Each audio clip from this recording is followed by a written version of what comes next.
Good afternoon, everyone. Thank you for joining us at the Pickens County Board of County Commissioners regular session on Wednesday, July 8th. I'm Kelly McNicholas Curry, Vice Chair here in our admin building, and here with me in the room is Rich Engelhardt, our Deputy County Manager, and Andrew Shoemaker from IT and Admin to help us get through the meeting. And joining us from home is Chair Steve Child, Commissioner, other commissioners Greg Poshman and George Newman joining us from home, and Commissioner Patty Clapper is not feeling well and will try to join us later today as she can. So I'm going to go ahead and turn the meeting over to our chair, Steve Child, to run. Welcome everybody to another sunny summer day. I hope you are all well and avoiding getting sick these days. It's been a struggle for a lot of people. So first of all, additions and deletions to the agenda. And I know we have one item we need to add. Rich, are there other items? No, Mr. Chairman, there's not. Just with fire restrictions with the sheriff, and I believe Valerie's on as well. Okay. So the one item we need to add is we continued the solar site easement discussion, which was continued until today's meeting, and then it wasn't noticed on our agenda. And we need to put that in, I think, individual consideration items. And my understanding is we will be continuing at that time, but it will be a public hearing today, so people could call in and comment on it. So I suggest that we make it item 3A.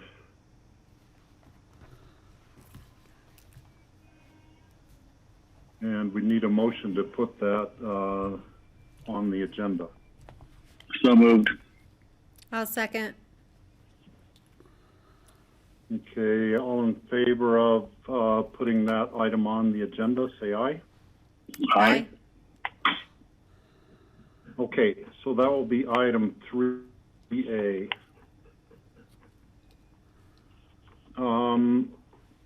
Okay, now it's time for public comments. And our first public comments, we're going to have Sheriff Joe DeSalvo and Valerie McDonald, our emergency management person, are going to talk to us about fire safety, fire prevention, fire rules. I'm not exactly sure what. So, Sheriff DeSalvo and Valerie, you have the floor now.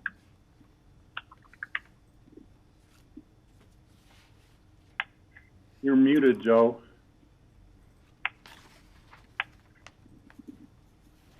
Thanks, Steve.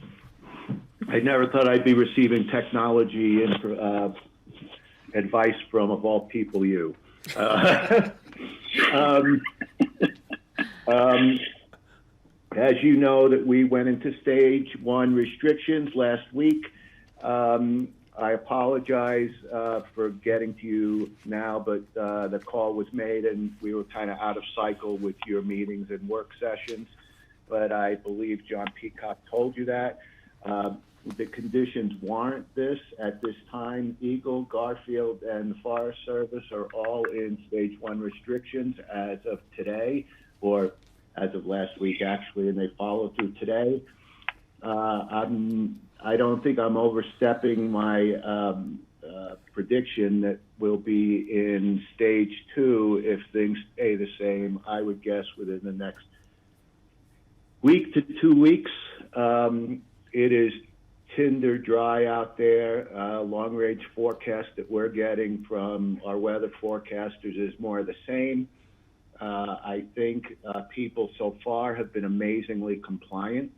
In town on 4th of July, I think I heard 2 fireworks. Our campground patrols seem that people are respectful of that. I'll tell you in advance that when we get to stage 2, that's when things get a little more unpredictable and people start to become a little non-compliant then. because the restrictions are significantly greater.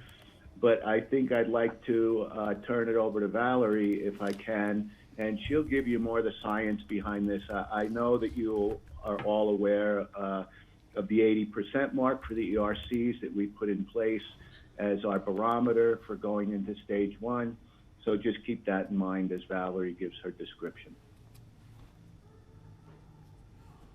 Thanks, Joe. Hi, everyone. Thanks for having us. I know you got an update from Kevin Warner from the Forest Service yesterday, so I'll pretty much be echoing what he told you. But the data that we monitor is trending in an alarming manner.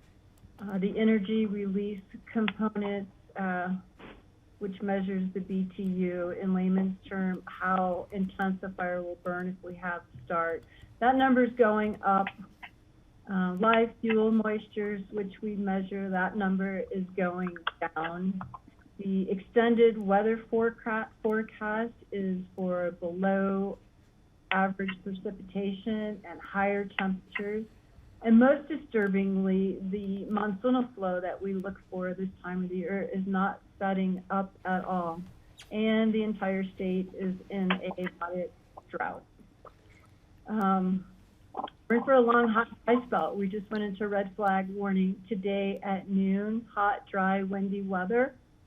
And with these conditions, it's really difficult to stop, put a fire out with the wind, which leads me to my message. We really need to have the public help us, and they need to do their part. We need everybody to sign up for emergency alert notifications, pickanalert.org. We always tell people to mitigate, create defensible space, that type of thing. But at this point where we're at today, we need everybody to be ready to evacuate if needed. Ask yourself, if you got pick an alert 2 in the afternoon or 2 in the morning, would you be able to take quick action? I can pretty much tell you, unless you've given it advanced thought and made a plan, actually talked to your family, friends, and neighbors and practiced it, you will lose valuable time. None of this is difficult if you do it in advance. If you do it during the chaos, it doesn't go well. But what are your evacuation routes?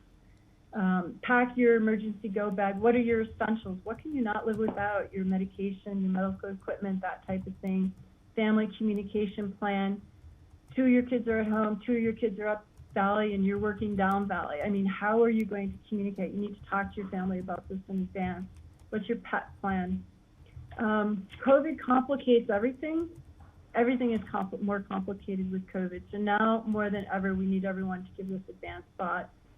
There's a wealth of information on ready.gov/plan, and I will stop there.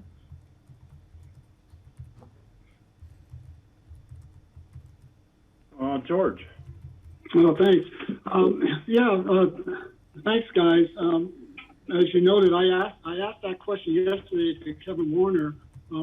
What would precipitate us going into stage 2? And I'm really concerned that given the forecast, the dryness, the wind, it seems like we should be proactive. I know, Joey, even a month or 2 ago, we went into stage 1, not because of the conditions out there, but because of the resources that would have to be drawn away because to fight a fire that are needed for COVID. So that is still there. And it just seems like we should be more proactive and we can get word out. Kelly had a great idea yesterday in terms of utilizing the pings for cell, for people who have cell service. I think Phyllis said yesterday it reached something like, how many was it, Kelly? It was like 30,000 people. Mm-hmm. It was pretty amazing. So there's ways to get that out, but I'm really concerned. I'm sitting on the base of White Hill, and I know things are just drier than dry, and the wind is just sucking out any moisture that's in there. So why wouldn't we be proactive, not have to draw resources the way that are needed for COVID right now? Is the question, George, why don't we go into stage 2 sooner than later?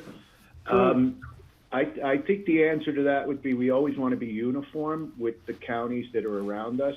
And we've all decided to always act together. That avoids a lot of confusion. I mean, I always use the metaphor that, you know, there's no bright yellow lines out in the wilderness that says this is Pitkin County and this is Eagle County. So I think for the sake of consistency, we would wait till we have consensus by the Tri-County area and the Forest Service, so we all go in together to keep a consistent message.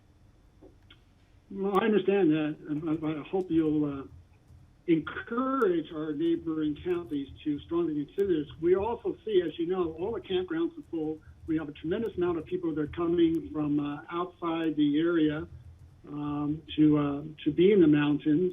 They really don't have as great communications going to them as we're doing right now. So it would be great if you're able to.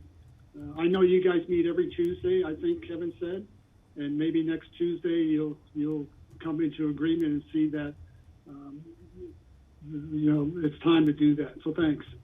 I don't think it's far off, George. I think the Forest Service is usually the prompter of this. Eagle County probably feels strongly about it, so I don't think it's going to be long based on what we've seen.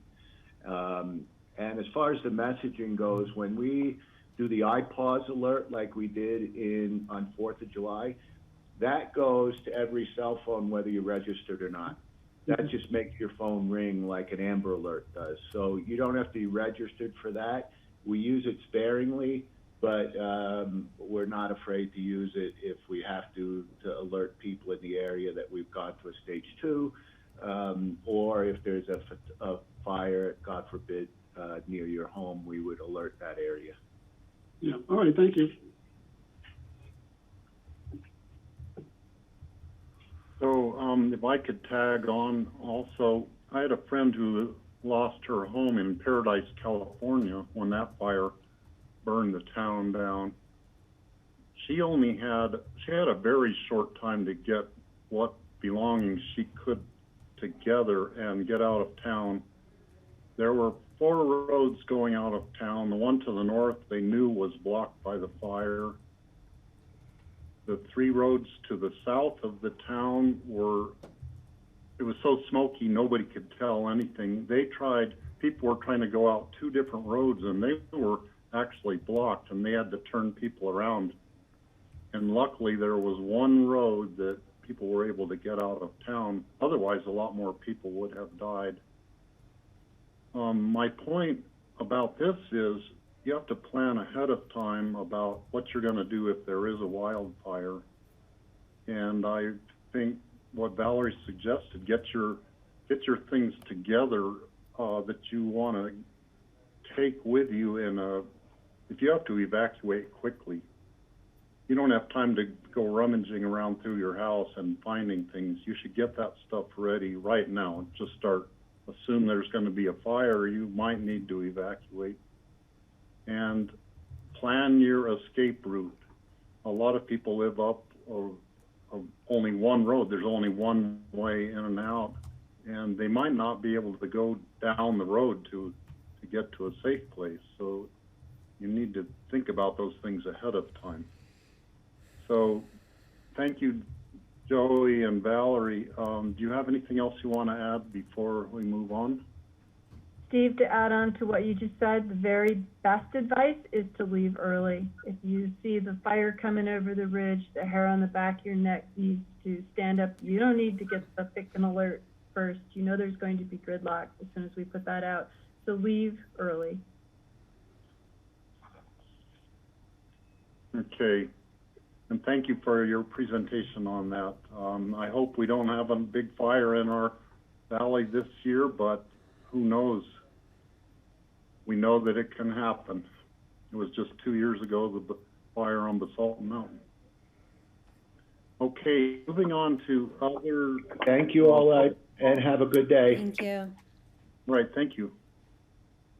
So I know that there are a lot of people on the phone. A lot of you are here who want to comment or listen in on the North 40 presentation, which will be later in the meeting, and you'll have time to make your comments then. But are there any other people who want to make comments about items that are on the agenda?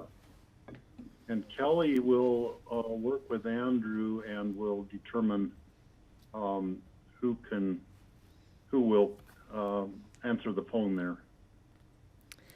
So Steve, I propose that we start with, at the top, just with phone numbers. It looks like some individuals who've called in have already changed their names, so we can check in with them as we go through. But, so to start, we'll ask the person with phone number ending 3799. If you have called in for general public comment, this is your time. Can you say your name? I'm on. Hi there. Yes. Sandy Hahey. Did you get that? Hi, Sandy. We can hear you. Go ahead. Okay. I just have two sentences. First, the divide between the Aspen Democrats and the Republicans may lead to the decline of our nation. And you know, I am a Republican, so is Lee. We seek peace and not war. Thank you. Okay, thank you, Sandy, for your comments. Steve, the next number ends in 3442.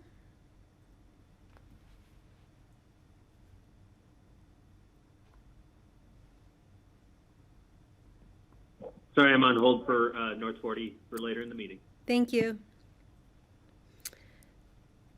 The next number is 3869. Also on hold. Okay, thank you. The next number is 3434. Yeah, thank you, Peter Fornell. My comments related to the development at the fire station. Are you holding off on comment until that comes up? Yes, we are. Yes, if you could hold those till later, please. Thank you. I'll hold then. The next number is 8797. Yes, ma'am. My name is Lee Mulcahy. I'm your neighbor, Kelly. I'm grateful for many things, especially for having a pistol for a mom who advises me, trust God, keep fighting. Freedom is in peril. Defend it with all your might. You know, sadly here, the government is weaponizing the law, and the question for 3,000 households in a town of 6,788 population is who is next? The government broke the law, but I have embraced my fears, and God has defeated them. An eviction in what is perhaps the per capita, the largest housing program in the nation, without proper, appropriate due process is highly problematic. Why are we here? This board birthed APSHA, which is Aspen Housing. APSHA Housing is treading on me. The government broke the law multiple times, multiple ways. Why does this matter? It's because it is an unconstitutional denial of my family's due process. I would like to note that all 5 county commissioners are Democrats, all 5 of 5, as well as APSHA representative and former mayor and former BOCC member, lifelong politician Rachel Richards. She serves on APSHA with what National Review termed Aspen's meretricious preening weenie, and I say that in quotes. I did not know what meretricious meant. It means of or pertaining to a whore. I am sad because it seems that this board's representation to Aspen Housing wants blood. We want peace, not war. I'd now like to turn and direct some of George Newman went on about 10 minutes about, and he mentioned some things, but as the government, when you deal with the government, you have to maintain your sense of humor. Because why? Because it's what they leave out. George mentioned May 18th, but he does not mention May 26th when my father, my best friend, passed. He mentions August 25th was when the NOV was issued. What Mr. Newman did not mention was that the NOV was issued in violation of APSHA's own guidelines, which were changed in October 1st, removing the 60-day compliance. That was not mentioned in a 3-page letter that APSHA sent out to all their 3,000 households. I think that would be important for any homeowner to note that the 60-day cure period had been reduced to 15. But when the NOV was sent out, it was still 60 days. APSHA had tried to sneak that by the court. He does not mention the October 14th email when APSHA finally decided what they counted for artistic records. Mr. Newman complained that I didn't finish the project on time. However, he does not mention that the 5 other neighbors failed to do so also. So is this selective enforcement? That's a great question. The biggest problem for me as a homeowner in APSHA is that my family, we built the home. And then right before we completed the home, APSHA sued us.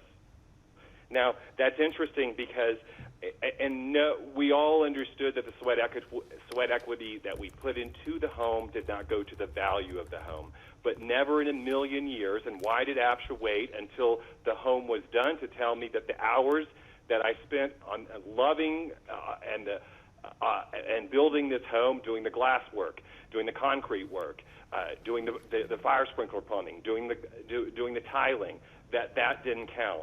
Now, that's not American. Now, if anyone in America hears that, they're angry. And they're angry at you and the Board of County Commissioners.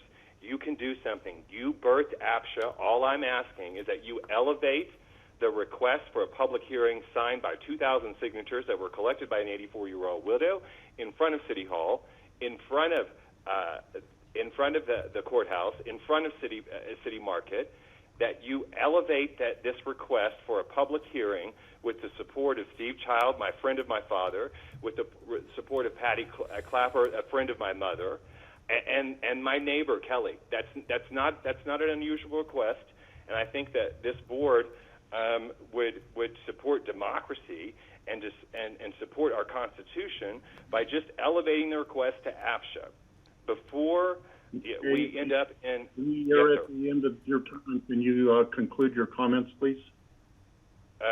Yes, sir. Yes, sir. Thank you so much for the time. I really appreciate you giving it to me, Mr. Child. I really appreciate it. Okay. Thank you for your comments, Lee. We appreciate them. Kelly? Sure. The next number, Steve, is 9538. Hi, Jay Mayton, waiting for the fire department. Thank you. Thank you. The next number is 3082.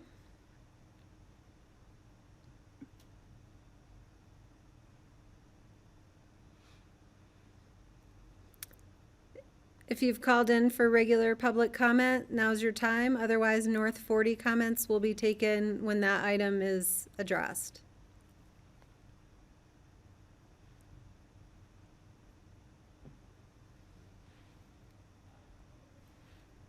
All right, I don't hear 3082, Steve. Maybe we can go back to that before we close public comment. Hi there. Oh, hello? If you've called in for regular public comment, now's your time. Otherwise, North 40 comments will. You'll need to mute your television or computer because there is a delay in the broadcast. Okay, that's done. Hello? Go ahead. Okay. We can. Okay, so this is Marcella Larson. I'm not sure if this is the appropriate time to comment on this, but I was wanting to discuss the postponement of the Aspen Ski Company rezoning application and Pandora application. Is now the time, or should I wait till later?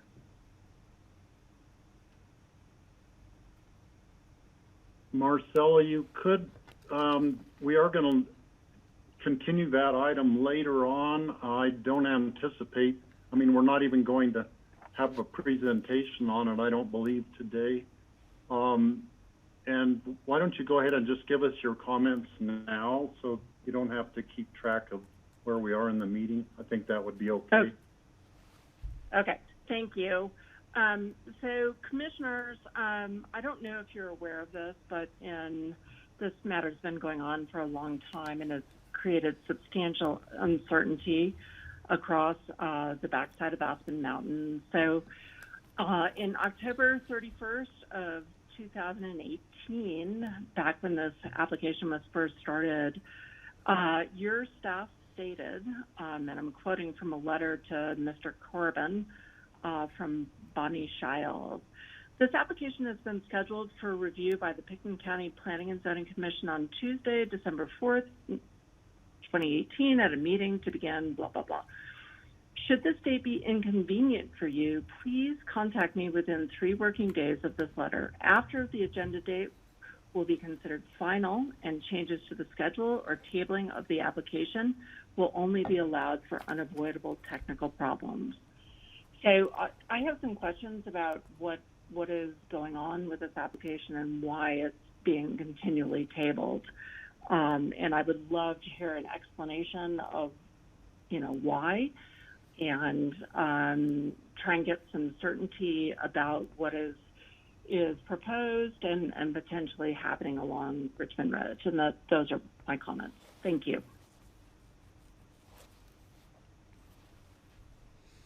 Okay, thank you, Marcella. And maybe we can, maybe someone later in the presentation today on the ski company could actually answer some of your questions. So thanks for your comments. Okay, Steve, the next. Hey, Kelly, are there any more? Yeah, the next phone number I see is 296 pound.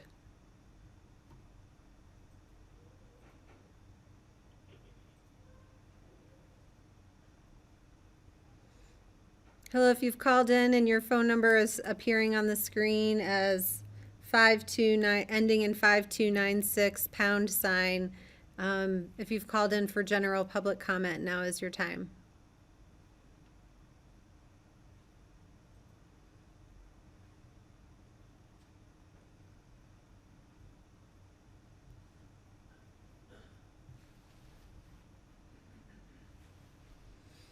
Okay, I suggest we skip this caller for right now and check in with other folks, and then I'm keeping a note to go back. Now we have everyone who's listed by name. If you've called in for North 40, just let us know and you can comment when that application is heard. Adam Hancock.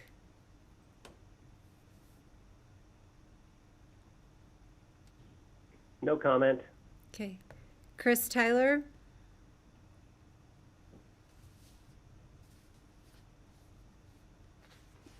I'm here for the fire station. Thank you. Drew Peterson.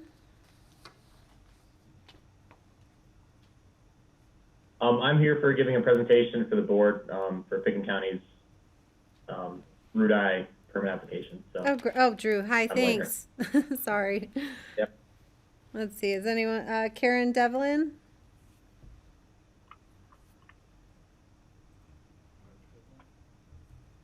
Looks like Karen dropped off. North 40. North 40? North Okay. 40. And Lisa Hancock? North 40. Okay, thank you so much. I've noted everyone's names and numbers. I do want to check in with the number that we are seeing on the screen, 793-035296 pound. If you have comments for general public comment.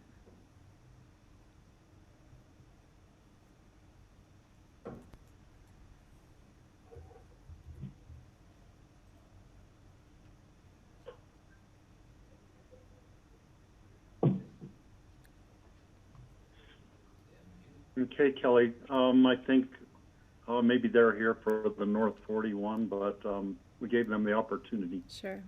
And So, Steve, may I just make a we'll suggestion?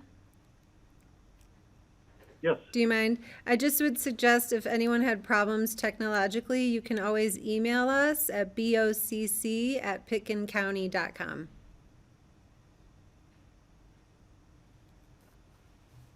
Okay, thank you. So moving on the agenda, next we have commissioner comments. So any commissioners raising your hands? I will start then. I would like to express condolences for the family of Roz Perry Turnbull, who passed away on July 4th. She was really a stalwart in the Crystal River Valley for her entire life. She's from a strong ranching family. Bob and Diddy Perry were her parents, and Tom Turnbull, her husband. They ranched on Prince Creek Road for many decades, and just expressing condolences to the entire family of their immediate family and many brothers and sisters. So are there any other further commissioner comments? I'm not seeing anyone raise their hands at this point. George? No, thanks. Along with the constant news that we're trying to get across to the public, whether it be COVID, following our public health orders, or stage 1 fire, these are disasters waiting to happen. We need to be responsible for ourselves and for others.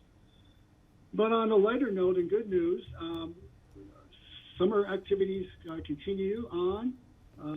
The Aspen Music Festival put on 2 great virtual concerts this past weekend, and they will continue live virtual concerts throughout their normal season. Last Sunday was a wonderful tribute to Robert Spano with a wide variety of past and current performers who've been involved with the music festival for many years.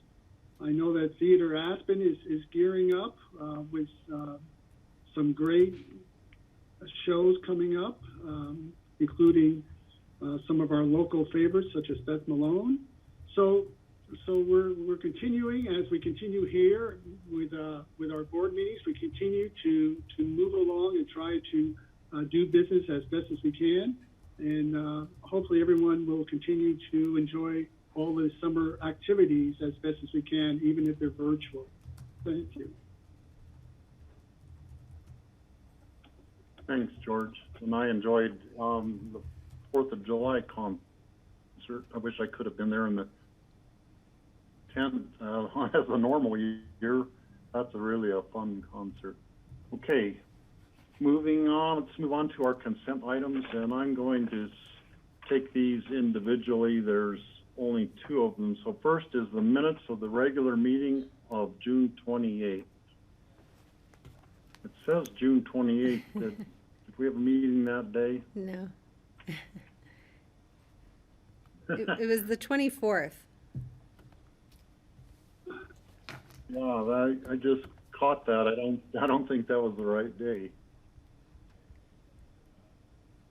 Steve, I'll note the minutes have the right date. The agenda item is listed incorrectly. The agenda just said the wrong thing. So, okay, we'll need a motion to approve the regular meeting of 24th minutes. So moved. Second. Okay, is there any further discussion? Seeing none, all in favor say aye. Aye? Aye. Aye. Okay. Kelly? And I didn't hear you, Kelly. Oh, sorry. Yes, I said aye. Okay, thank you. The next item is resolution of the board appointing an independent referee hearing officer to sit on behalf of the Board of Equalization to hear taxpayers' appeals of the Pickens County Assessor's valuation, hear abatement petitions, and developing a list of persons qualified to act as arbitrators of personal valuation disputes. This item, there was a correction made to the what we had in our packet, and that was to add the names of Betsy Krismonich and Kim Tarver to be the arbitrators who are qualified to decide on the property value disputes. So that is the only change from what was in our packet.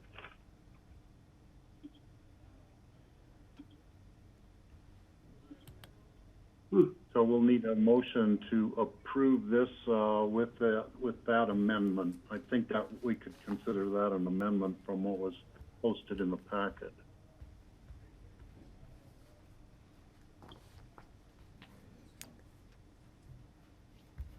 Can you guys hear me? Yes, we can. Sorry, I was looking in the resolution where we Okay. have to add them, it looks like.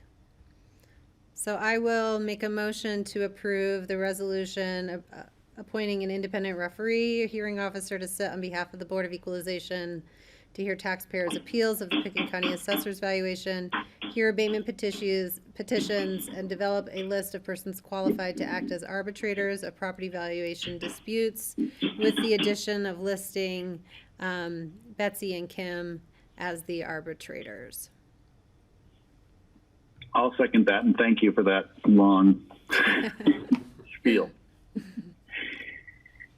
And also, the hearing officer is Mick Ireland, who is being appointed. So thanks in advance to Mick Ireland and to Betsy Krismonich and Kim Tarver for serving in that capacity. It's a valuable service to the people of Pickens County.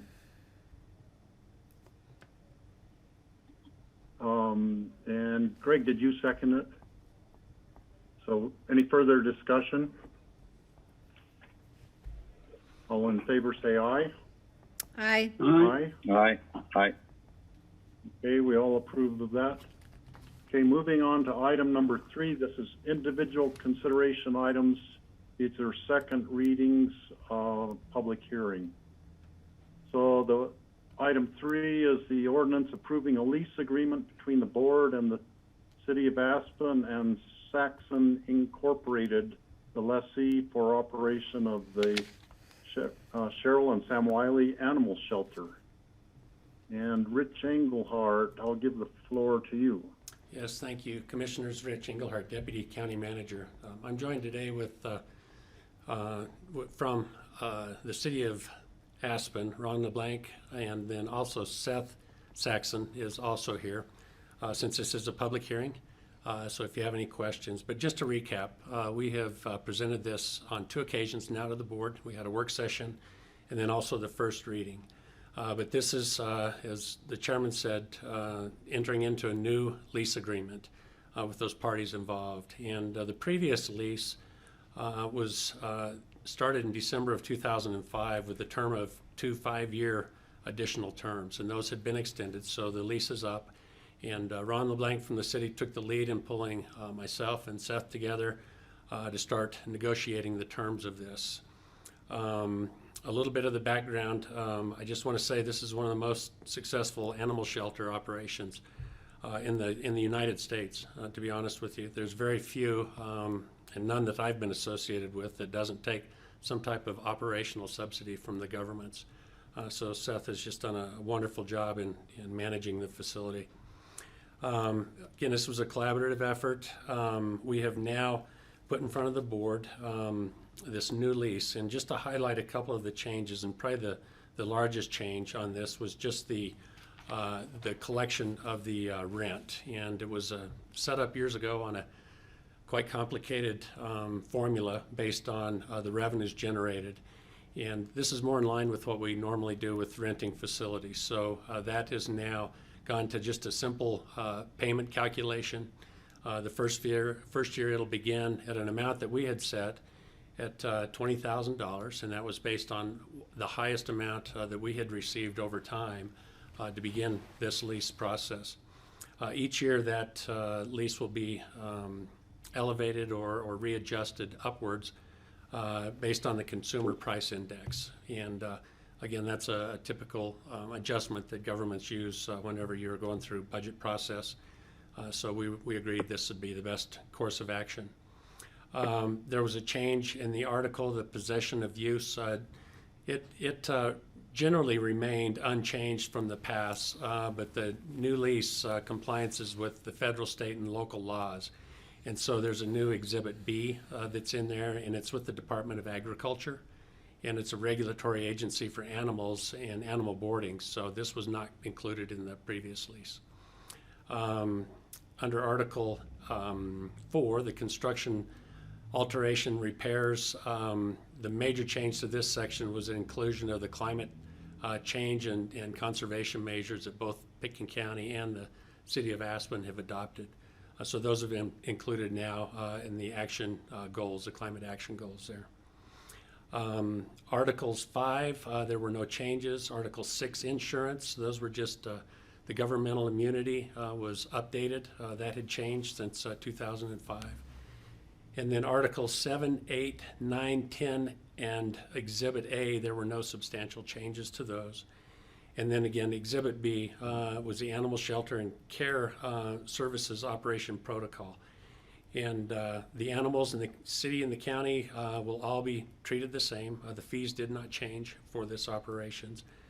And the operation shall not be less than 7 hours per day, Monday through Friday, and not less than 2 hours per day on weekends. And the shelter will remain a no-kill facility. So those were the major changes. Our attorney, John Ely, had reviewed it and offered his comments. The city attorney had reviewed it and offered comments. And so with this, we would, I'd let Ron LeBlanc, chime in if you'd like to, Ron. Other than that, we'd just open it up for public comment, commissioners. I have nothing further to add. I think Rich did a nice job summarizing.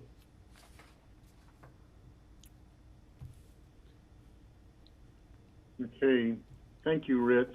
And we'll open this for public hearing right now. Are there any members of the public who wish to comment about the new lease for the Aspen Animal Shelter?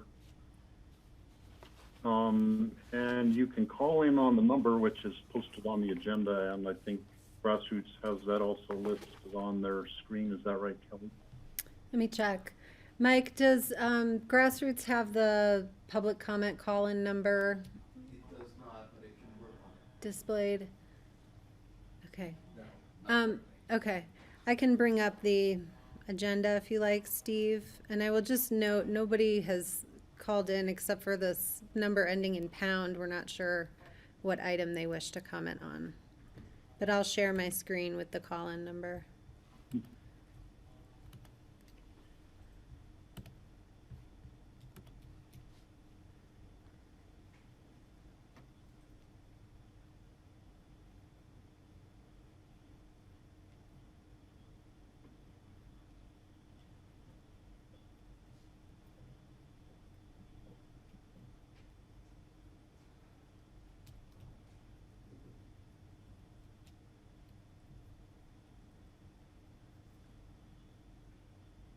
Okay, I'm not seeing anybody new joining in the number of participants.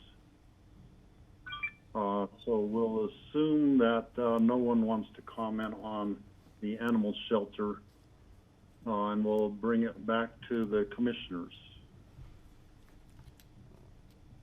Greg. Hi, thank you. I think everything looks great. I'm looking forward to approving this. I just wanted to inquire so I could sleep at night about insurance, liability insurance, indemnification. I understand there's state regulations on maximum amounts of insurance that can be held by operations. Seth, I'm just wondering, does your LLC have a liability insurance program policy? Are you covered? Are you protected in the event of something going wrong for someone out there? I think you're muted. Sorry.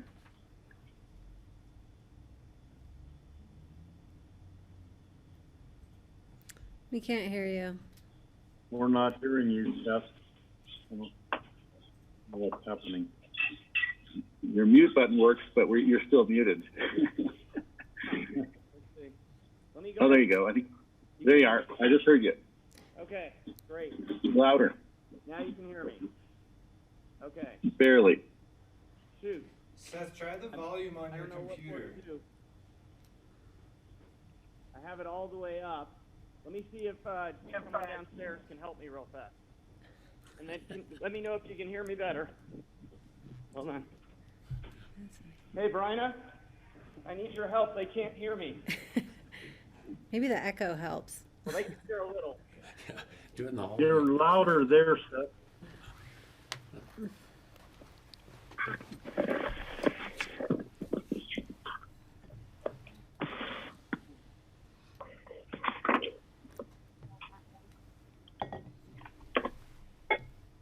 Seth, try talking now. Hear me now? Yeah, we can hear you. Just talk loud. Talk louder. Okay, I'm going to go back upstairs out of the lobby. Let me just, Bryna, can you make it so I can see everything? Wait a second. Okay, I'm running upstairs. Hold on. Here we go. Okay. We're getting a tour of the animal shelter right here. Yeah. For those who haven't been there. So I've had a lease with you guys for the past 28 years, and I have always been required to have insurance and have the city and the county both co-insured, and you are co-insured for the amount that you require. And I have so I have that, and I show proof of it. That's all good.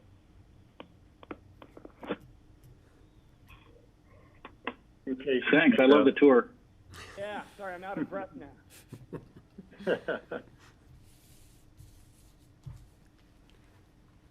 Okay, any other commissioner comments? We need a motion and a second on this item. I will move to approve the ordinance of the BOCC approving a lease agreement between the BOCC and City of Aspen and Saxon Inc. for the operation of the Cheryl and Sam Wiley Animal Shelter. I'll second. Okay, it's moved by Kelly, seconded by Greg to approve this lease. Are there any further comments? Being none, all in favor say aye. Aye? Aye. Aye. Okay. You're good for another 20 years, I think now, Seth, so Thank you. thank you for what you do there. Fine. We really appreciate the service. Thank you. I'll be back in 15 years to task for another 15. I'll make you proud. Thank you. Okay, moving on now to our item 3A, which we added to the agenda. And I don't have the exact title, but it's the conservation easement on the Aspen Consolidated Sanitation District land at the solar site. Kelly, do you have the exact title? Yeah, and if you'd like, I would make a motion to continue to July 22nd, an emergency ordinance of the BOCC accepting a conservation easement from the Aspen Consolidated Sanitation District.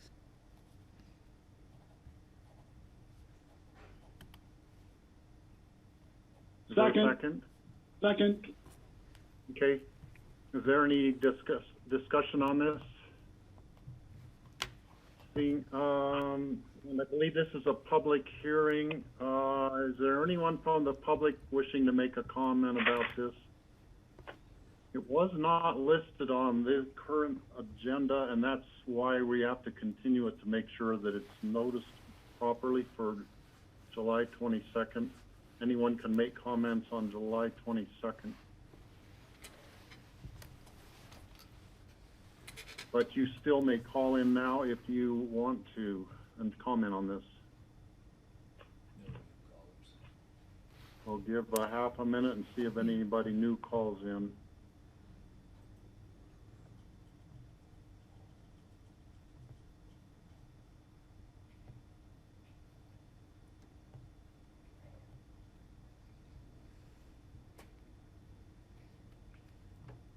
I'm not seeing anyone calling in, so I'm going to close the public hearing on this. I'll bring it back to the board and for further discussion. All in favor say aye to continue. Aye. Aye. Aye. Okay, 4-0, we continued it to July 22nd. Next up, we're going to individual consideration items, emergency resolution. This is the first reading set for confirmatory reading on July 22nd. And this is an emergency resolution authorizing the board to amend the communications site use lease and road access permit with the U.S. Forest Service for the Rudai communications site. And Drew Peterson, you're on the line, and I'll pass the mic over to you to explain what's going on here. Thank you. Thank you, Steve. Can everybody hear me? Yes. All right, cool. So this is the special authorization use permit from the United States Forest Service to rebuild the telecommunications site on Red Hill on the western end of Rudai Reservoir. We're now calling it just the Rudai telecommunications site. It's been in the works for quite a while under extensive review from the Forest Service, biological, cultural, etc. And they've now given us the special use permit. This ordinance would authorize the board to sign it.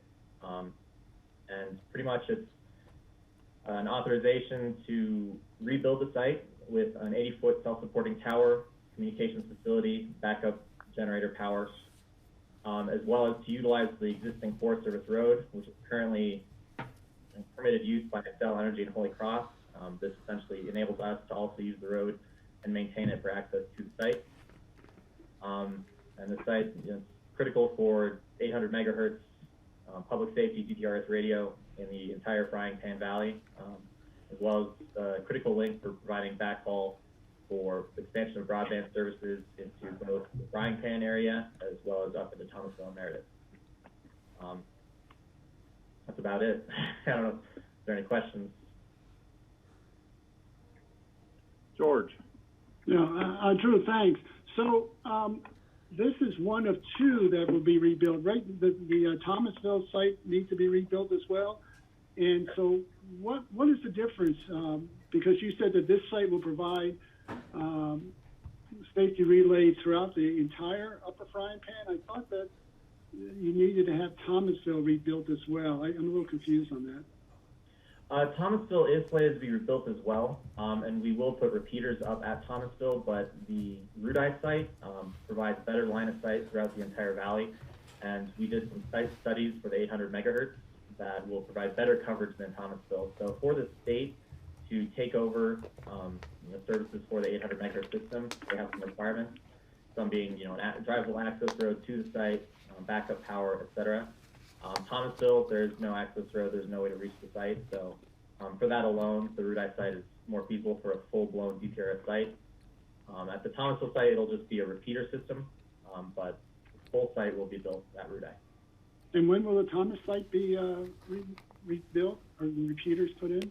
Next summer is our intent. Next summer. And so at this point, in terms of being able to access cellular or broadband services in the Upper Frying Pan, will the Rudai site provide some of that ability for the Lower Frying Pan, but will those above in the Upper Frying Pan need to wait till Thomasville receiver site is done?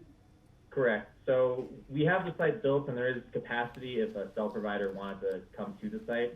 It would be up to the cell provider to approach us. As far as broadband, we will be providing a microwave link from Sunlight, which is a critical site for the broadband we have throughout the valley as is. So we'll be providing for the Lower Frying Pan as well as the Rudai Shores, the entire Rudai shore area. We'll be able to have line of sight to the tower.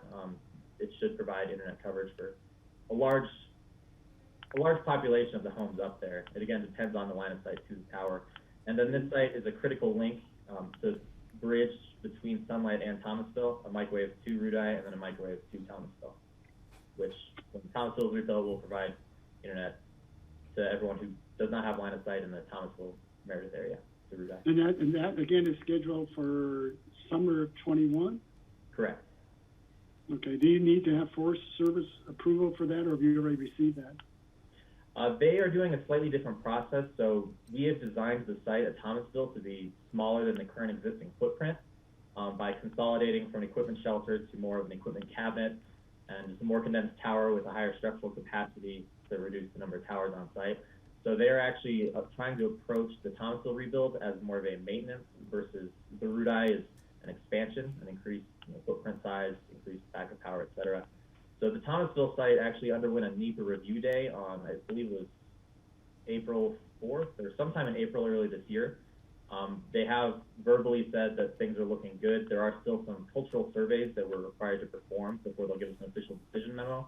But because it's a smaller footprint, it does not require the full-blown extensive Forest Service review and lease amendment. They're going to look at it more of a site maintenance and upkeep project. Okay. And is Rudai the last major rebuild in our system? We also are looking at rebuilding the Upper Ed facility. This is still a few years out. As you know, we had the critical failure on the Lower Ed facility with the power line, which also is a helicopter access only site for any major maintenance. So our current intent is that in the coming years, we would like to rebuild the Upper Ed site, which does have an access road and would have a new tower, new shelters, and probably be solar powered as well. But that's still a ways down the road. There's also the McClure site, which has been spoken about for years and years, but the Forest Service has not made any headway in approving that. It would require a completely brand new build. Whether or not McClure will happen, I honestly don't know. Yeah, well, thanks. You guys are doing a great job in terms of rebuilding all of our major translator sites. But now with our new Garfield County, Pickett County Broadband Authority, you guys are doing tremendous work, so thank you. Thanks. Go ahead, Kelly. Thanks. Hey, Drew, can you just clarify, please, is this coming to us as an emergency ordinance to facilitate you guys starting work on August 1st? Correct. Okay. So we were approved by the Forest Service verbally months and months and months ago, possibly due to the pandemic or, just general, the time it takes for things to approve. We just received the permit at the end of last month, at the end of June. Mm-hmm. So we need to have a signed copy in hand, which needs to be returned to the Forest Service and then returned back to us prior to beginning construction. And due to the limited construction window, because of Forest Service requirements, because of local raptors, as well as incoming snow, which will shut down construction. The earliest we can start is August, but we need to start right away to make sure the site is built. Okay, thank you. Yep. Drew, I have several questions with the power source for the tower. Now, I see there's overhead power lines on one of the maps. Those might just be high voltage lines, or is there actually a power line that is providing electric service to the site? Yep, there's a dedicated power line. It actually runs, so on the site, on the mountain, there are actually two old sites. One is old, decrepit from decades ago that has been unused for years, probably about 300 yards down the hill. We'll also be removing that site as well. That was fed with grid power. It's just a dedicated single service line just for the telecommunications facilities. Okay, so then my second question, you have a generator and propane, and I presume that's for emergency backup in case the electric service is out for some reason? Correct, and it's also one of the requirements for the state to take over management of the old DTRS facility is backup power. Okay, and then my final question, I'm wondering about winter access in case something goes wrong at the site. I noticed they have prohibition against compacting the snow or grooming the snow to make like a regular snowmobile trail or whatever going up there. But in the event there is something wrong, would you be able to take a snowmobile or the snowcat up to there to do maintenance in the wintertime?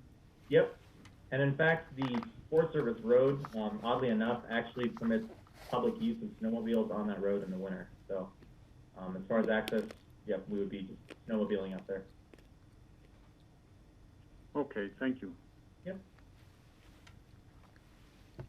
So this isn't a public hearing today. This is just the first reading. So we'll need a motion from the commissioners and any further comments. Yeah, I'd make a motion to approve. I'll second. Okay, George moved to approve and Kelly seconded. Is there further discussion? Seeing none, all in favor say aye. Aye. Aye. Aye. Okay. Thank you. Thank you, Drew. And we'll see you again on July 22nd, I believe. Sounds good. Yep, July. Thank you. Okay. Moving to item number 5. This is emergency ordinance and resolution confirmatory reading, so this would be a public hearing. This is an emergency ordinance of the board authorizing temporary expansion of seating for restaurants in unincorporated Pitkin County. And we did have Suzanne Wolf on here at one time. I don't know if she's still available. Oh, there you are. Your picture's up there. I'm here, Hi, Steve. Suzanne. I'll hand it over to you. Great. Thanks, Steve. Suzanne Wolf with Community Development. This came to you as an emergency resolution. Actually, I don't have that date in front of me. It's been about 6 weeks ago, I think. It was in order to allow restaurants to expand their seating areas. Really, at this point, the only restaurant that has taken advantage of this is the Woody Creek Tavern. And this is essentially just the confirmatory reading of the resolution that was previously approved.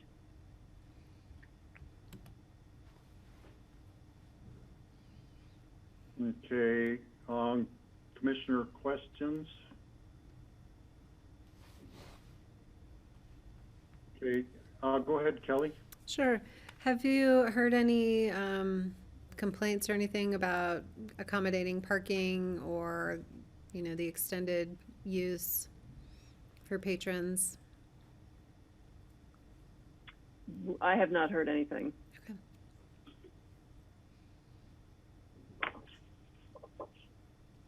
Greg, go ahead. I think George may have been first there, but you're good. I just wanted to say that I was a letter was sent out to the entire Woody Creek caucus quite a while back now after the Woody Creek Tavern opened with their extended seating. And the letter was from a citizen who was concerned that they weren't following the rules. And, when you send a broadcast email to 200 people suggesting that someone's violating the rules, people, it was really unfortunate because when I spoke with the managers of the tavern, they were they were distraught. Two, they swore that they're in compliance and they realized the gravity of the situation. So they really had an uphill struggle. All of a sudden, they have to prove their innocence in a way. So I just want to say that, I'm seeing a lot of community, what do you call them, social media vigilantes pointing out where people aren't complying or not doing the right thing. And it can really do a lot of harm. There might be better ways to deal with something you think is a safety issue or a health issue. And I just wanted to shine a little light on that. And I think it was resolved. I think the person who made the complaint was contacted and never heard anything else about it. I think they're fine. I think they're doing a good job. But I also know the business owners in our community are being super vigilant because they know their livelihoods depend on being open and safe. So I just wanted to point out that let's all be really careful. We have the power to broadcast far and wide. And I'm not saying don't use your free speech, but let's be very cautious when we make an accusation or an inference that someone may be violating the rules as you perceive them. Thanks.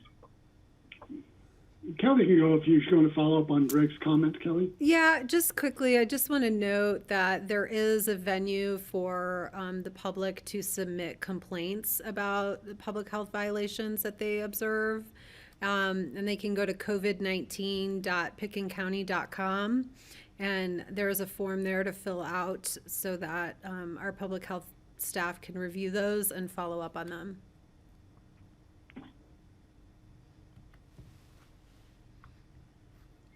Okay, George. Yeah, thank you. I'm supportive of this. I did mention yesterday during our open discussion for Greg to pose this question, two questions to our Board of Health meeting on Thursday. One is the concern I had in terms of social distancing, not between tables, but at a table itself.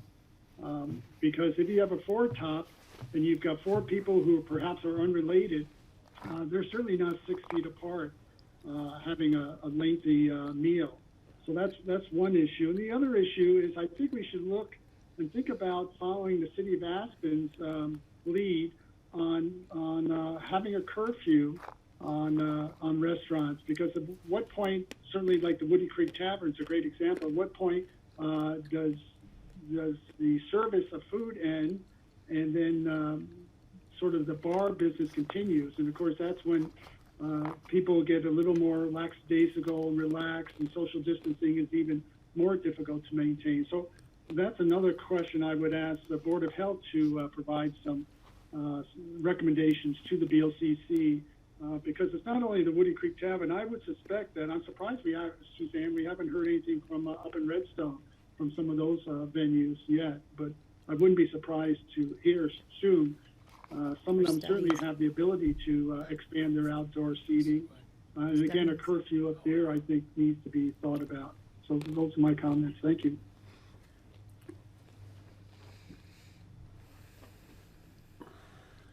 Okay, this is a public hearing. Are there any members of the public who wish to comment on this ordinance that allows temporary expansion of seating in restaurants to expand their seating capability during the coronavirus time?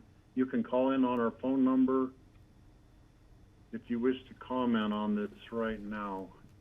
And we'll give about a half a minute to see if anyone new shows up who wants to talk about this issue.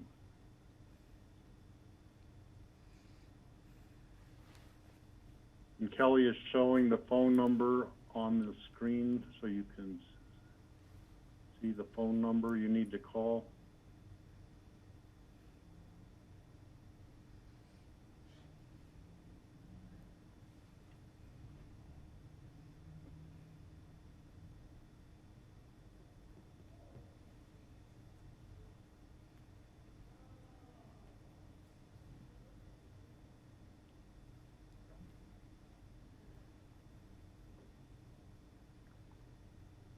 Okay, I'm not seeing any new numbers showing up there on the number of participants. So I will close that public hearing and bring it back to the board for a motion and further comments. I'd make a motion that we approve the emergency resolution authorizing temporary expansion of seating at restaurants in unincorporated Pitkin County. I'll second. I'll let George second. Yep. You could third. Okay, further comments? I'll make the comment that I'm really glad that we were able to do this, even though it might end up only being for one business, but I think it's important. I would welcome other restaurant businesses in the unincorporated part of the county, and there aren't that many, but most of them would be in the Redstone area, to explore this if they want to do some, expand their business so they can maintain the proper social distancing during the pandemic time.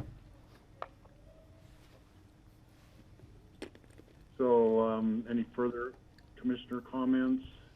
Greg? This is an indirect comment here, but I've just been receiving emails regarding the airport. I'm wondering how is the airport restaurant doing regarding social distancing, spacing? I've just sent another email I've received from the mayor relating that people are very upset when they don't see any compliance or very lax compliance to mask wearing. And I'm not sure how we're doing the social distancing at the airport restaurant and those facilities. It may be a little cramped there. Maybe we can just ask for a report on that soon. I don't expect Suzanne to have that at her fingertips or Rich right now, but if you do, that'd be great.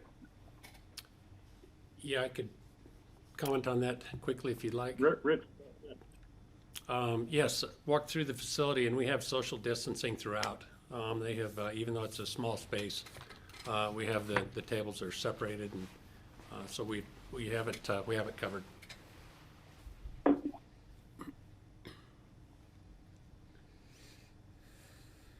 Okay. If there are no further comments, I'll call the vote. All in favor, say aye. Aye. Aye. Aye. Okay. Thank you very much. Thank you, Suzanne. Okay, moving on to land use items.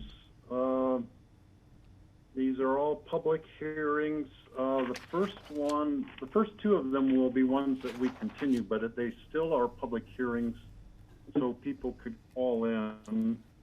The first one is the ordinance conditionally rezoning certain property on Richmond Ridge owned by the United States government and the Aspen Skiing Company from agricultural residential 10 to rural and remote zone district to ski rec zone district, and amending the zoning map to reflect this change.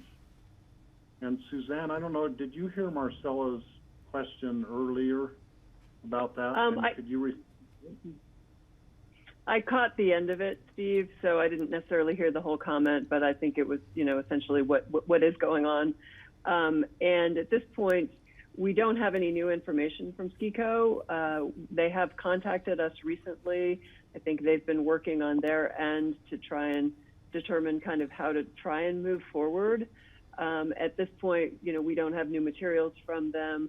I think we'll probably be meeting with them about that probably within the next week, and to see what additional information they may submit and determine what the process is moving forward. So really for now, the continuances of the rezoning ordinance have just been kind of a placeholder until we, have a better sense of process moving forward. But at this point, there's no new information to provide to the public. Okay, thank you. Kelly? Yeah, and I would just, if you missed, I just took some notes, Suzanne, that the language that Marcella referred to in the code was that tabling of an application should occur for unavoidable technical problems. I don't have the code section she was referring to, but that was the language that she was looking to and asking what are the unavoidable technical problems that justify continuing to continue the application.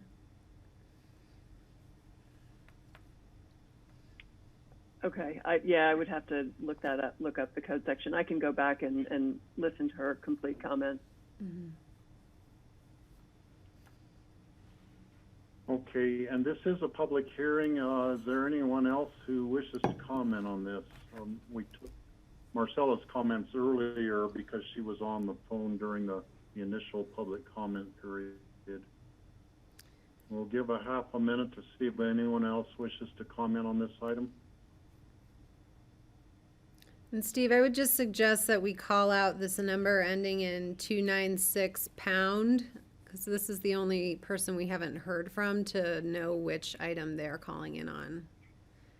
So if you are being represented as 793-035-296 pound and want to comment on this, this is your opportunity.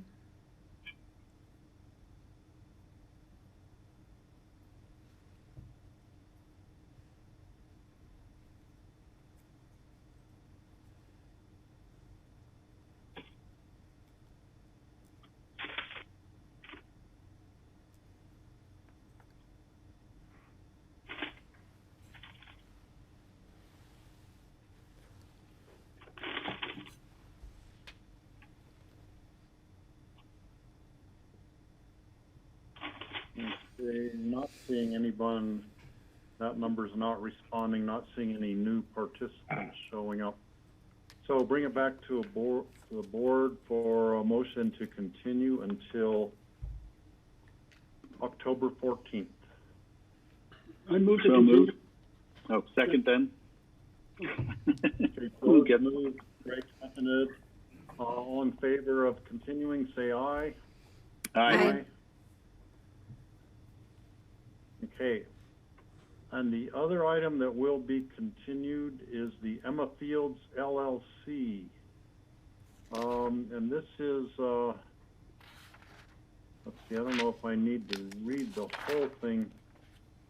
It's amending some parts of the Pickens County Land Use Code, creating a definition for accessory agricultural use and listing accessory agricultural use as a special review use in the unclassified zone district.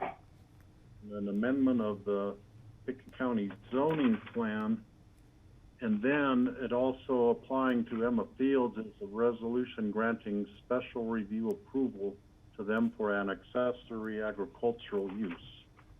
So there are two different items on that.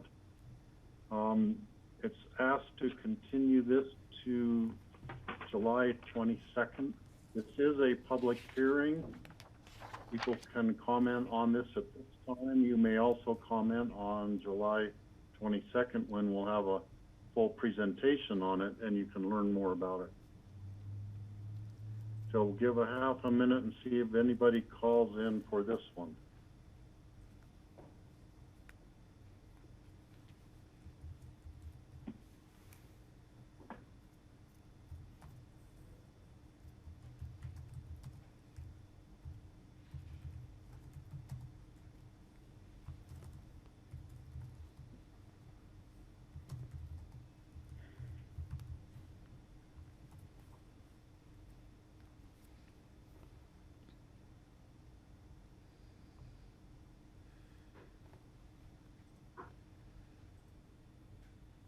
Okay, not seeing any new participants joining.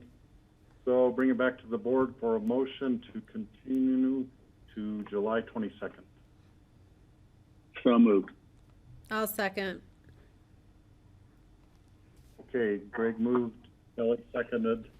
All in favor of continuing, say aye. Aye. Aye.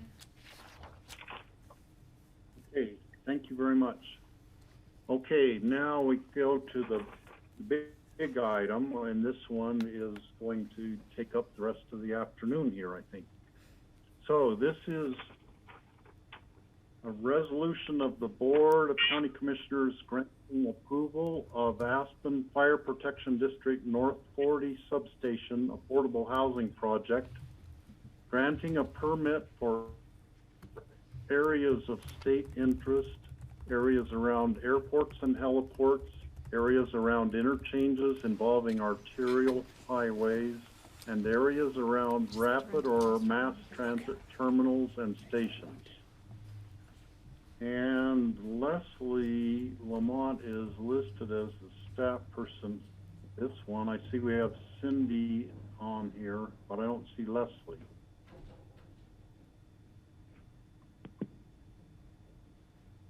So I think what we're going to do is, Cindy, can you enlighten us on this?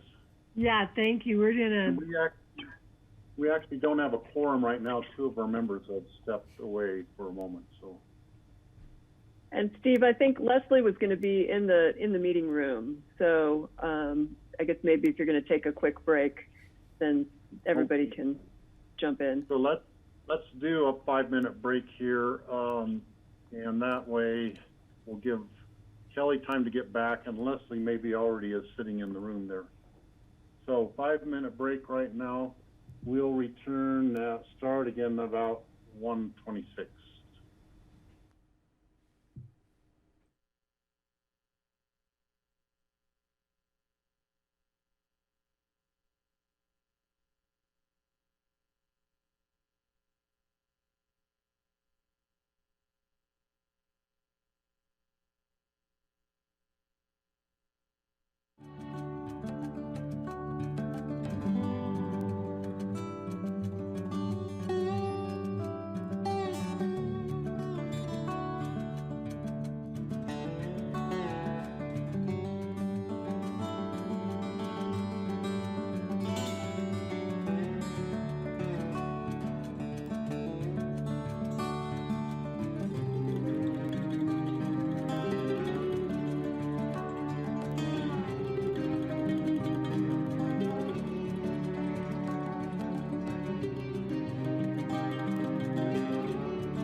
Okay, welcome back, everyone, to the Pickens County Board of County Commissioners regular session on Wednesday, July 8th. We are in land use items on our final land use item of the day, resolution of the BOCC granting approval of Aspen Fire Protection District North 40 Substation Affordable Housing Project. And I will turn the meeting over to our chair, Steve Child, to run. Okay, welcome everybody. And just so you all know, Patty Clapper is out sick today. He is watching the presentation on grassroots, I believe. And he has suggested that she would like us to continue the item after the entire presentation today to July 22nd, so then she could be in on the discussion of the item, so we'd have the full board. But just so you know, she is watching, even though she's not present on the screen or in the room today. So we don't know whether that's the action we'll actually take, but that's what was suggested. So Leslie Lamont, I'm going to hand it over to you to do the staff presentation on this. And we will go to the applicant presentation after that. And after we do commissioners' questions to both the staff and the applicant, then we will open it up for public comment later on in the meeting. After the public comment period is over, then we will bring it back to the board for discussion. So Leslie, I'll hand it over to you right now. Hi, thanks, Steve. For the record, I'm Leslie Lamont. I'm a senior planner in the Community Development Department. So for this project today, I'm going to review the process with you, the request for review and staff and P&Z's recommendation. I will not spend much time on the proposal itself, as I know the applicant and their team are planning to make a full presentation. Chris Benden is on the line, and when it is his turn, he can introduce the rest of his team. The affidavit for public notice was submitted and complies with our noticing requirements. I want to call the BOCC's attention to the public comments that have been submitted. There were comments that were part of the P&Z packet, and those are in the P&Z packet, which is attached to your packet. And then after that packet went out for the board's review, 8 more letters came in, and those were provided to Jeanette, and they were also bundled together, and they were sent to the board Tuesday morning. Since Tuesday morning, 4 other letters came in. They were sent to Jeanette and for the public record, and hopefully they were sent to you all. And then just about an hour ago, 2 more came in. So I have those. I will send those to the board and send those to Jeanette. But those 2 that just came in are in support of the project. So one more housekeeping item that I want to make sure you knew of is story poles went up on the site. According to the applicant, they went up Monday morning. I saw those today, but story poles are up, and the board knew that they were going up, so I hope board members were able to check those out. So on to the proposal. So this is the location of the property. Here is the primary intersection of the Airport Business Center and Highway 82. This is the current Aspen Fire Protection District substation that they built just after 2006. And this area here in yellow is what is being proposed for their affordable housing. They're proposing to construct 17 dwelling units for volunteer firefighters and a 34-space underground parking garage.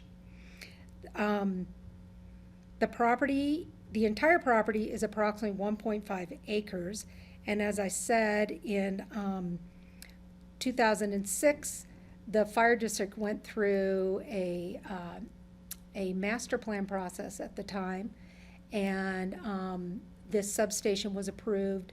This area back here on the property where they're proposing today for the affordable housing was considered during the master plan as a site for affordable housing at the time. In 2016, Pickens County worked with the fire district, and the building was upgraded for Pickens County dispatch. So the fire district is a special district and a political division of the state. So with regard to the process, the review process for this type of application is location and extent review, and that required the P&Z, it was a P&Z review, and it required the P&Z to find that the proposal was consistent with the county's applicable master plan. That master plan is the Western Maroon Creek Master Plan, and that plan was adopted in 2013. The Planning and Zoning Commission at their June 16th regular meeting voted 4-2, finding that the project was not in conformance with the WAMP. We'll call it the WAMP from now on. The Western Maroon Creek Master Plan is the WAMP. So they found it was not in conformance with the WAMP due to the height of the project and the scale of the project. State statute provides that the fire district board can overrule the P&Z's finding. And the fire district board voted 5-0 at their June 24th, 2020 meeting to overrule the P&Z. And as part of that resolution, they stated that the height of the project would be modified to 28 feet to comply with the WAMP. In addition, this project falls within the parameters of a project within an area of state interest. The project is located in areas around an airport, an interchange involving arterial highways, and a rapid or mass transit stations. A finding of no significant impact must be made by the community development director, or the project must obtain a permit. The community development director determined that a FONSI was not appropriate, and therefore a permit review is required based upon the review criteria of Chapter 12 of the Land Use Code, which is essentially the county's 1041 regulations. The BOCC is the review authority for, the BOCC is the authority for the permit review for areas of state interest. The P&Z did review the areas of state interest, and they recommend to the BOCC in a 4-1 vote approval with conditions. And the resolution, the BOCC resolution in your packet reflects most of those conditions that the P&Z recommends to the BOCC. So in reviewing the criteria for areas of state interest, I should probably enlarge that, shouldn't I? Part of which includes. Can I? Yes? Can I ask a quick question? One of those points Leslie was just talking about in terms of process. So the PZ initially denied it. So then it comes back to the BOCC, but in the interim, the P&Z met again and then came back with conditions. I sort of lost that process there. Sorry. Yeah, no, let me explain. So the P&Z is the entity that reviews location and extent. And the P&Z then also reviewed the project based upon areas of state interest. So the P&Z considered two different resolutions. So location and extent is only a review based upon the applicable master plan. And that applicable master plan is the WAMP. And the P&Z found that based upon the height of the project and the scale of the project, that the project did not comply with the WAMP. So the P&Z found that the project was in nonconformance with the WAMP. That location and extent review can be overruled, the decision by the P&Z can be overruled by the Fire District Board. So the Fire District Board on June 24th voted to overrule the P&Z's finding that they are in nonconformance with the WAMP, as well as they agreed to modify the height of the project to 28 feet. At that same P&Z meeting, June 16th, the P&Z considered the application based upon the areas of state interest, the criteria in Chapter 12. And in that review, the P&Z is only a recommending body to the board. So that is what is before you today, is the areas of state interest based upon their criteria of Chapter 12. And that is because the planning director did not find that this project is a finding of no significant impact. The planning director did not issue a FONSI, a finding of no significant impact.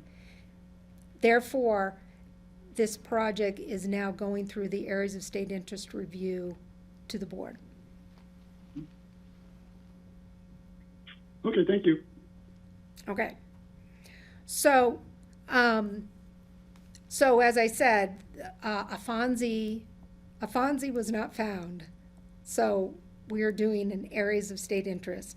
The P&Z does recommend approval to the board of this project based upon the criteria of areas of state interest, but with conditions of approval. And what I want to do for you today is just focus on the 3 areas that the P&Z and staff find the project does not comply with the criteria that we are to use in Chapter 12. So what I've put up on the screen for you is parts of Chapter 12. So this first one right here is the basic permit application approval criteria for matters of state interest. And if the project does not comply with any one or more of these criteria, the permit shall be denied or approved with conditions. And then the criteria in the code, this section in the code leads you through all this criteria that you compare the project against. And so staff and the P&Z in our findings do not object to the use of this property for multifamily affordable housing.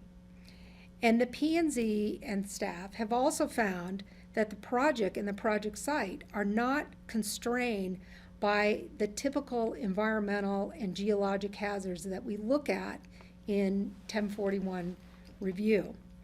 However, there are 3 primary criteria that apply to this project, and it is this criteria that we used to craft conditions of approval around the project. So the conditions of approval have enabled the P&Z to find can you not hear Steve? Can Steve not hear me? I thought he was fine.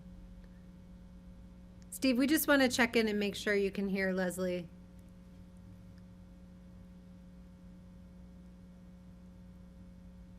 We can't hear you. My thing went off. It's not green.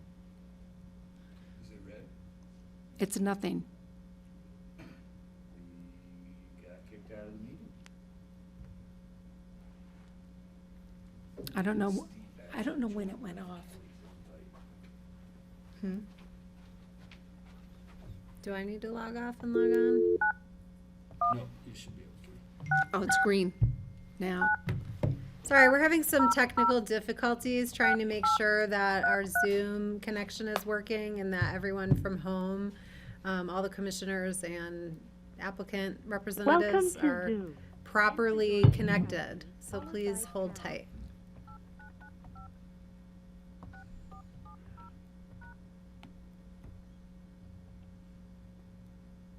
enter your participant ID followed by... You have entered the meeting as a panelist. Attendees can now hear you speak.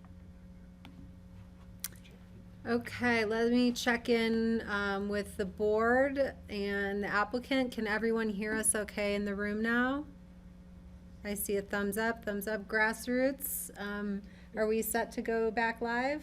Are we still rolling? Okay, okay, good, okay. We think we lost our audio connection with the folks at home, so we're. Well, I have a graphic for you for phone numbers now. So. Okay, great. Okay, I think we're all back on track now, Steve. Thanks, Steve, for doing that. So as I was saying, these, as I'm showing on my screen to you, these are the criteria that we used in Chapter 12 as we considered this project, and we used this criteria, and these were conditions of approval in the P&Z Reso, and they are also conditions of approval in the BOCC Reso. So the project will not have a significant adverse effect on land use patterns. And then a sub-criteria to that is whether the project complies with and is consistent with applicable plans. So again, the applicable plan is the WOMP. And from the WOMP, we have, with regard to design, the WOMP tells us that with regard to height, that structures are limited to heights allowed in the underlying zone district. So this zone district is a public zone district, and the underlying height is 28 feet. The applicant, after the P&Z meeting, said that they would modify the project to 28 feet. I just want to clarify that the county's methodology for measuring height is how we are going to measure the height of this building, including the solar panels that are proposed on top of the building and the mechanical. So the other part of the WOMP that applies to this project is this policy here within the ABC activity node, which this project is located in the ABC activity node. It says, given proximity to residences and high visibility with Highway 82, development should be designed as a collection of small-scale buildings designed to be compatible with terms of mass and height with adjacent residential structures. So, how do we compare scale and how do we compare mass? Pitkin County uses floor area. They use allowable square footage, allowable floor area. The way this project, if we were to apply our floor area calculations to this project, this project pencils in at 0.97 to 1 floor area because underground garages count in floor area within the urban growth boundary. The surrounding neighborhood of the Airport Business Center, the North 40, one could look at their certificates of occupancy and building permits and see that it's a variety of allowable floor areas, related to the existing structures. But the North 40 was a planned unit development, and as we know, when you do a planned unit development, development can be more dense because there is a set aside of common open space. The floor area in the Airport Business Center and in this underlying zone district is 0.5 to 1. And this project, if you take out the parking garage and don't count the parking garage with in the calculation of square footage, it is 0.65 to 1. Then secondly, third is transportation. And this is, again, from Chapter 12, our criteria. The project will not have significant adverse effect on the capability of local governments affected by the project to provide services or exceed the capacity of service delivery to systems. Existing and potential financial capability of local governments to accommodate development related to the project. A level 2 transportation study was done for this project as requested by the county. And the county found that there will be significant impact to traffic, particularly the primary intersection going into the Aspen Airport Business Center. This project requires standard building permits from the county, standard building permit review. The transportation impact fee for this project, given the size of the project, is roughly $100,000. So the condition of approval requests that the applicant comply with the transportation impact fee methodology and calculation, and provide roughly $100,000 at the time of building permit issuance for the transportation impact fee. And I think in my memo to the board, I also find that that there is a section in Chapter 12, I don't have it up here, that says that the permit authority can require financial guarantees for the project. So, with that, the P&Z is recommending approval with conditions of approval for this project. And I'll turn it over to Chris, unless there's questions. Let's see, actually, what we'll do now is we will have questions of you from the board. If there are any, and I see George with his hand up. Yeah, thanks. Leslie, would you go back to the FAR? Because the way I read this is that the project's floor area ratio is 0.97 to 1 because they did not include the garage, or without the parking garage, the project's FAR is 0.65 to 1. So the requirement, are they meeting the requirement with the garage for the underlying zone district, which is 0.5 to 1? I can't figure that out. No, so the way the county in this zone district is calculating floor area. So this zone district, there's a floor area ratio, which is 0.5 to 1. Because this is an area of state interest, you can't go directly, you can't say, well, we're just looking at the underlying zone district.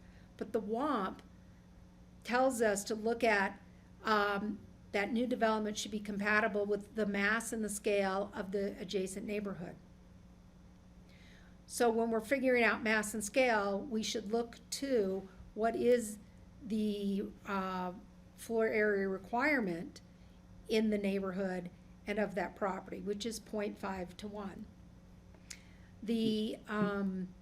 If we take out the parking garage, which would not be how Pickens County would calculate floor area, but if we take out the parking garage, then this project is 0.65 to 1.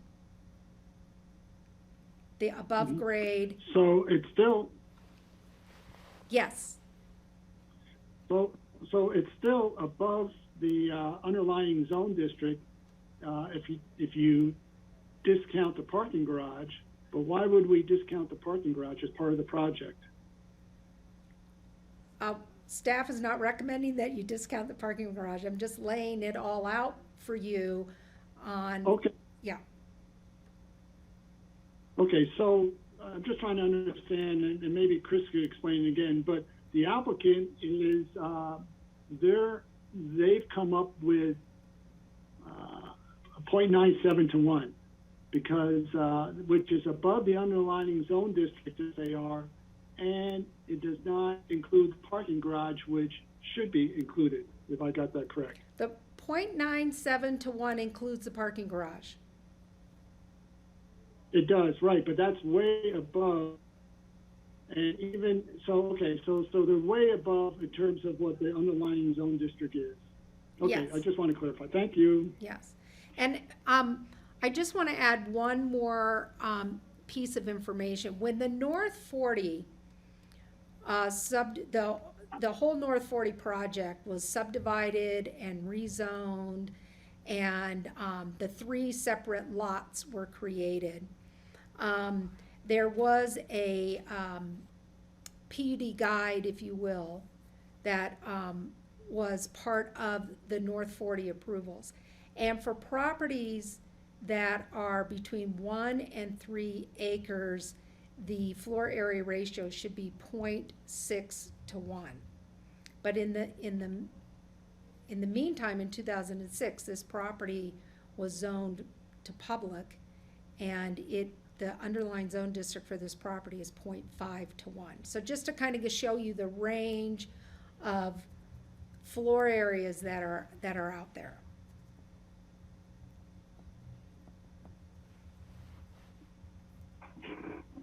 Okay, Kelly has a question. Yeah, I do. And Leslie, would you mind just scrolling up on your page? And this might be a question for John Ely, because I just want to make sure I understand what our 1041 obligations are. Where I'm a little bit confused is it says that we shall approve the permit as long as it complies with the general criteria, and then it goes down and says if it does not comply with the criteria, it shall be denied or approved with conditions. And so I wondered if you could help me, given the location and extent that applies here and how we should be interpreting this. I just don't know if, what happens if we deny a permit today.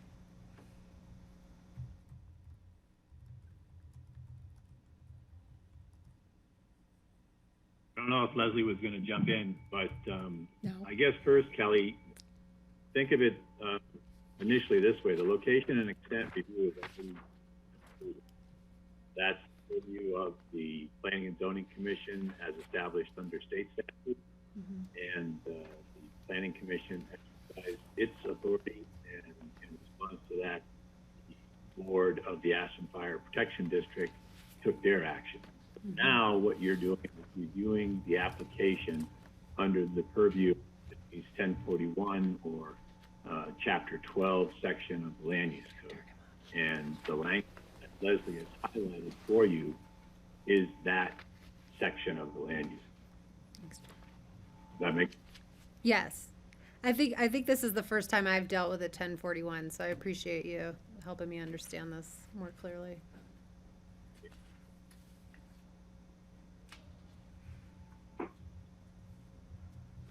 So Leslie, I have a question also.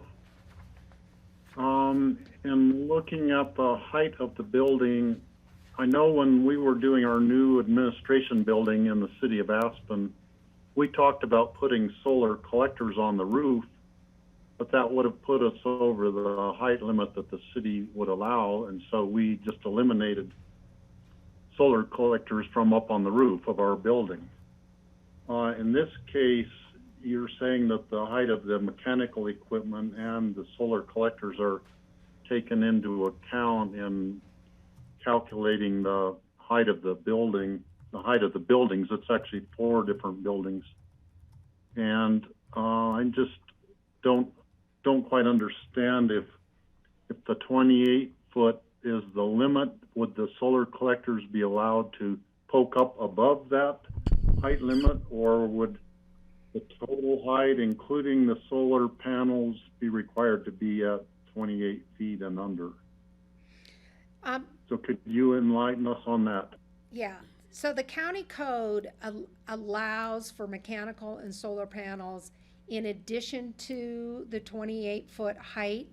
I don't know, when we change the code in November, we have a specific calculation in there on how tall they can be. So they can extend above the 28-foot height limit. However, the reason why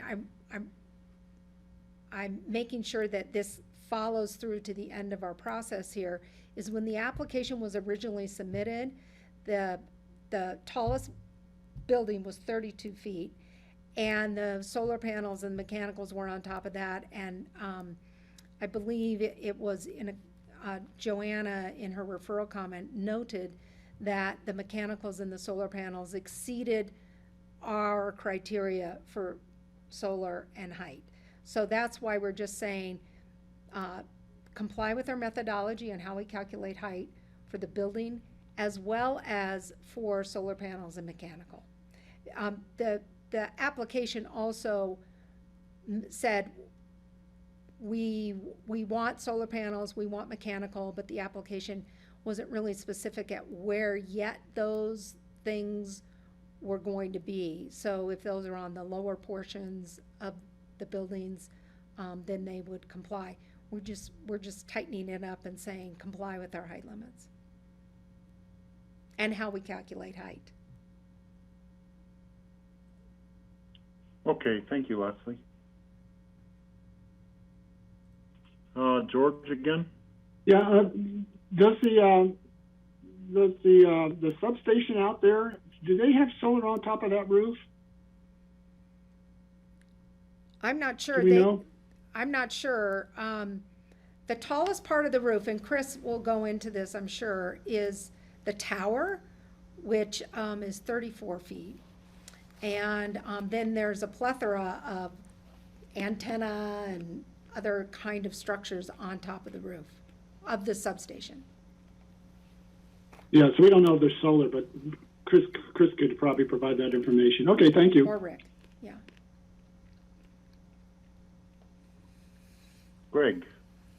Yeah, hi. Great. Thanks, Leslie. Great to see you.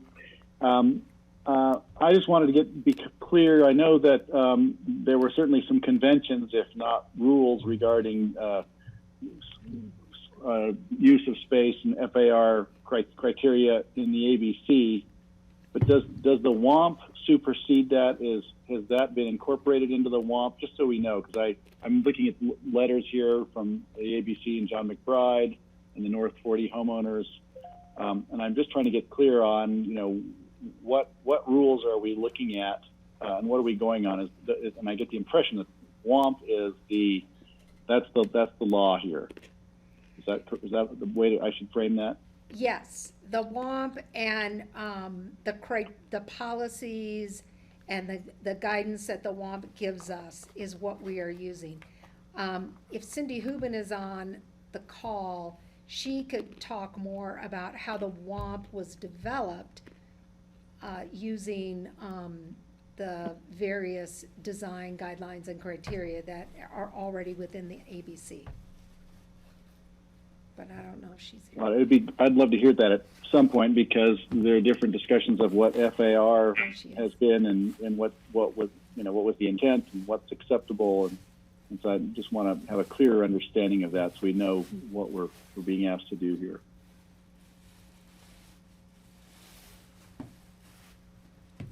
Would you like me to do that now or a different time in the agenda? That's up to Steve. Maybe that's something we put on the list for later, but. Yeah, I'm wondering if maybe we should come back to that later, Cindy, and because there's a possibility during Chris's presentation that some of our questions will be answered too. But I'm fine with that, Steve. I have other questions as well. And then let's return to it later for today. Okay, thank you. Okay, any further questions for Leslie? At this point, we can ask questions later too. So seeing none, let's move on to the applicant's presentation. So Chris Benden, you will have the floor now.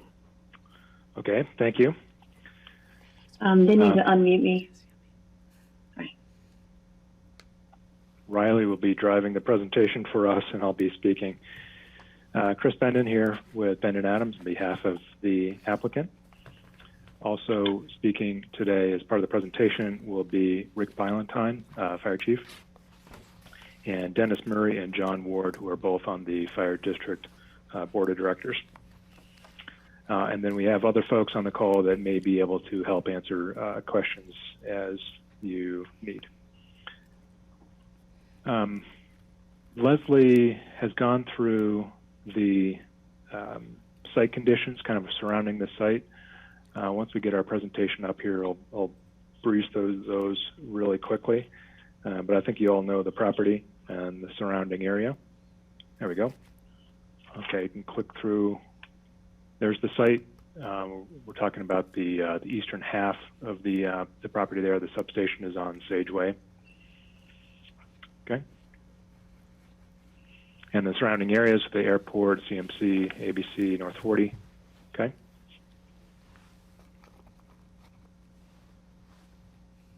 And then the site as it exists today, it's a bunch of maybe spoils from the excavation of the substation that's sort of piled up there. It's been used as a PMX course the last couple of years, but that's the site as you know it today. Okay. Existing conditions. I'll be very brief on this, and we can come back to it. But just under 1.5 acres, zoned public. Leslie talked about the master plan that was adopted in 2006. Okay. The existing substation, there's an 18-foot front setback along Sageway there. And you probably know the facility. There's a meeting room and office. There's a deed-restricted residential unit in that building. We're at roughly 15,600 square feet now. The main building is 28 feet tall. The training tower is 34 feet tall. Leslie mentioned the Pickens County went through a location and extent review a few years ago to add communications equipment. So there's some stuff on top of that tower that actually is higher than the 34 feet. Okay. I want to kind of start with some basic kind of fundamentals. This is from a housing study that the Aspen-Pickens County Housing Authority participated in as a regional study. And not a lot of surprises here, but there's housing shortage throughout the valley. Next slide. There's 3 questions that I thought were useful that were asked during this study. And this first one is focused on employers, asking what's your biggest problem in recruiting and retaining employees. And by far, across the different size in employers, lack of available affordable housing was the biggest issue. Second is transportation and long commute times, which is related to housing. Okay. Interesting, actually, in that is that there was lack of childcare was the next biggest impediment. This next question is, to what extent has your ability to find and retain qualified employees changed over the last 3 years?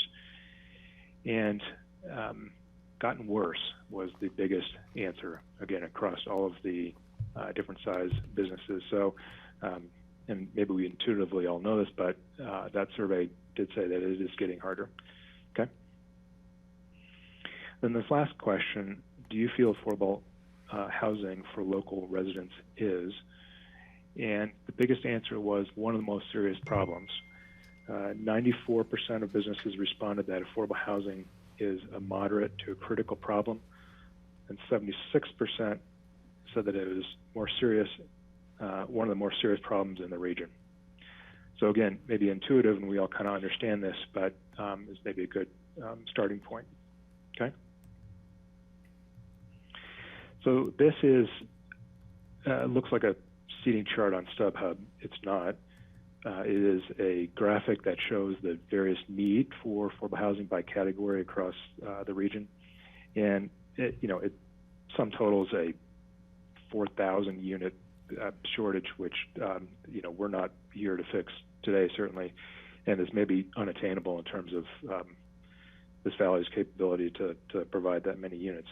But it reinforces that the housing problem is not only a problem from a perception standpoint, so that you saw those questions, and overwhelming people responded that yes, it does feel like a problem.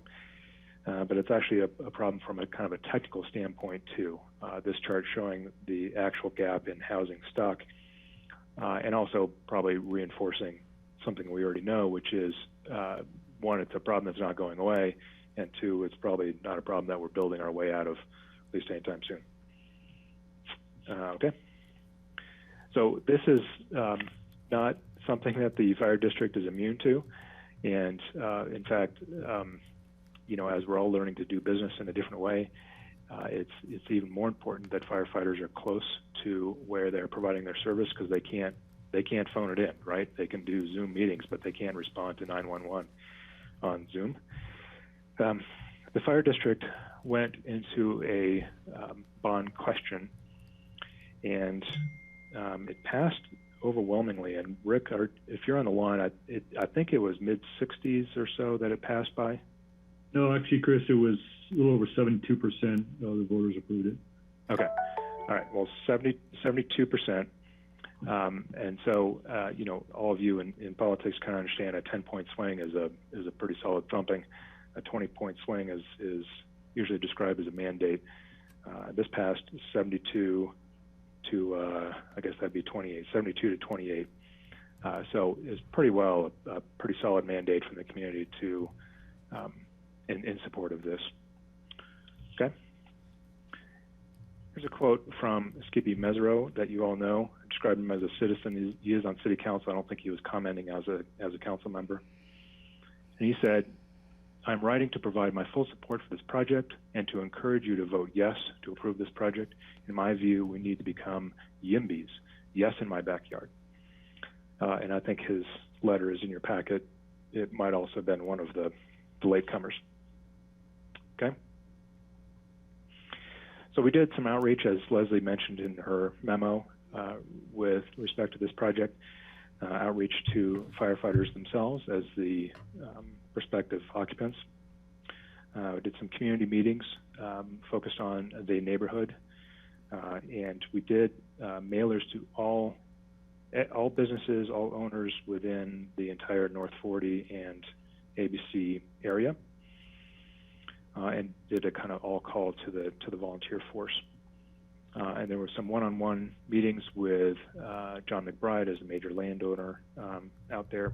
And then lastly, there was board meetings focused specifically on this project with folks from the neighborhood. Okay.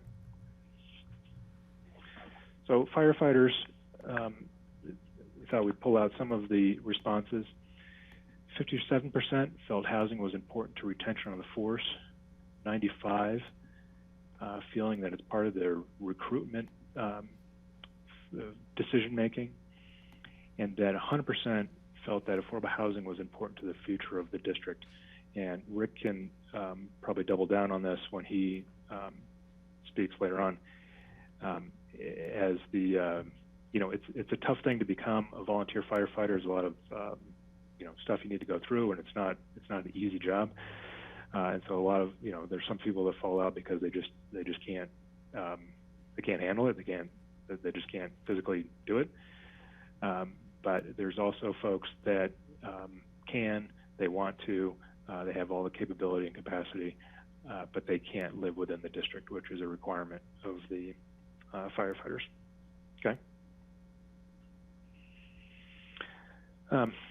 Captured some of the comments from volunteer firefighters, and as I mentioned before, we also heard that their number one issue was the availability of housing.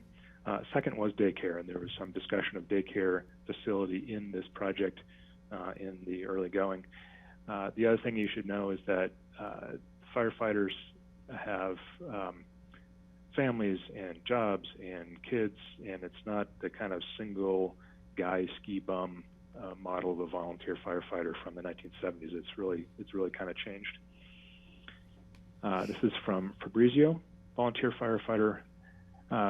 Fabrizio believes having affordable housing for first responders will allow people to save money in order to purchase something in the future and stay in the community. Okay. Kevin Spitty, I'm in support of any housing that will help firefighters, ambulance staff, nurses, and other first responders support the community in times of need. grant. You'll have free up beds in residences and other areas of the community, which will help more people be able to find a place to live. Okay, from Parker, with more affordable housing, we'll be able to recruit and retain high-quality first responders, which benefits all people in our area, including residents and visitors. Okay. With residents, neighborhood outreach, as you would expect, and you probably heard, comments were focused on density, height, traffic, parking. We heard a lot about other projects that I'm sure you've heard about as well, but there's other projects in the area that people are concerned about. And in our discussions with John McBride, there was from him concern about the heights of buildings right along Front Way. But we invited people over to the station, have a hot dog, meet the firefighters, and tell us their thoughts. Okay.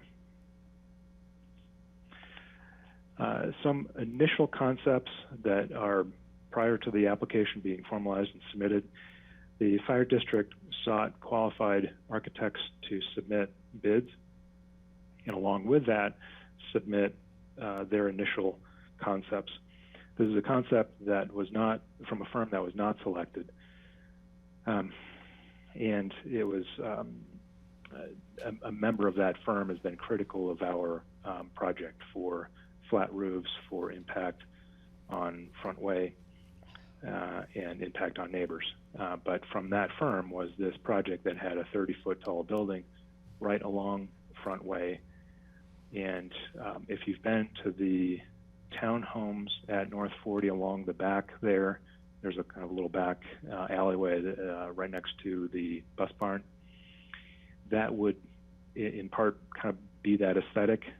Roof heights or in pitches are different, obviously, but that project in that firm was not selected in part because there was concern about the approach to build this kind of solid 30-foot tall wall close to that neighborhood along Front Way. Okay, next slide. Next, Rick Ballantyne wants to make a few comments, and then we'll come back to me.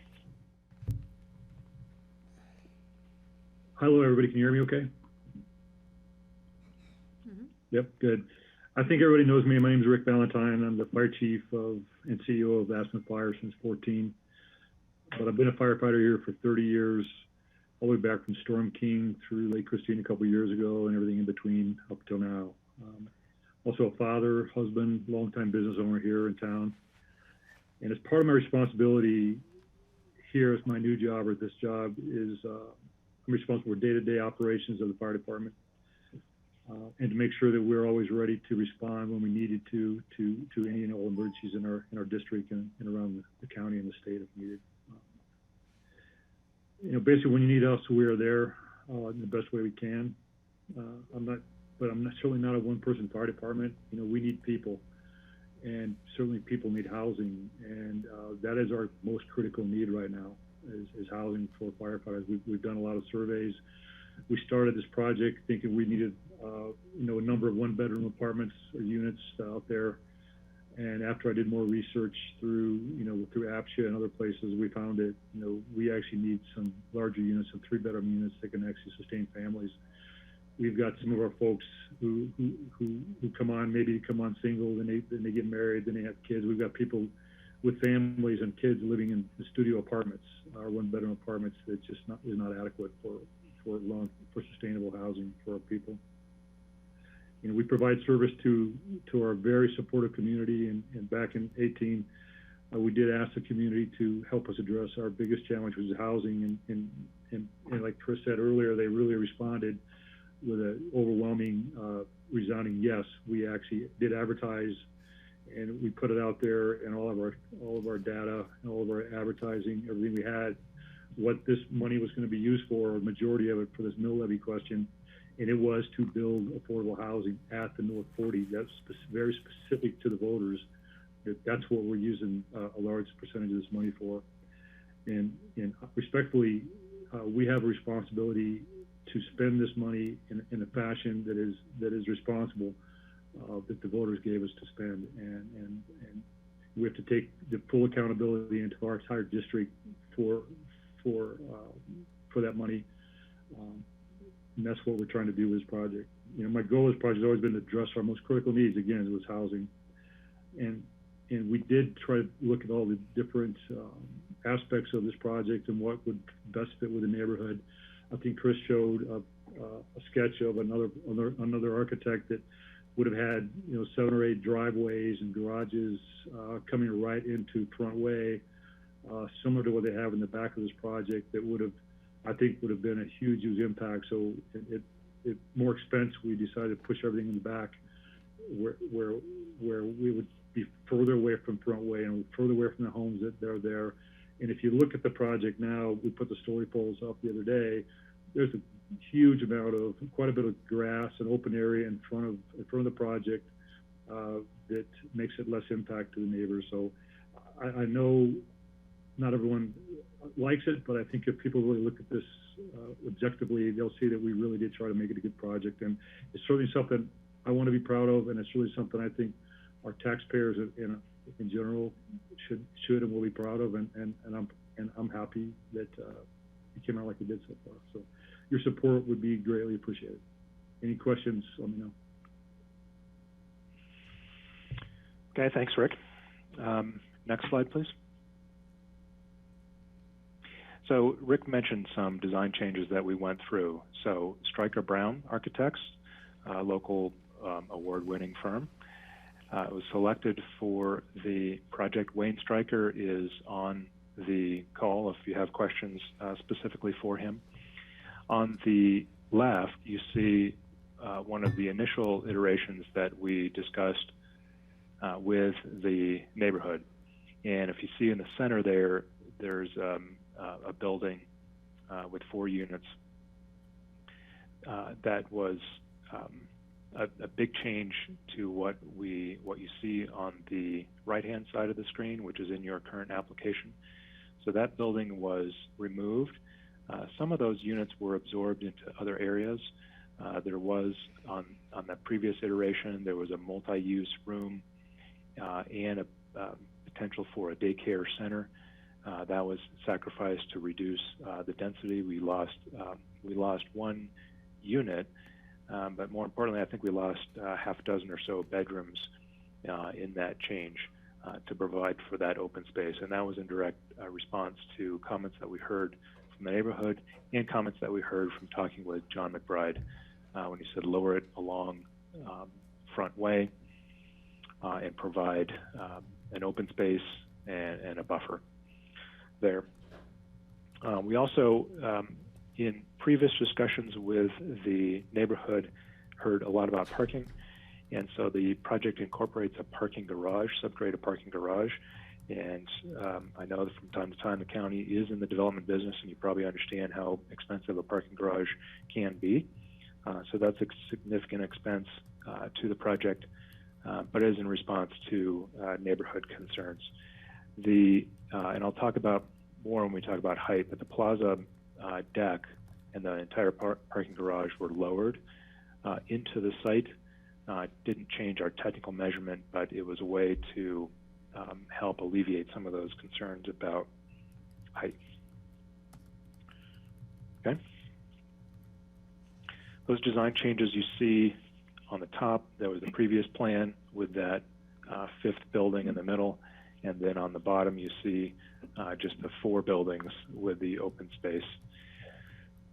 As you can see here, there are flat roofs, but they are articulated. The massing is broken into several structures, similar to what you see elsewhere in the North 40 and ABC neighborhood.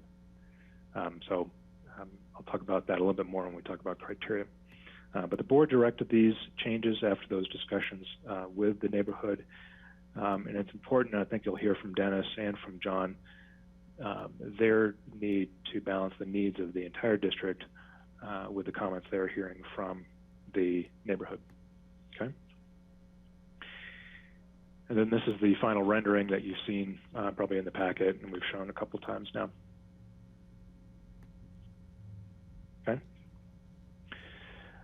More specifically, the proposal that you see in front of you is 17 units of affordable housing. You can see the numbers there on the far left, that it's primarily in the 3-bedroom range. There's a single family which does have 3 bedrooms. So they are larger, kind of more family style units. The floor area of those individual units is pretty modest in comparison to what you see elsewhere and in the neighborhood. They are all rentals, so the fire district will maintain ownership of these and rent them to qualified folks that are volunteer firefighters that are on the paid staff. There's a transition to kind of a mixed department with some paid staff. To the extent that the units are not filled from the ranks of the fire department, these units will cascade to other first responders, whether that's dispatch or fire or police, ambulance, police department, etc. So they will be filled. So if we don't, we feel very firmly that we have the demand across the firefighters to fill these units. But for whatever reason, if they can't be filled, they will be filled with other first responders in the same format, same rental format. Okay. Some specifics on the lot size and the setbacks I've talked about. The height of the substation is at 28 feet. There was a question, do we have solar? And yes, we do have solar. I think that was recently installed in connection with a project here in town, actually. So we've lowered our request for the solar mechanical exemption, if you will. I believe that in the current code adopted in November, that on a flat roof, that is a 4-foot allowance for those facilities to be above the height limit. Height of the residential is at 28 feet. What's important in this number is that throughout our application, we very clearly represented that height is measured from the top of the plaza deck, the finished level of that plaza deck. And when we lowered the plaza and the parking garage down into the ground, making that ramp steeper to the point where the ramp can't be any steeper, or it becomes unusable. That technical measurement didn't change because the plaza kind of went down with the parking garage, and the heights of the buildings went down with that as well. But our buildings were at 32 feet. Personally, I think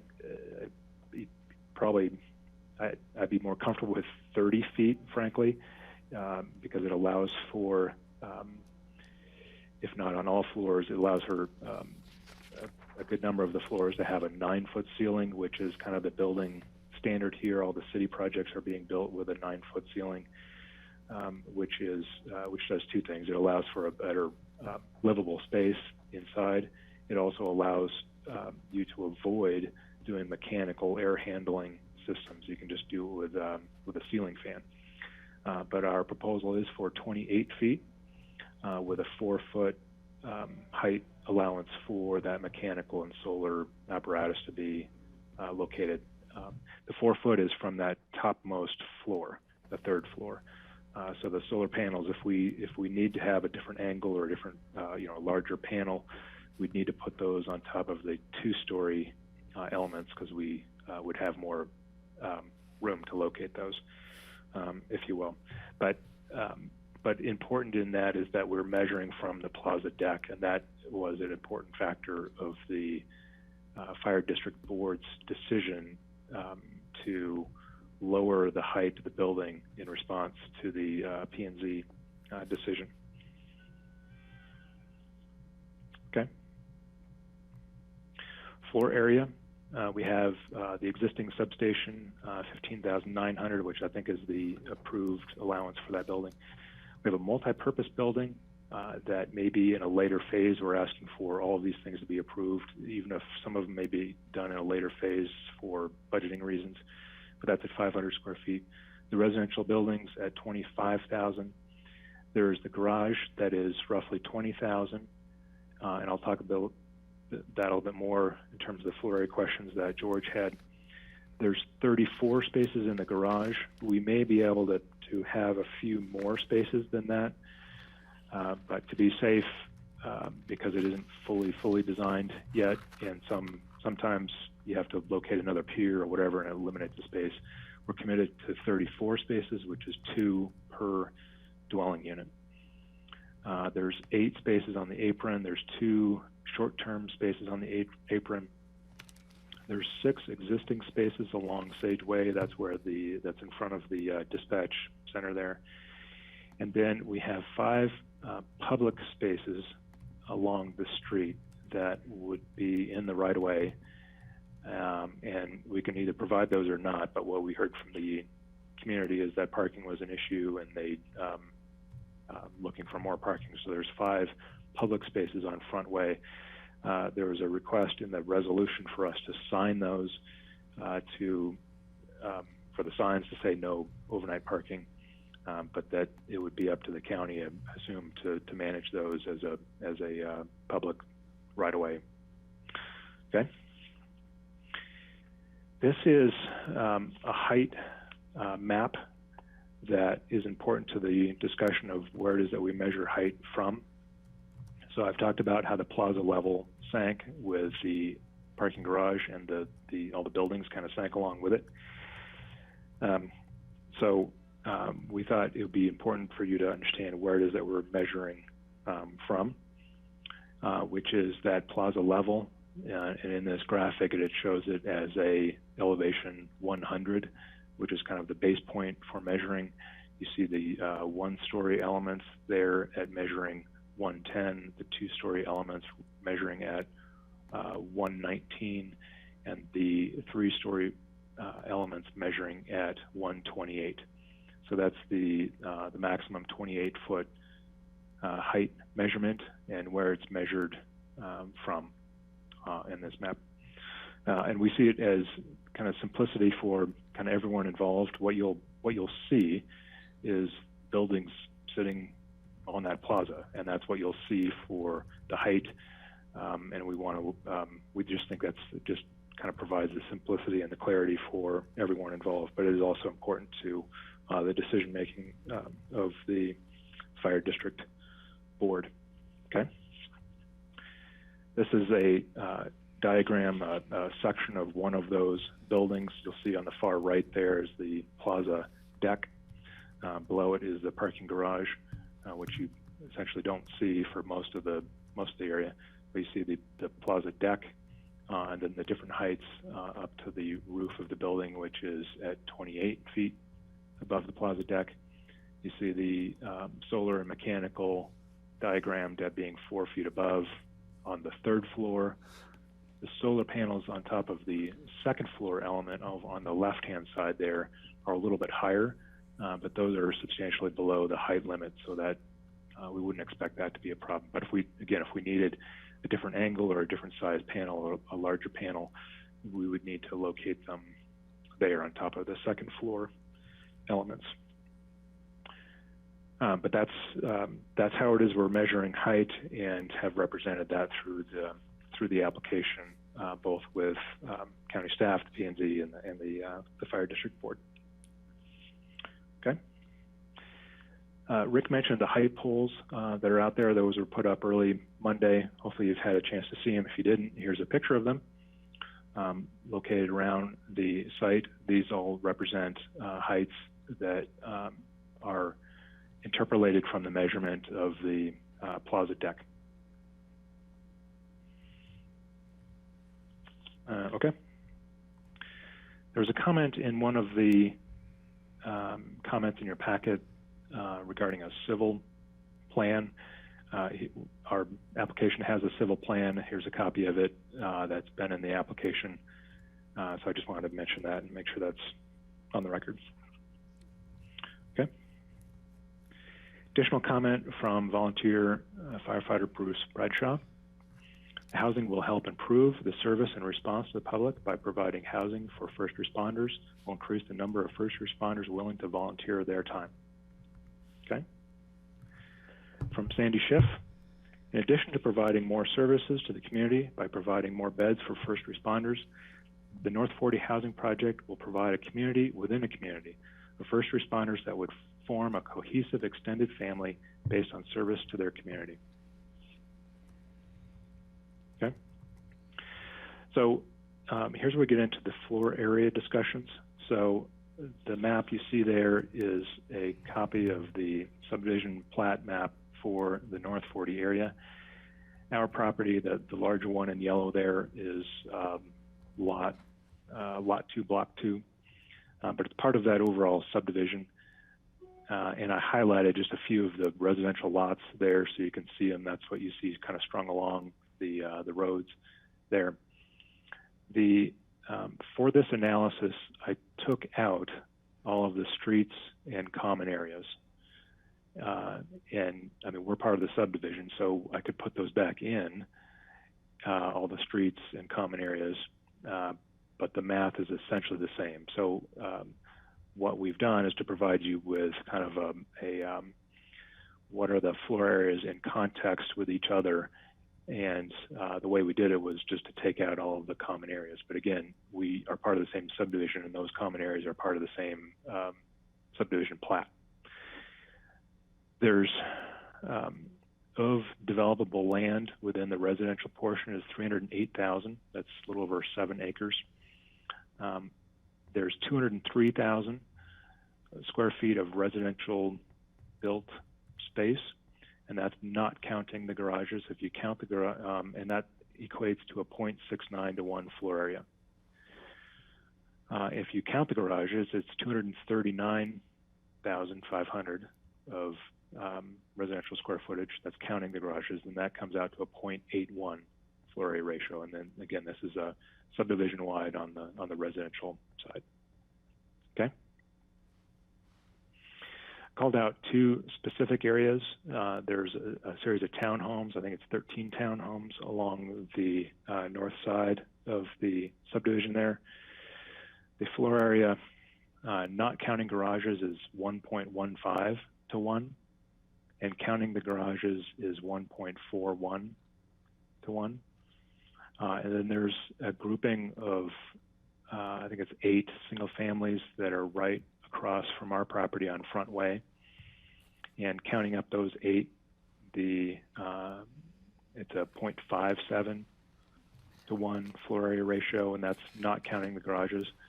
If you put the garages in, it's a 0.66 to 1 floor area ratio. And not all of them had a 2-car garage, so we took that off of what's actually built, because I think 2 of them have a 1-car garage. Okay. The reason for saying all that is to show you kind of where we fall within the spectrum of floor area. So we're more certainly than the single family homes, both counting and not counting the garages. You know, there's maybe an argument that our garage shouldn't count and everyone else's should, if you're concerned about mass and scale, because our garage is below grade, which does not have or has a very minimal mass and scale impact to it, whereas the other garages are above grade and are certainly visible and contribute to mass and scale issues. But in comparison to the overall North 40, we have less floor area if you're not counting the garage. We have more if you are counting the garage. And then we're less than the townhomes in both categories. So from our perspective, we think we have designed a project that fits well with the neighborhood in terms of mass and scale. Certainly, I think it would be different if we had a 20,000 square foot garage above grade within our buildings. On top of that, I think you'd experience a much bigger development, visually much bigger development. But whether the garages are counted or not, this is kind of how we fall in context of other projects in the neighborhood. Okay. There's questions that came up with a scenic review when we're going through location and extent. The views from 82. The substation was developed 10 years ago, 15 years ago, designed by Studio B. And as you know, the ABC in North 40 areas are kind of a mishmash of lots of different styles architecturally. You have traditional, you have some log beam things, you have pitched roofs, you have flat roofs, you have Adobe style, you have some CMU block buildings. There's an old train depot there. Next slide, please. Striker Brown has designed what we believe is a very attractive building for this site. It's minimally viewable from Highway 82 and a positive addition to the landscape. There's no impact to open space or negative aesthetics to the entrance to Aspen from our standpoint. Show the next slide, please. We may want to toggle back and forth. So this is our proposed building in that landscape, kind of standing on the side of 82, which no one does, but that's the kind of the view from 82. Riley, if you can just toggle back and forth a couple of times on that, you see the kind of existing condition and the proposed building put into that picture.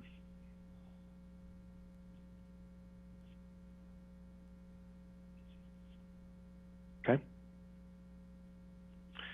Next up, Dennis Murray, who's the Vice President on the board. I would like to make a few comments, then we'll have John, and then we'll wrap up. Dennis? Hello, Commissioners. Dennis, can you hear me? Yes. Yes, we can hear you, Dennis. Okay. Yeah, I've been on the board since 2014. We have roughly been an average about 35 to 40 firefighters of all levels from 1 year to 30 years. Where we are and where we've been for this is my mid-second term. Our challenge is to get firefighters to apply and then qualify and then stay on with us. And we've had several recruitment classes of 8 or 10 or as many as 15 enthusiastic individuals that want to be a part of our fire protection district. And when it gets right down to it, the commitment is huge, mostly a lifetime commitment, and then training. But one of our requirements is to live within the district, because a volunteer to react to an emergency has to be somewhat nearby. You can't live in Carbondale and fight a fire on Bleecker or up Castle Creek Road. And so our requirement is you have to live here. And all of these recruitment classes we've had of late, we get down from 10 to 7 to 6 to 5 to 2, and housing has been the largest part of our challenge. When we bought this property, again, I wasn't on the board then, but we bought the property in 2006, built the substation, again, to react to a portion of the district that we needed first response faster. We were closer to the airport. We could serve the Woody Creek area. We go from Snowmass Canyon up. Housing was on that purchase agreement, and this was the place that we were going to do it. Since housing has become such an issue that we talked about when we went for our mill levy increase, the first one since 1953, we asked for money to build housing because we had a piece of property, and that's been our goal. I've been on that committee to develop this project. I listened to, and we all did, to the neighbors. We listened to the desires of our board, because we were mixed about maybe we could use the money from the public and buy down units in town or do other things, and we researched those, and we did not get much traction. The cost of a Hunter Creek unit versus what we could focus our entire mill levy money onto one project just didn't work out for us to try and buy down. So we focused on this piece of land. We listened to John McBride, and I was, when he did North 40, I know I want to say 20 people that scored a home in there. That need has not changed in the 20 years that North 40 has been developed. The idea to live somewhere within the urban growth boundary, somewhere close to the transportation, somewhere, you can ride your bike to town. And, I'm seeing that, if we ever had any money left over, we get some electric bikes for this project. And people wouldn't even drive their cars. We got a place to park them because we heard loud and clear that parking is an issue in this tightly packed neighborhood that is very dense, and for good reason, because there's a huge need for people to live somewhere in and about Aspen. I live in employee housing that was built in an empty field at the south end of town in the Ames Addition on the Barbie property. I've lived here for 17, almost 18 years. 15 years in, we've had an empty lot across the street from us that is a South Aspen townhome project that directly across the street from my home. They built 16 employee housing units, 5 free market units, a 57 car parking garage. And I was like, oh my God. And turns out, after 2 years of them being there, I have several friends that live in the development. The car parking garage has not been an issue. I have new neighbors, of employees like myself. It has been a welcome addition rather than an empty lot. This development, we have the property, we have the money, we have a solid design that we've listened to and amended and peeled off pieces because, some of us wanted more and, try to get to a place. We think we've met all of the criteria. We think this is valid. We think it is exemplary to meet the goals and, to have a firefighter come to your home or come to your swiftwater rescue or come to your car accident or come to a plane crash and have that person somewhere close by is valuable. And there are slight sacrifices. I would imagine that if you live directly across the street from this project, that there'll be an impact for you during construction, and maybe afterwards you'll get to know the family and friends that have moved in. But I would like to listen to the 87 square miles and the that we protect and the residents of this community and Pickens County, and really take that to heart when you look at what we've done and the extent of your review, and vote for this project and let us get it started, and we can have these people in place maybe in a year and a half if we get a thumbs up. So that's all I got to say. Thank you. Okay, thanks, Dennis. Next slide, please. And I think if John Ward, if you're on the phone.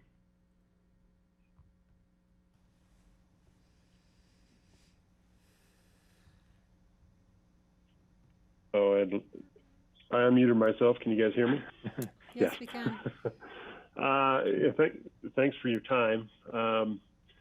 As Chris said, my name is John Ward. I am the president of the Fire District Board of Directors.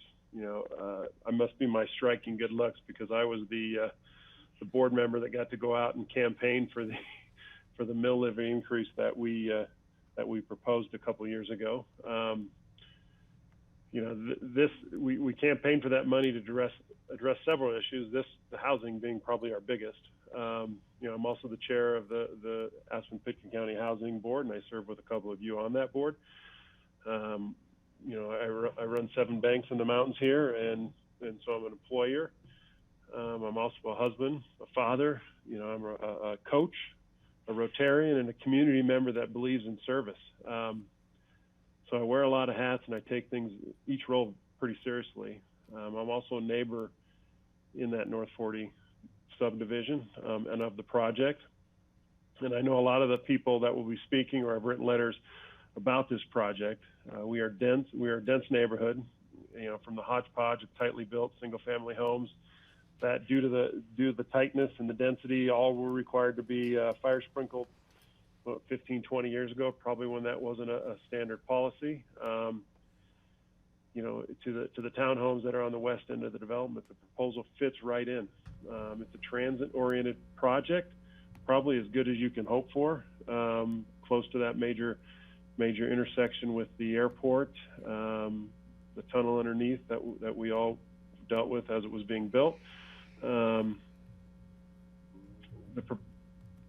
Further, it fits in with the larger ABC area. I love my neighborhood. I love the family-centered environment. What we are proposing fits in with that character. It brings families and it brings top-notch individuals, service-oriented individuals, and community members to North 40 and the ABC. I strongly support the project as proposed because the positives far outweigh the negatives, which to me is a very lopsided pros and cons list. This is the plan we voted for. This is the plan I envisioned when we campaigned for the mill levy. It was to put firefighters and first responders right next to our station on land we already own in a close proximity to Aspen, and to be able to maximize response. I serve on the APSHA board with several of you, and as we reported in the paper the other day, and we've been informed at our board meetings, almost 200 people applied for 10 affordable rental units on the S-curve. I've used the statement, as Chris did earlier and several others have, we will never build ourselves out of the affordable housing crunch, but we can prioritize specific community needs, and this project prioritizes individuals and families that will be serving the fire district in Pitkin County. We can't outsource emergency services, as Chris said. We can't order a firefighter on Amazon. We can't do a Zoom response, which I really dislike these Zoom calls, but to a car crash or a fire, if I or my wife or my son or other family members or neighbors call 911, I want somebody to come, and I want them to come now. Not drive from Rifle, not drive from Basalt, not drive from Eagle. I want them now. With this plan, someone's arriving and arriving quickly when I call. As a citizen, as a board member, that's what I want for myself and all of our community members and visitors. Ultimately, what we are proposing is a significant benefit to the community and strengthens and ensures the fire district's ability to provide firefighters both pay and volunteer. Thanks for hearing us out. We're asking for your approval. Okay, thanks, John. Last slide. We have a project in front of you that we think is a really good project. It's for the right reasons. It's at the right time, and we are looking for your support. I can respond to some of the items that came up in Leslie's presentation and some of the other commentary. At the appropriate time, we do have some commentary on the proposed resolution and some items to discuss through with you. But I think at this point, we'd be happy to address your questions.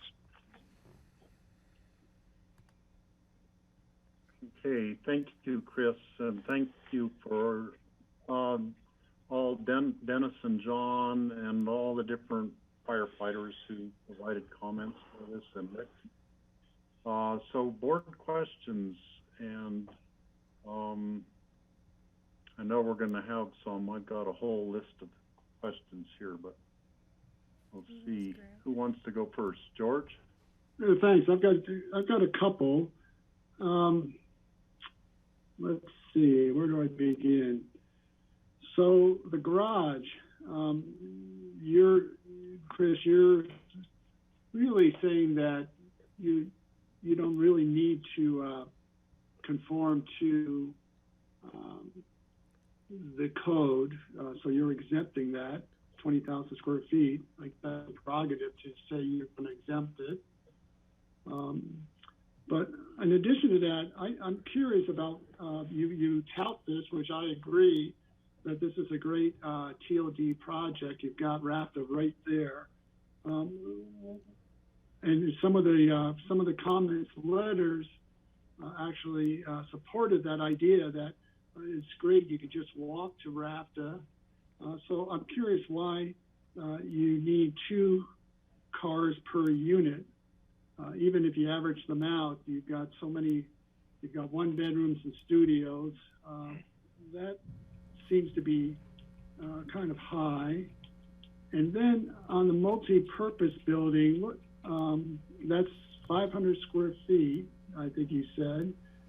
And how would that be utilized? Would that also be open for the community as well? So those are a couple of my questions right now. Okay. Oh, one last question. I'm sorry, one last question. John Ward, thanks, John, for your comments. But John mentioned that this was the plan that the voters voted for. And I didn't have the opportunity to vote because I don't live in the district, but I'm not sure that the voters actually saw this plan or the density that is being proposed. Okay, well, I will jump in and answer your questions about the garage.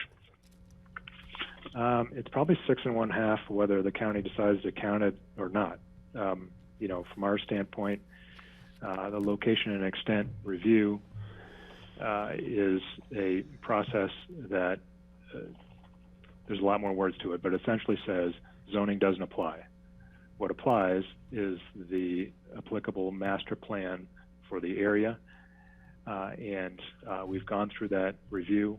You heard Leslie and me talk about that, and has been essentially resolved by the fire district board. The reason we suggest that it shouldn't count is that it's subgrade. So to the extent that floor area is a means and methods of managing scale and mass, you know, the visual impacts of development, a parking garage, it's not that you don't see it, but if it's subgrade, it's largely those impacts kind of go away. But you know, if it counts and it counts across the board, then you saw how we measure up in terms of floor area with our surrounding neighborhood. If it doesn't count and it doesn't count across the board, then you see how it stacks up against the context of the neighborhood. And again, I kind of just say again that our parking garage is subgrade, which has a minimal impact as opposed to other garages that are, I think all of them through the North 40 at least, are above grade. And so they contribute to their own mass and scale more so than ours does. You know, the number of parking spaces, this is something that I think we're all familiar with as planners. You're right that this is maybe one of the more transit-oriented development sites in the state or the country. I can't think of other places in the community and maybe even in the state where you can walk to a grocery store, walk to work, walk to go over and get on a plane. I mean, it's kind of amazing in that framework, and it certainly argues from a theoretical standpoint that we don't need or we need less parking. That usually kind of bucks up against the reality of people's lives, where they still have a car, even if they are walking to the plane, walking to work, walking over to get on the bus or riding their bike into town. They still have a car. They still need a place to put it. And as we all know, living here in the valley, we all have stuff. We have, campers and a kayak, and we just have stuff. And we heard that pretty loud and clear from the neighborhood that we need a place to put cars, need a place to put our stuff, and that in large part contributed to the parking garage. I can't tell you, when I was at the city,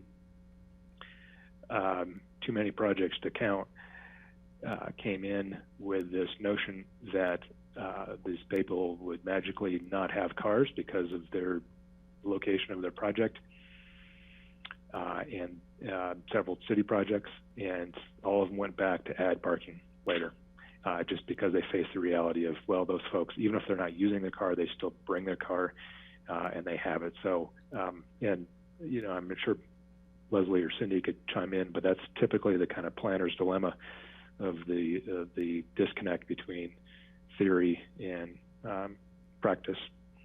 I think you had a question about the multi-purpose room, and I think that is that's kind of an offshoot of needs for the fire district for various, storage of stuff, potentially a meeting room. I think it's that one-story element there, kind of on the north side of the building. And Rick may jump in if he has any more specific ideas for that space.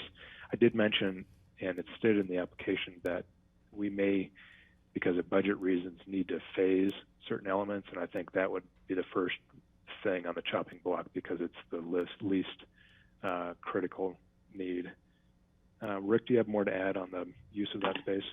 Sure, I sure can. Chris, thanks, and thanks for your question. That room basically was designed potentially to be used as a storeroom, or maybe in the end use this as a workout room. Currently, one of our bays in the station is being used for a workout area for firefighters.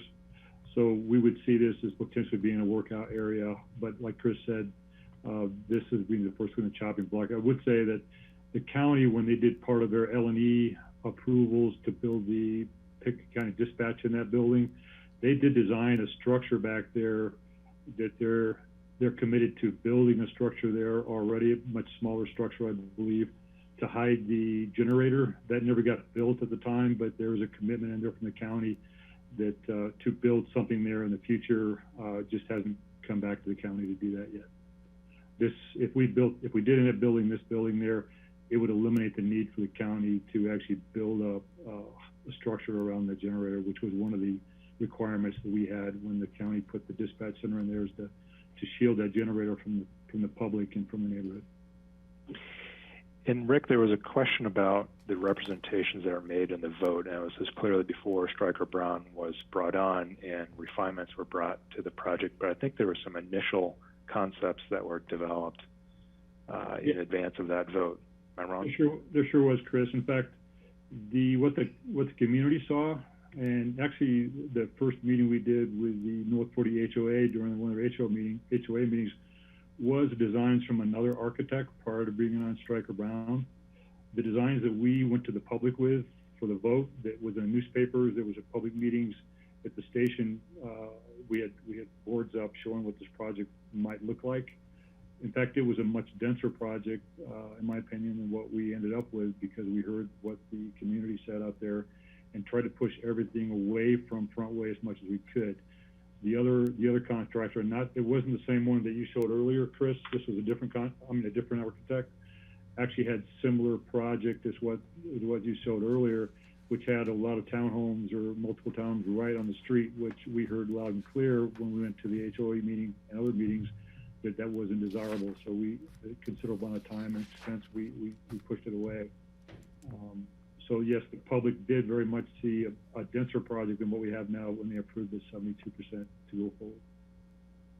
Great, thank you. I have a follow-up question on what was actually approved, and I got this brought to my attention from one of the public comment letters that came in, and that referred to what actually the provisions of the ballot question, the specific wording of it on who would be allowed to live in the housing, and the letter indicated that it would just be firefighters would be the ones allowed to live there. It wouldn't include other first responders, or it wouldn't include staff people of the fire district who aren't actually firefighters, or those kind of people who are in part of the whole team, but they're not actually firefighters, would not be allowed to rent these units. So could you speak to those exact provisions of the ballot question?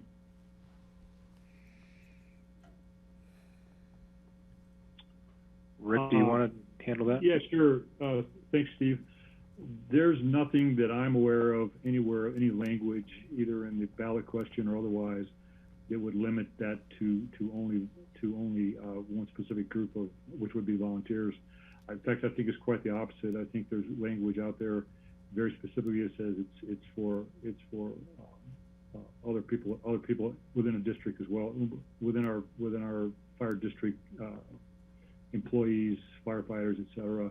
In fact, you guys might know, we are bringing on some full-time firefighters in the very near future, that they would also be eligible if they needed a place to live to get another district as well. But there's no language that I'm aware of that specifically calls that out, Steve. Okay, Greg or Kelly, do you have questions? Kelly, go ahead. Greg? Okay, I have some questions for Chris and the fire district, and then I also have some questions for Leslie. So I don't know if I should give those now or later, but I'll start with the applicant. Thank you. Nice to see you all. Hope everybody's staying safe. Can you tell me what is the square footage of the green space out front? Oh boy. That we may want to have Wayne and his crew scramble and see if we can get you an answer on that. Okay. I don't know if we have a measurement, not that I'm aware of anyway. It helps me to like truly understand the renderings, which always just seem like, you know, I'm in Beetlejuice or something. Yeah. So thanks for that. I appreciate it. Wayne, if you can, hopefully you're there. You can hear us. I think I saw you earlier. Can you hear me? Yes. Do you have an answer? I don't have an answer off the top of my head, but we're going to a piece of paper, and hopefully on the landscape architect sheet it will have a number. Okay. Let us know when you have it. Okay. Thank you. I appreciate that. And I'm a little confused. Is the single-family home still part of this design? It looked like it had been removed in the most updated proposal. Yeah, it is still part of the design. There was previous iterations that had a multi-use on the kind of the bottom floor of that. I think in our discussion of phasing, that may also be one piece that would be easy to carve off if it's needed for budget considerations. But that is still a single-family home. Okay. I may just want to revisit the representation of that because I think I missed it. Let's see. Some of these might be for Leslie, but I also just wonder, you know, maybe for Rick, why not sell these units? Why are they rentals? If I can ask that question. Sure. The way this funding is set up with the mill levy question, Kelly, we can't sell them. The district has to maintain ownership of them. Okay. Interesting. Hey, Okay. Kelly, can I jump in there? Yeah. This is John Ward again. So some of that is, you know, they are going to be rentals. They're going to be rented across a wide variety of categories. We're not going to set a category on them. The plan was to match incomes with the rental rate. But we want to control them. This is much to what we go through in our APSHA stuff with maintenance of housing. And each and every owner has a different maintenance level, how they take care of housing. And as a fire district, we can maintain them. We have a pool of funds from that rental income to manage the property, take care of it, keep it up to date, keep it up on specs. And so to us, it's an important thing. And it may be people living in these units for years, 20 years as rentals, and it may be transitional until they can qualify for an ownership home within the district through APSHA. I mean, the lottery system is, you know, as we all know, is incredibly, it's just hard for people to win. And you know, we have a board member, Carson, that lived there for 10, 15 years and finally qualified, and he's in Snowmass, which would be out of our district. But we believe owning that housing is an asset to the district. It's an asset to the citizens of the fire district, and it's something that we will maintain, and take care of for 100 years or however long it's standing. But well, I have some opinions about it, but they're not relevant for this. So I thank you for explaining that. And then there was a question about the calculation of height according to the county's method. So are the story poles that are out there reflective of that? Do we know? Have The we story poles verified are that? out there. Yeah, those are reflective of our proposed way of measuring the height that we've represented throughout, which is they are the taller ones are 28 feet above the plaza deck. So the designers, engineers have figured out the location of the plaza deck, and the poles are represented as 28 above that. There's some poles that are shorter for shorter elements of the project, but that's what you see out there. Okay, I haven't had the opportunity to see those yet. And I guess this is a good time for me to turn my questions over to Leslie then while we wait for Wayne to come back on the green space square footage. But, so, I don't know, you saw the story polls. Is there any concern there that they're not reflective of how we would require them to be calculated? The story poles, so the property is really, it was bermed up. A lot of soil was put on the property when the substation was built. And the story poles are on top of that. So, if Chris is saying that the top of the story pole is reflective of the 28 feet, then, I mean, really, it remains to be seen with the building permit and the plans that are submitted, and then the height is calculated based upon how we calculate height. So, I do have a question with regard to that, Chris.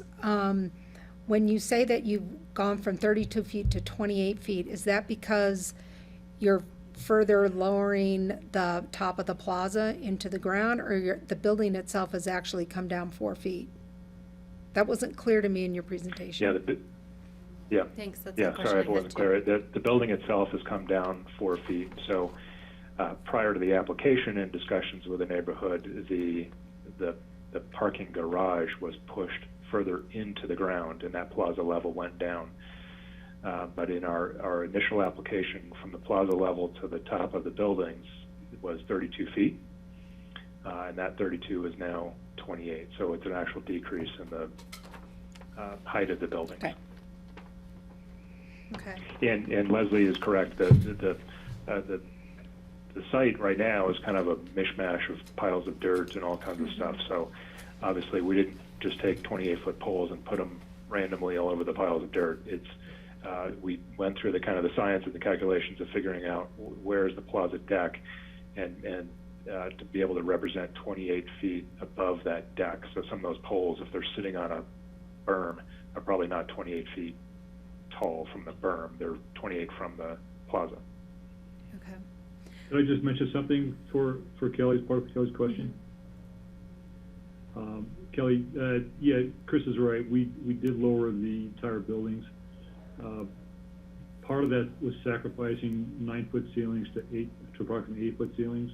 That's why I think Chris mentioned that, if you were to approve, 30 feet instead of 28 feet, that would give us 9-foot ceilings, but we can get it to 28, and we're committed to doing that if that's what you guys are. Okay, thanks. And then I have Kelly, may I jump in? Steve, is that okay? Yeah, go ahead. The square Yeah, foot, go ahead, Wayne. square footage, if you count the whole open space area, we're at about 12,000 square feet. Just the grass is about 5,500 square feet. And that's the triangle that sort of runs in front of the entries along front way there. Correct. That's just along front way. Front way doesn't include the wraparound to the north. Just essentially what's in the triangle area. Okay. Thank you. I appreciate that. And then for Leslie, I have a question. Do we have a definition of articulated in the code?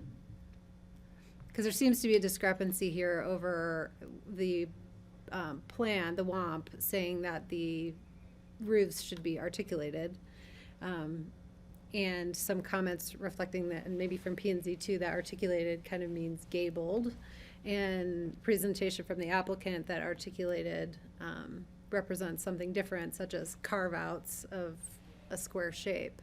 And so I wonder if we have a definition that we should be looking to wrestle with that question a little bit.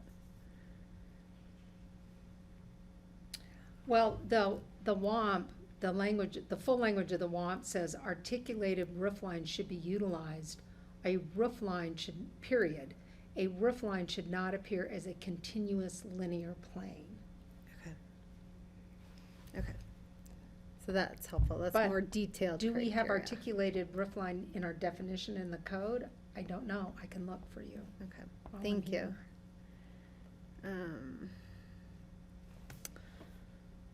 And then my last question, I guess, for Leslie is,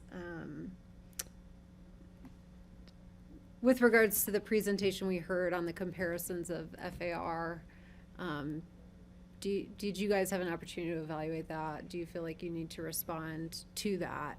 I know you had said in your initial presentation that because the North 40 development was a PUD, you know, that their calculation of FAR is different because it, you know, there was open space in the PUD. And so I guess I'm struggling with, I'm trying to figure out how to accept Right, that right. comparison of FAR.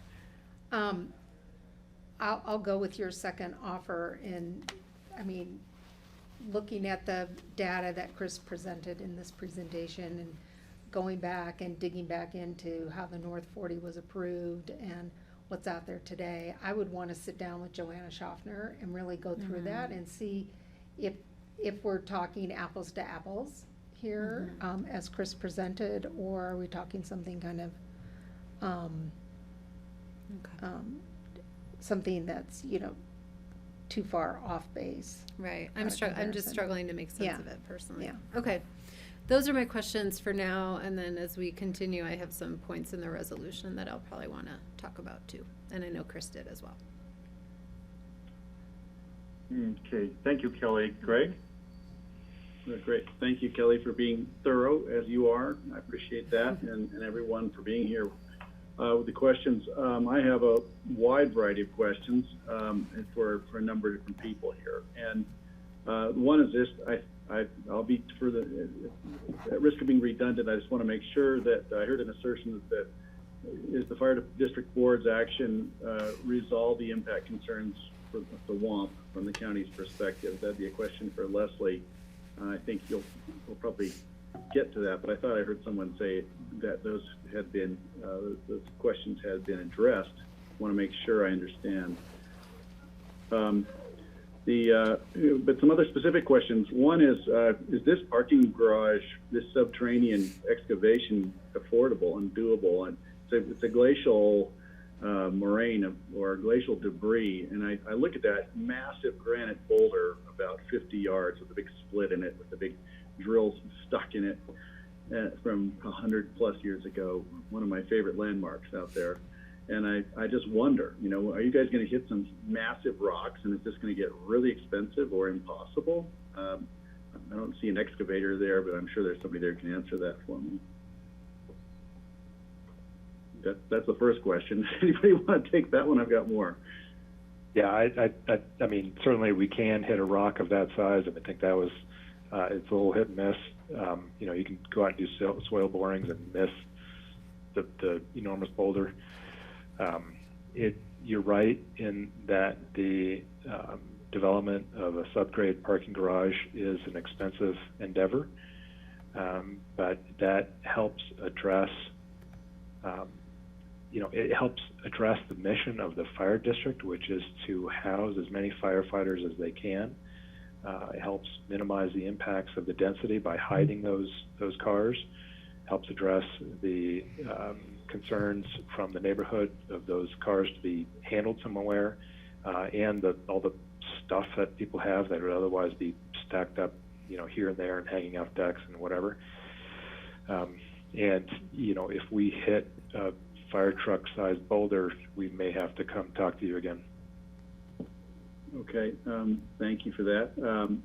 Regarding, and I think it was talked about just the parking on the street on the county parking area, planning to use parking spaces that would be, I guess, currently taken by citizens or North 40 residents. Are we going to expect to see extra or additional fire department vehicles parked out there semi-permanently? Or as time goes on? Is it street parking? Yeah, those street parking spaces, it's 5 in addition to what it's out there now. So those are, and those are to be managed by the county. And I know the county is probably, saying, well, we don't want to be in that business. And if your choice is no thanks, we don't want the parking because we don't want the parking management headaches that come along with it, it's fine. We won't do it. But they will be signed. I think the staff had requested that it be signed to prohibit overnight parking or long-term parking. I think the other parking spaces out there are signed for short-term or 72-hour. So that's the way they would be signed. We'll sign them however like the county would like, and we'll develop them if you would like us to, or we'll not develop them if you don't want us to. Okay, thank you.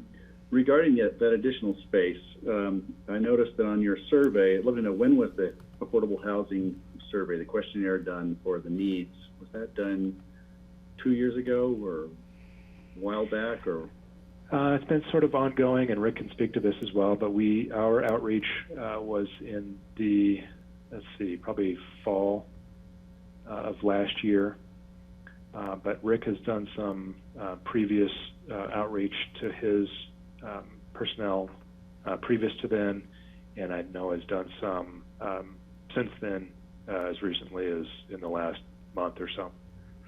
Okay, I would anticipate the needs for affordable housing for firefighters to be ongoing. That wasn't my question, but I did see you had one of the second most biggest demand was for daycare, and looking at that additional space, I see you might use it for workout, you might use it for storage. And the question comes up is, hey, what about a daycare facility? You're bringing in, I don't know how many more kids will be living in this complex. There's certainly a need.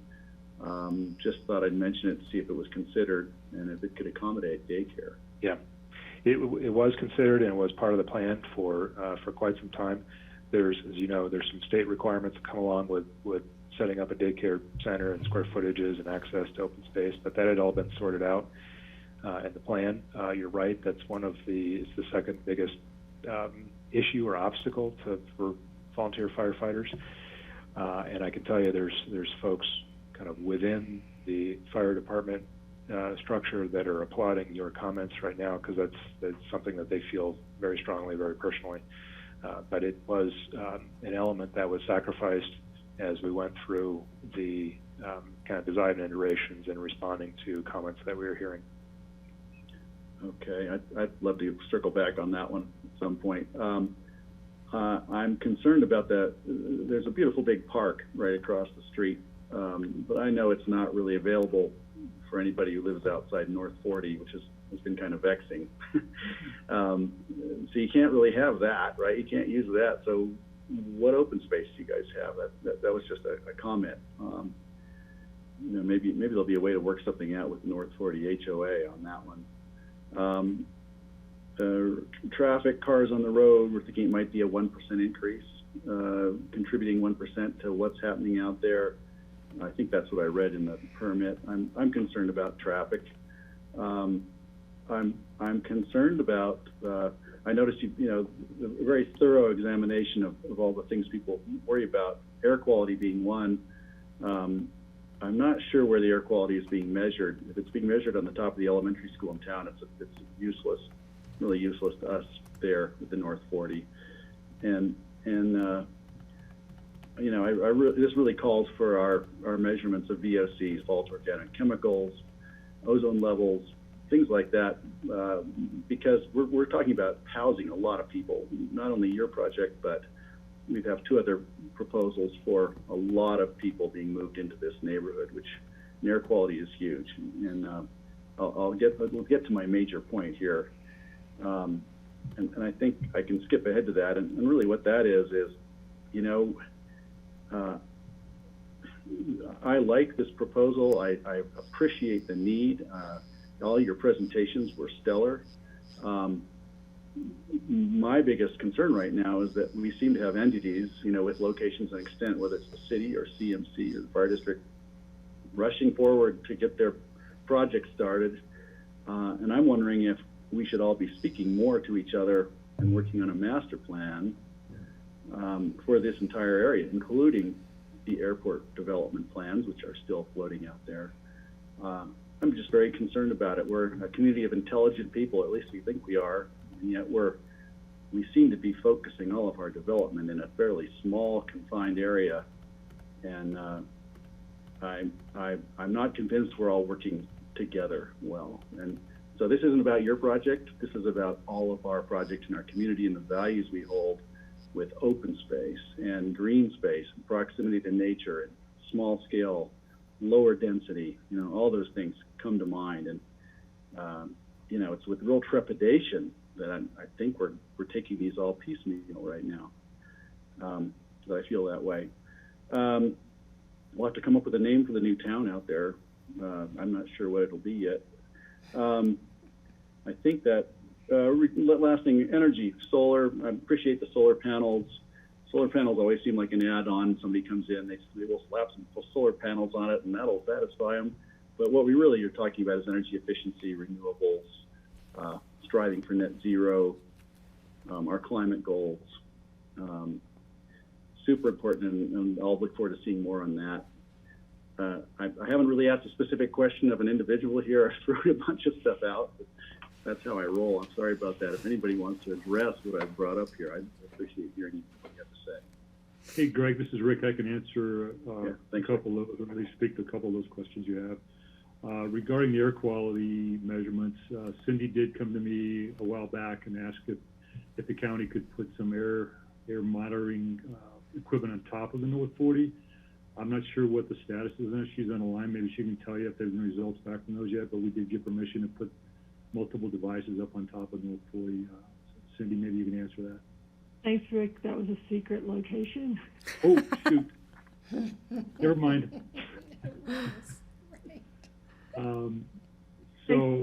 And I can speak to a couple of other things, though, if you want, if people want to chime in, Cindy. On net zero, Greg, I can say we've talked about this during the entire project. How can we make this building more energy efficient? One way we're doing it is, which I'm being told, I'm not much of an expert on it, but not doing gas appliances, that kind of stuff. I was told was a one way to help meet that criteria. One item that, as you know, Dennis is on the city's approvals for not planning and zoning, but building permits, that kind of stuff.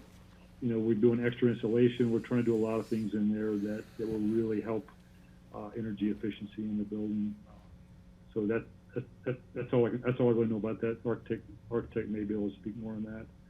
And I did want to mention too, on the garage area, we did do some soils testing. Yeah, but you're right. Who knows what could happen down there? But one important element of this project, Greg, is storage in places that the tenants can actually put things. We have quite a bit of storage in that basement or in that garage area for tenants to be able to store stuff. So that's sticking kayaks and stuff and things out on the deck or around the property. So we did try to take livability in this project for long-term tenants that we hope to have there by giving lots of storage. And part of that was, raising the ceilings a little bit more to make it a little bit more user-friendly or tenant-friendly. So that's why we had pushed it up to the limit of 32 originally. One reason. If I could, Steve, just to follow up on that, I think I read somewhere in a comment that the project actually exceeds the actual need of the fire district. Could you comment on that? Are we talking about, well, first of all, I wasn't really clear. If, say you have vacancy, you can probably accept employees of the fire district or other emergency responders. I want to understand that better. And say you still have vacancy after that, will you be able to open it up to the general public? That's one. Secondly, if we really have, it'd be great to have some clarity on the actual need, and maybe your needs exceed this project. But I was under the impression from one of the letters I wrote that perhaps this project actually exceeds the actual need of the fire district for firefighters in this proximate area. And if it does, have you considered just reducing the size of it a little bit just to help our density concerns and still meet your needs? Yeah, I can answer that as well. We did do surveys a long time ago, and we're finding that our needs are growing, not getting smaller. And I anticipate in the near future we'll exceed, even with this project, we'll exceed what our needs are. We recently went through a process looking for firefighters, and the big obstacle for some folks from out of the valley was they can't apply because they can't afford housing up there. So at this current minute, it would probably exceed everybody that if we turn over our current volunteers right now, there's probably a large number that would want to move in tomorrow. But, you know, this isn't just for current needs. It's looking for future needs as well. Future needs, this will help, but it probably won't need them in the end, like everybody else. Well, Greg, just sheer numbers of that. You know, we recently, and Rick maybe can speak to this too, but we recently moved to kind of a combination model fire department where we're hiring for 3 full-time positions. 3 full-time positions equals 9 firefighters. I think we had some internal candidates that were awarded positions, and Rick offered positions to people externally as well. So 9 paid firefighters move into the district. That model that we have does not work without volunteers. We have to have volunteers. And today that volunteer number ranges 30 or so volunteers.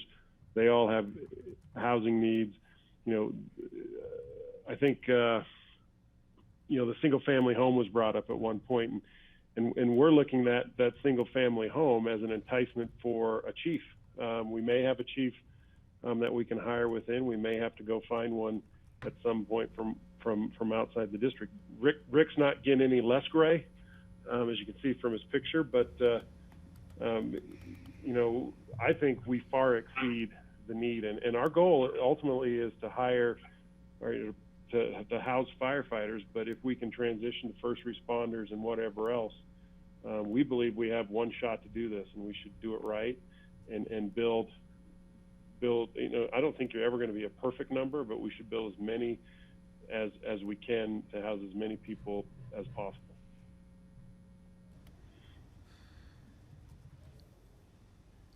Okay, Kelly, were you raising your hand again? I wasn't, but I do just want to flag, I think the traffic concerns haven't been fully reviewed. So, I'm probably going to want to continue this because I need more deliberative time. And I also think that is a major component that we haven't wrestled with here. So it's more of a comment, I guess, rather than diving into an aspect of the application that we haven't been presented or had any detail discussed today. May I ask a question, Okay. Steve? And yes, go ahead. So in anticipation of that, is that something that would help you all if we had GR at the next meeting to talk with you about the analysis and his findings? I know it would for me. I'll just chime in since I'm bringing it up. Like I know he made some comments to the traffic study, et cetera, that, isn't totally part of my comfortable parlance. So it would help clarifying things. Okay, so I will dive in right now, and I'll go right to the traffic thing. We're providing, your proposal provides a lot of housing for firefighters at North 40. The main fire station is downtown Aspen. If you could provide some housing in Aspen, some housing in Woody Creek, some housing at Starwood, to, maybe put a couple or 3 units at each different location, that actually could provide you with some resiliency and getting firefighters in different areas where there could potentially be a fire that they could respond to more quickly. If you have so many firefighters living at the airport and knowing what the traffic can be between there and downtown, it could be next to impossible for them even using the slip using the bus lane to get in, then they hit the roundabout and they get stuck in the 2-lane traffic going the last quarter mile into town. I know it's better than coming from Carbondale or somewhere, but it still is a problem if they need to get downtown and can't get there in heavy traffic. So what considerations have you put into housing firefighters in different locations, including downtown Aspen area?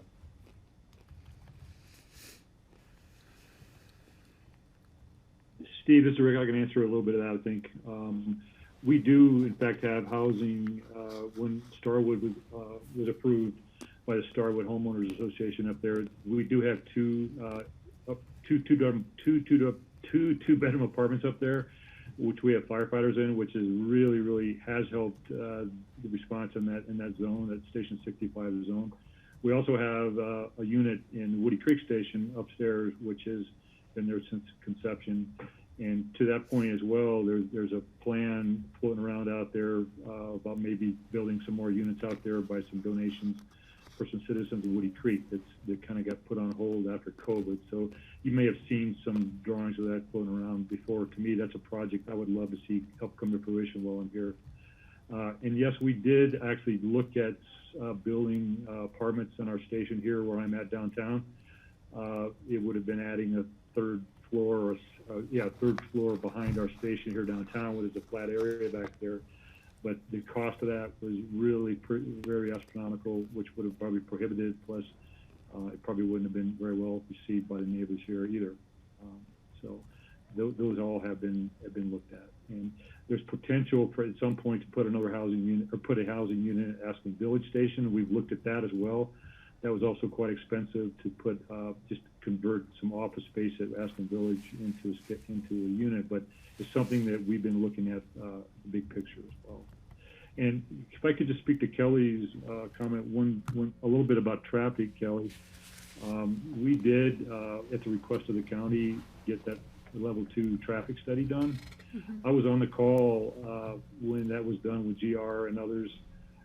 Basically, the county said that, and I don't have the exact comment here. Maybe someone else was on the call can remember that, but basically said that the amount of units we're building was so minuscule. Why do we even need a traffic study? No, CDOT so that was said the comments from CDOT. CDOT said that. CDOT said that, right? Exactly. So they want to know why we even need a traffic study, because it was such a minuscule impact on the whole North 40. But we decided to spend our taxpayer dollars to get a study done anyway, because the county wanted it. But I thought that was something you might want to know as well. Yeah, and really the impact of all the different developments put together, and yours being the smallest one. You're the first, but when you add in the potential at CMC and the City of Aspen's project, those are the big numbers of people, and that would have a bigger impact on the traffic. You just happen to come first in the approval process. Let's see, I have a question about, there was land that was mentioned in different letters that, or in your application, that John McBride had offered for sale to the fire district. And I don't know if that was land across the street in the direction of CMC. Looking at the aerial view, I couldn't see any other land besides that he might have offered for sale to you. But could you locate where that land was and describe the thought process why you didn't take him up on that offer? Yeah. Go ahead, Chris.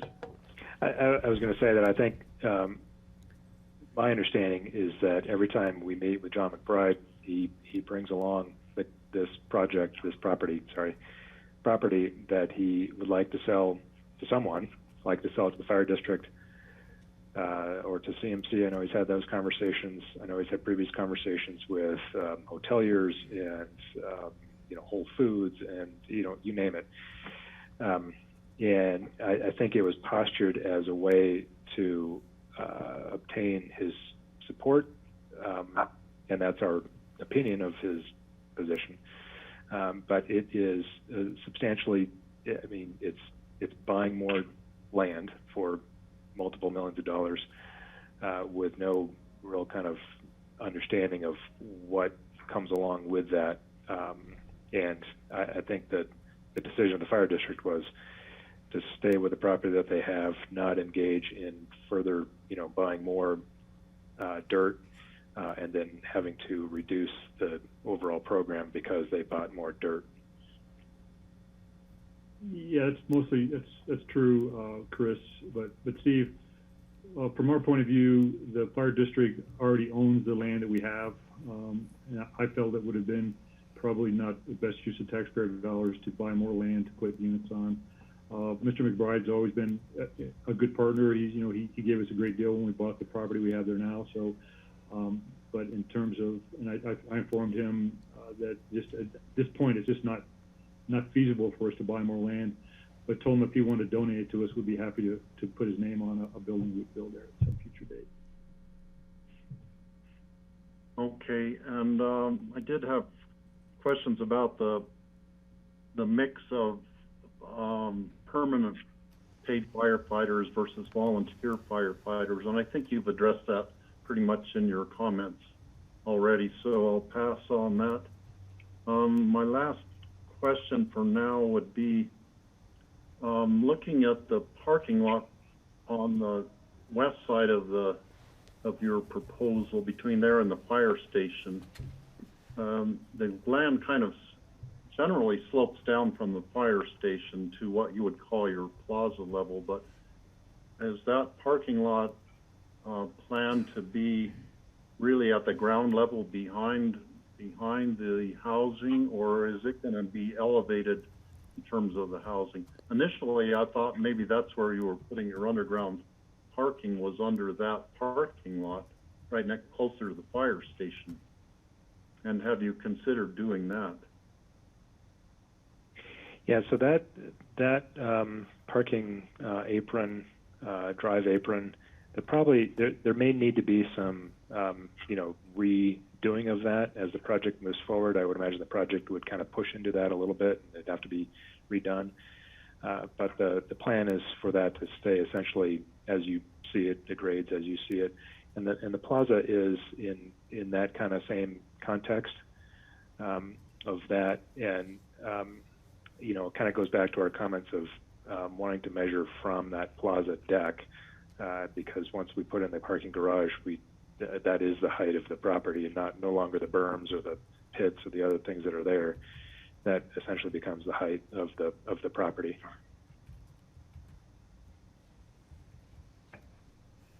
Okay, thank you. And those are all my questions. Real quickly, going around the commissioners, do you have any follow-up things right now? We need to go to the public hearing portion of our meeting, and we can come back for more questions later. George? Well, before we go to public comments, let's take a break. We've been going at this for about 3 hours, Steve. Yeah, I agree. I'm in need of that also, to stand up and stretch a little bit. So, board, is 10 minutes sufficient for you? You want 5 minutes, 10 minutes? I think 10 minutes would be appropriate. So let's come back at 4 o'clock. We will open the public hearing. So members of the public, we are getting to you, and we'll devote as much time as we need to hearing the comments, starting at 4 o'clock. Thank you. All right, grassroots, we'll be back at 4.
Good afternoon. Welcome back to the Pickens County Board of County Commissioners regular session on Wednesday, July 8th. We are on land use item regarding the Aspen Fire Protection District North 40 subdivision or substation affordable housing project.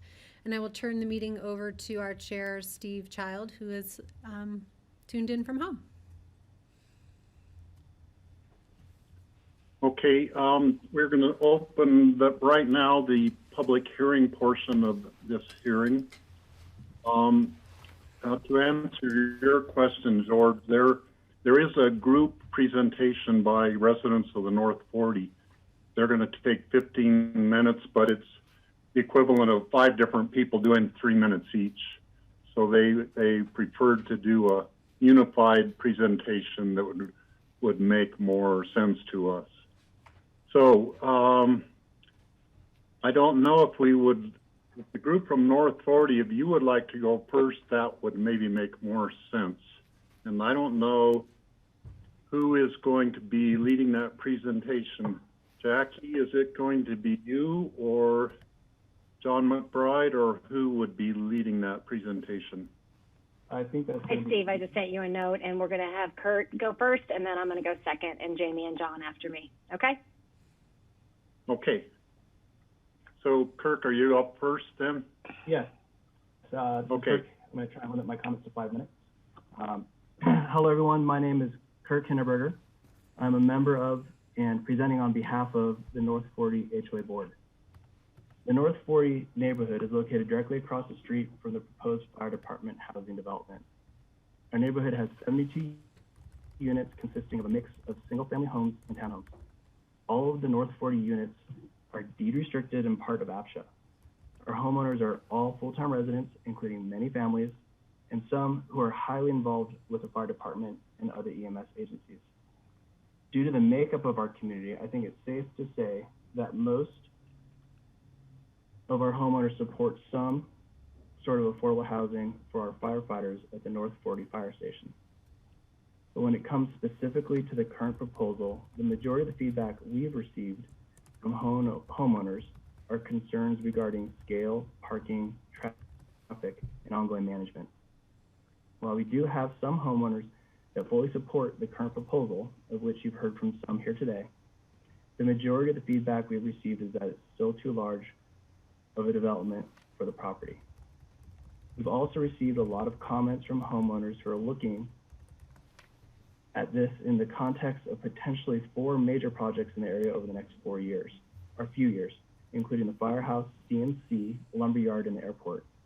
All of these entities are public and therefore have more flexibility to build bigger than would otherwise be allowed.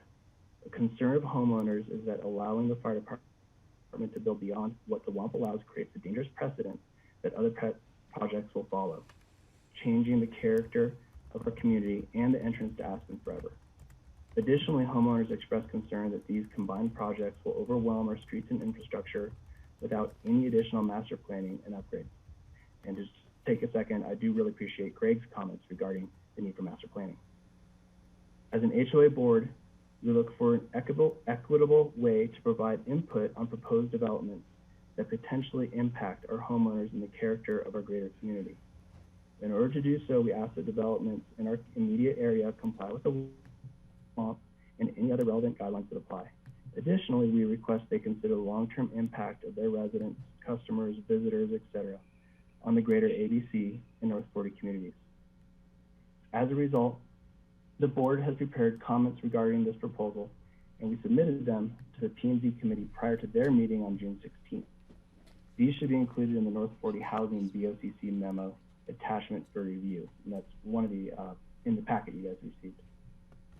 I'd like to spend the remainder of my time quickly highlighting some of these items. The first one being height. We appreciate the building stepping down towards our neighborhood and the reduction in height to 28 feet. But the proposal states that the height is measured from the finished grade of the plaza, which appears to have no restriction on what that can be. The base at which the 28 feet is measured from will most likely be higher than the low point on Front Street and adjacent North 40 houses. This will create a roof line higher than 28 feet from that perspective. The fire department recently installed story poles, which you guys have discussed, representing the proposed height of the project. I highly request any board members that have not already visited and viewed these from Front Street and the adjacent North 40 homes do so before holding a final vote in order to get a proper understanding of the impacts to the neighborhood. The second item is setbacks. The public zone district front yard setback is 30 feet, but we noticed the current proposal only calls for an 18-foot setback. Next, we have mass. The proposed FAR greatly exceeds what's allowed in the master plan existing residential housing in the North 40 and ADC. Given that garage space is not exempt and there is an existing 15,000 square foot structure, PITCO planning has calculated the FAR of this parcel at 97 to 1. If the garage is excluded, that still is 0.65 to 1. This does not align with the scale and character of the North 40 plat, which provides a FAR character guideline of 0.36 to 1, or the underlying zone district's FAR of 0.5 to 1. And just to quickly address on some of the things Chris mentioned about the calculations of North 40 FAR, they excluded the park and all the public right-of-ways. The park is, according to the public documents, part of the North 40 HOA. So we would actually argue that should be included in the FAR calculations of North 40. Next is parking. If the scale of the project is reduced, the underground parking could potentially be replaced with surface-only parking in the existing fire station lot, reducing an otherwise massive excavation project. The excavation of underground parking is a serious concern to adjacent homeowners. Additionally, the application is misleading regarding guest parking availability, as it includes parking spaces that are used for fire department vehicles and cars parked on Pickens County roads that are available to anyone, including employees of nearby businesses. A smaller project would require less guest parking, potentially mitigating this concern, or if the project moves forward with current mass, more on-site guest parking should be required. Next, we have traffic.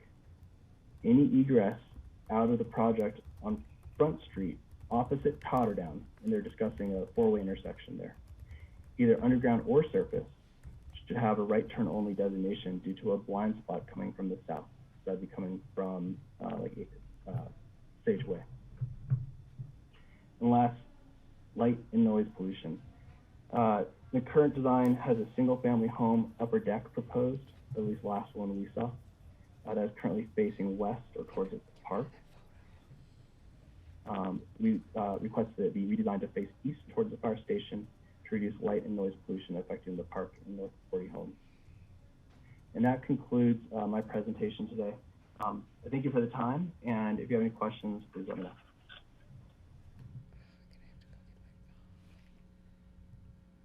Okay, thank you, Kurt. We're not going to do questions right now. We're just going to listen to your presentation. So, Jackie, there you are. Jackie. You move around on the screen. Jackie, go ahead. Woo, how fun. Hi, you guys, and thanks so much for allowing us to, take some time today. It's really important. So what I'm going to do is I'm going to share my screen and see if that works. Right here. Let's get this up. Oh, it might have to just be like this because that seems to be all that it's letting me do right now.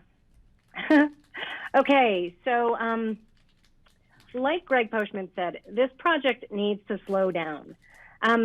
We all have heard the saying, haste makes waste, and this is a big deal for our neighborhood and our entire community. And if you haven't seen the polls, this is what they look like, and that little thing right there is me. So it is quite big. It actually, it doesn't fit in, and it looks a lot like the Willits commercial buildings will look like, is my opinion. So we are opposing the size and the irresponsible development of this project. And I'd like to draw your attention to the legal memorandum that is in your packet. This was the opinion from an attorney that we hired. the county commissioners can disapprove or modify the terms of this permit, and I believe should. The fire department lacks the financial and technical capability to develop and operate this project at this size and scale. And the fire department's experience is relevant because it is such a big project. A couple of these things are a little bit redundant just because I put this PowerPoint together last night, but again, that's one of the site polls. It will take away the entire view, and this was taken from a second-story bedroom window. The development is oversized. It's a huge project on a postage stamp, and according to the numbers we've seen, it is 3 times the density of the neighborhood. And if you look at the satellite photos, it looks like the lot is about the same size as 3 of the North 40 homes. So 3 homes from the North 40, and they're putting in this kind of size density, 17 units and 39 bedrooms. It's overpriced. Specifically, if you add the parking garage, which is going to be wildly expensive, it's non-compliant. We already know that's true. It is irresponsible and being rushed through, and it is already being mismanaged. We've seen fire trucks or firefighter cars parked wherever they want to park on our roads already. So that being said, we feel like the fire department is rushing this project through during a global pandemic, and we need more conversation about this. They are lying about including the adjacent neighbors in their planning process. They did not include the neighbors that are right next to the project, and that is just something that is not true. It has not been a collaborative process whatsoever. They're disregarding prior agreements, both written and verbal. They are ignoring county regulations, and they're bypassing approval processes that codes that they have created. So that seems very crazy to us. Here are some of the biggest problems. The density is unacceptable. The underground parking structure is it's absurd. The astronomical price tag. This project sets a terrible precedent for the upcoming projects. It stresses the ABC infrastructure and will cause even more traffic problems than we already have on 82. Importantly, the ballot language limits the occupants to only firefighters. I encourage you to go back and read the ballot language. And this isn't about a housing shortage or a housing demand. That's irrelevant. The general housing or the child care, it must go back to the voters. The ballot initiative, it was not focused on housing. And additionally, the non-compliance with the WOMP is in our minds is illegal. I wanted to reiterate a couple of the alternatives that have already kind of been brought up in the questions you guys have asked. Could they build much smaller to fit a present need? That's our top choice. Could they build the studio and 1-bedroom units over the downtown space and only do the family units out here, or the 3-bedroom, I guess? Could they find a way to work with the McBride family and CMC to spread out both projects on John McBride's parcel and put the parking above ground and spread out the density of both those 2 projects? And could they buy existing housing units that are currently for sale in different locations, like with something that you guys already kind of touched on? And then, lastly, I want to get back to the memorandum. Please do not issue this permit as proposed. You guys need to take the reins on this. You have the power, and right now with this development, too much could go wrong. So any such permit should require a reduction of the units consistent with the voter approval. Use of the units, as of now, in the ballot language, only goes to firefighters, no one else. fixing the project scale to meet firefighter needs, current needs, not some future needs that they're kind of expecting or hoping for. And these are all very important things as to how the ballot initiative was written. And I just want to say, please do not approve this permit as proposed. Given the importance of this decision, and one commissioner is missing today, any decision should be postponed. Rushing this irresponsible project through during a pandemic is not the way to create a quality development. Thank you, and I'll pass the mic to Jamie Knowlton. So just so you all know, you've used 13 and a half minutes already, so Jamie and John, be concise with your statements.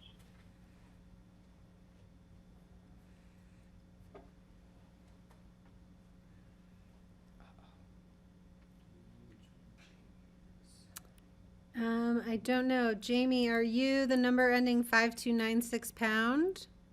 We'll try to unmute you.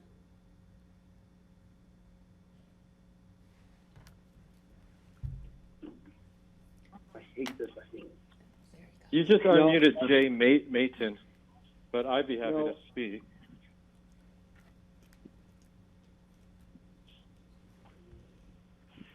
So, hello? Jamie, no, are you there?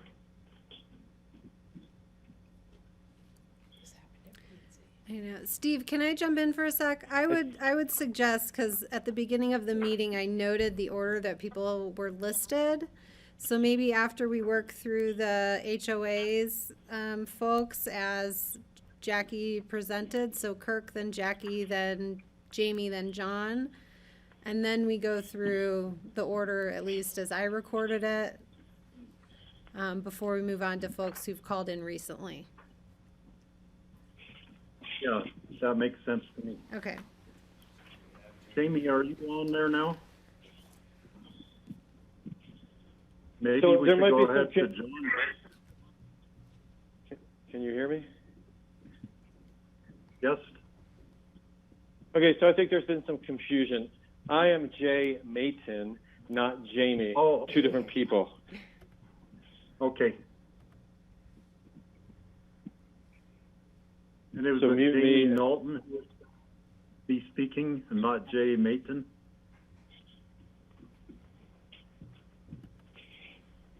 I believe that to be true.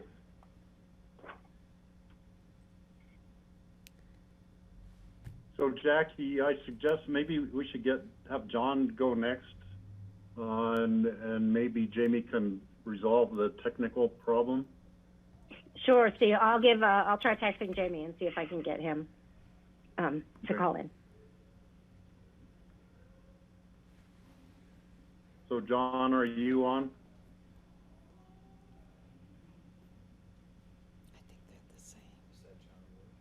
No, John McBride. I think they're in the same office. I mean, they're together. So, you know what, Kelly, I think we should just go to Okay. our list and we'll get Jamie and John when they can get on. Okie So dokies. start at the top of your list, Kelly, and all Sure. those numbers. So let's see, the next number I had was, I think we renamed them as North 41, but it was number 3422. So is North 41 still on? They've hung up. The next number I have is caller ending in 3869. You've been waiting patiently for 4 hours. That's me. Hello. Hello. This is Jamie and John. Can you hear me? Perfect. Yes. Holy cow. Geez. Sorry. I hung up when we took the break, and then I signed back in at 4, and I think I ended up at the back of your list. So, and I didn't know how to put my name on there. So, but we're here, John and Jamie. All right. So, yeah, so we're here. We appreciate your time. I have a short, points to make, and then John will follow. We'll try to keep within the time frame as best we can. Most of you know me. I'm Jamie Knowlton. I was here 20 years ago helping John develop the North 40. And I remember development Pitt County was based on policy of smart growth, controlled growth to protect character. I remember developers paid their own way, paid for the impact of their development. And I remember the reason for affordable housing was to preserve community. What I see now is the fire district proposing 39 bedrooms, 17 units with a 2.6 parking spaces per unit with the FAR of 0.95. I see the city of Aspen with 400, not the 215 listed in the traffic study, in a 4-story building next to a busy highway at one of the busiest airports in Colorado. And I see CMC's proposal for 175 dorm units on a lot line to lot line development. Lot 1 of the North 40 is still to be developed as envisioned in the WAMP. It is the only place designated in the WAMP for future build out in addition to the lumberyard lot. Otherwise, other development was not envisioned. All of this new development is descending on the ABC in the North 40 with no plan on how to handle the impacts. This is not smart growth. These developments are not in compliance with the county master plan for the area. They are not compatible with the size and mass of the surrounding community, notwithstanding Mr. Benden's comments. The North 40 was developed out of a 23-acre parcel, and the development was supposed to be 36, not max, not 5. And this is consistent with the ABC and consistent with Pitt County's plan for this area for over 50 years. These projects are not preserving character. They are irrevocably changing the character of the area. This is not development paying its own way. And the fire district claims it should not have to pay its fair share of the impacts on the traffic problems they will cause because the county does not have a plan. They are showing that they do not care, that the impacts will be passed on to the ABC and North 40 disproportionately. All this affordable housing is not about preserving community, but helping businesses. The idea of affordable housing is being used, even exploited, to justify more growth that is out of balance and out of character with what has become a local community. Affordable housing was a problem 50 years ago and remains a problem today. It will always be a problem. Choosing to maximize development of affordable housing in the ABC and the North 40 disrespects the affordable housing program that helped create this community. A family-friendly neighborhood will change to a crowded, congested one. It is a valley-wide issue that should be solved with valley-wide solutions, not funneled into a vibrant local community. It is for you, the elected officials, to manage growth, not special districts who do not care about the community or the WAMP. We have been blindsided. Who would have guessed that the fire district, CMC, and the city of Aspen would disregard county policies of managed growth in place for 50 years? It leaves the North 40 and us feeling helpless in need of asking you for some help. The question is, what are you going to do? Ignore your own master plan and permit these projects? Slow down the onslaught with a moratorium? Or, God forbid, stand firm and resolute with the policies that have worked for 50 years and call this out for what it is: uncontrolled growth at the expense of the very people who it is supposed to help. I hope you do the right thing and not deny the fire district the permit. Thanks for listening. Pass to John. Hello, can you hear me? Yes. Okay. Well, thank you all for your service to the county and trying to make our home as good as possible. I thought I'd just give you a little bit of the history of the ABC, and I'm sorry if I've caused this whole problem from years back. Years back when we started the ABC, I worked with Elizabeth Pepke, Fritz Benedict, Tom Sardi, Harry Weiss, and the county commissioners at the time. And the idea was to create a very low-density work area where certain people could live, especially employees like the fire district's talking about. they imposed on me a maximum of 36% density, which means most of the lots are pretty balanced. There's a building on a third, parking on a third, and landscaping on a third. And that's why visually we're more or less a sea of trees now and kind of a nice location. There's been a lot of talk of FAR. Just to give you some examples, the most dense project out here is the ski company at 35%, Obermeyer 33%, the Marketplace 24%, Tower Building 31%, College is 27%, and the North 40 residential area overall with the parks and the walking street and what have you is 32%, not 50 or 60 as presented. So we've had nothing over that density. This would be by far the most dense project, at somewhere around 60 or 70%.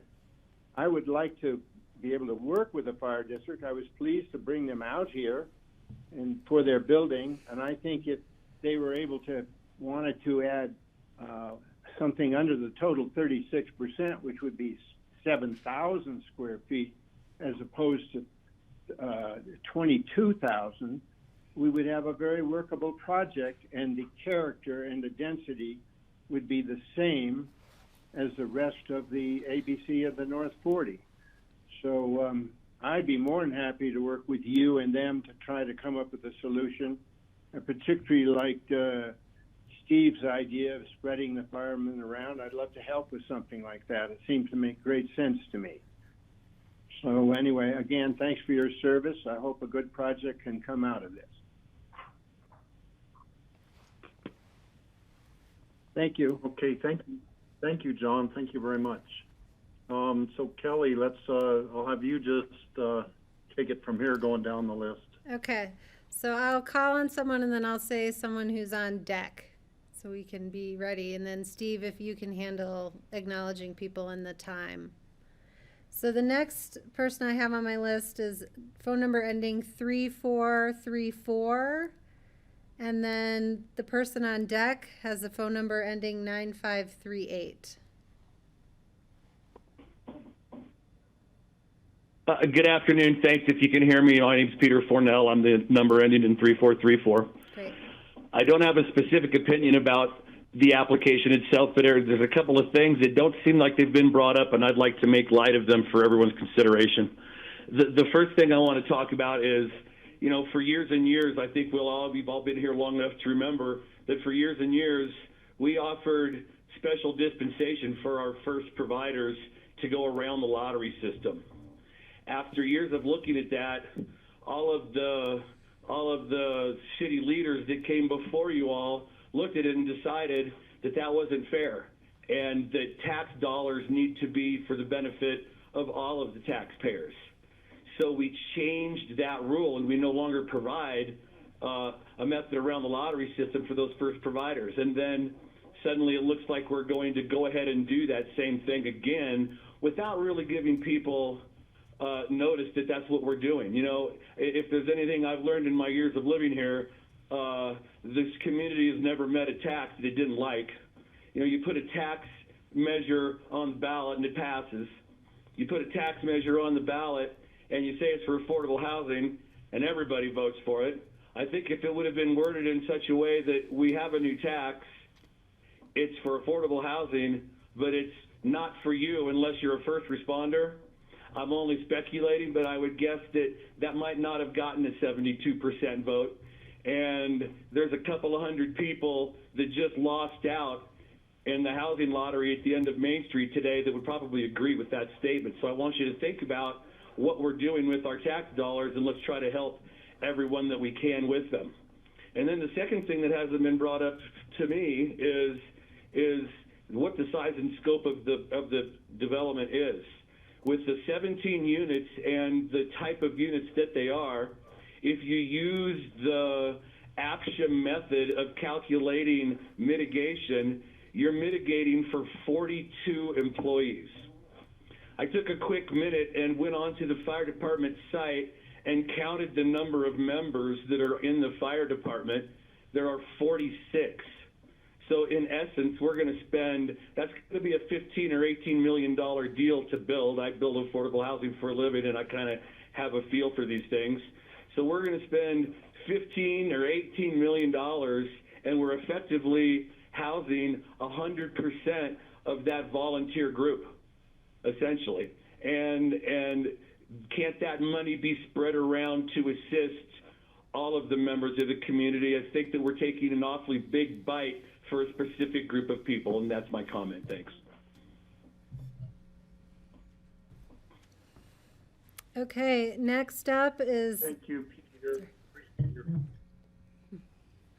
Next up is phone number ending in 9538, and then on deck is the number ending in 5296 pound. Hello, can you hear me? Yes. Hello? Okay. Hi, my name is Jay Mason, and I am a resident at the North 40. And real quickly, I want to mention two things. I wrote something down, but two things came up.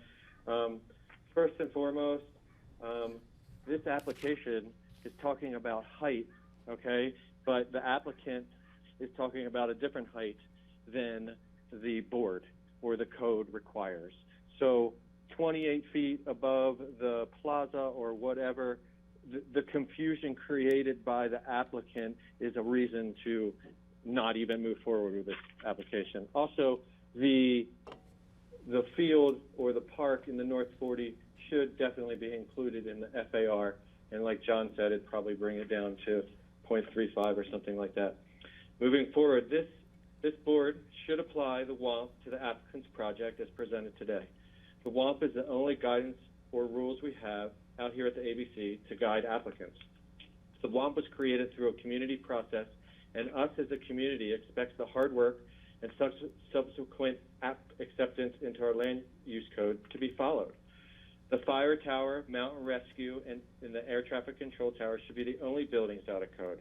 We need to see the ABC, our urban growth boundary, as the entrance to Aspen. We can't simply fill this area with a new airport, CMC dormitories, East AABC employee housing, and lumberyard housing without being thoughtful of the bigger picture. Employee housing should always set the example of our community's values. As the first of 4 projects coming in front of the BOCC, I would ask that you follow our designated rules to preserve our lifestyle and uphold our less crowded community. Our experience over the last few months with COVID-19 should indicate to everyone that less density makes for a better and safer community. I support Aspen Fire Department housing within the bounds of the WOMP. By following the WOMP and continuing this application for the purpose of our community to see the changes required by the WOMP is a paramount for approval and acceptance. Down the decades, as you drive up Valley past the airport, you will be proud that the development you approve represents our community's values and visions. Thank you guys very much. Did we lose Steve? Oh no, there he is. Okay.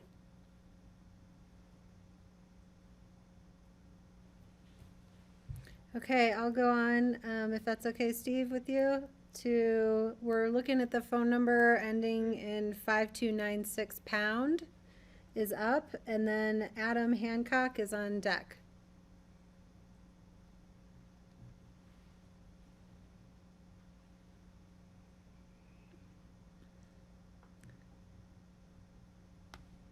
We've not been able to get this person.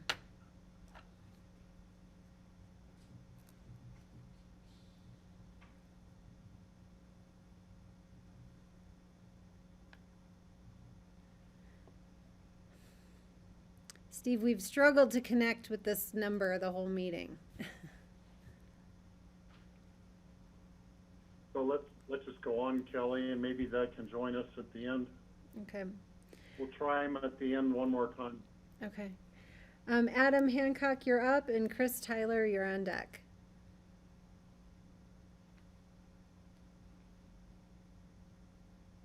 Thank you, Kelly. I'm Adam. I'm a resident of the North 40, and I support the commissioners supporting the WOMP, but have no comment. I've been listening in on the meeting.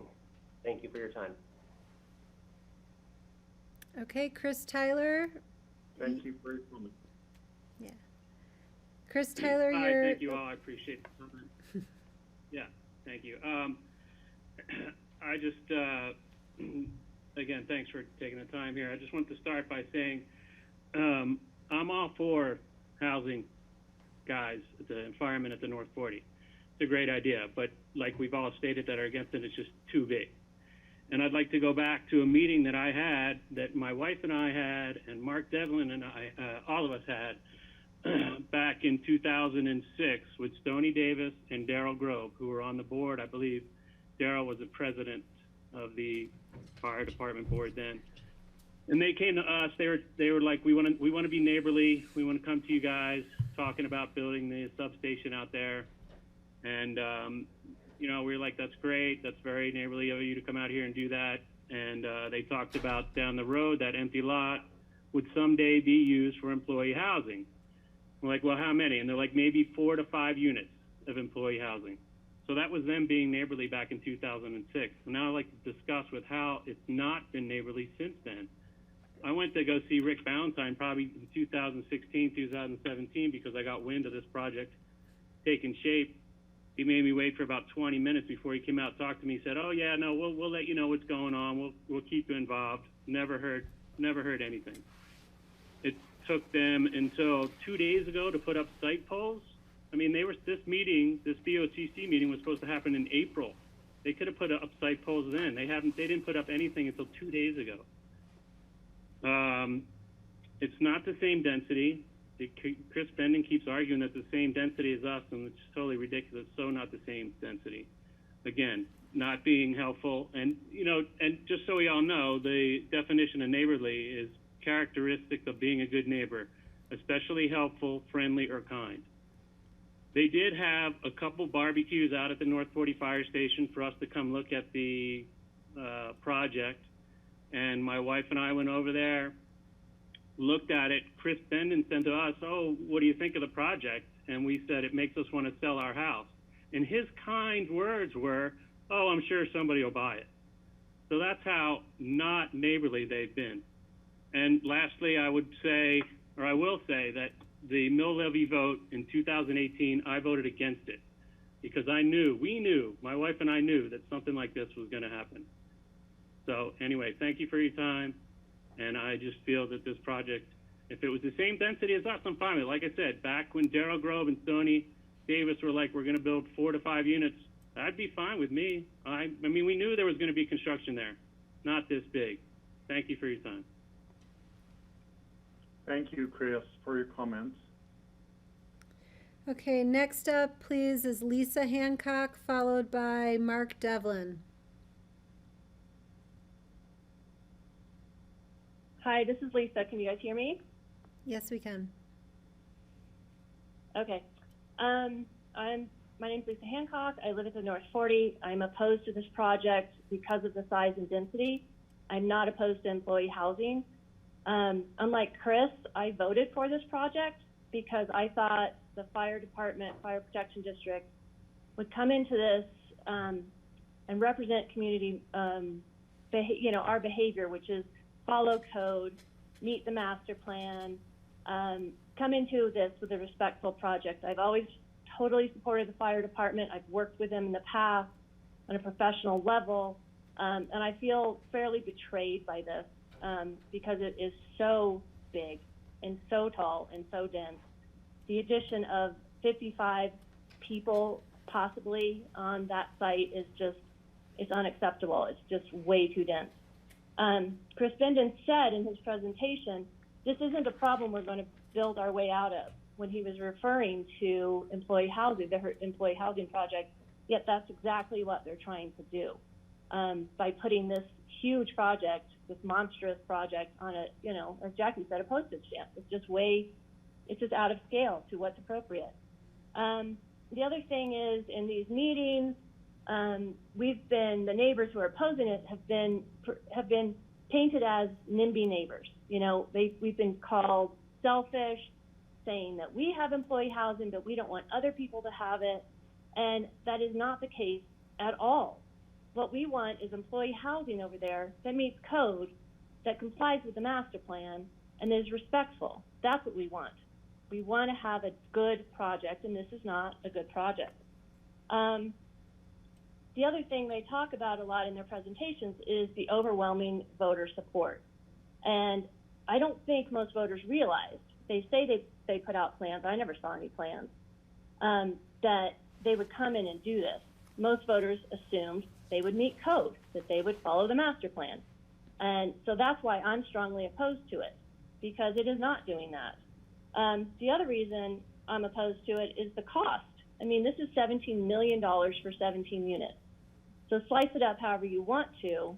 That's $1 million a unit. I don't know how to run the cost per square foot, but if you look at it as $1 million a unit, that means you're paying $1 million for a studio, for a 1-bedroom, for 2 bedrooms.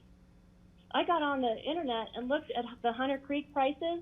Right now, you can buy 7 units at Hunter Creek, 2 2-bedrooms, 3 1-bedrooms, and 2 studios for a total cost of less than $4 million.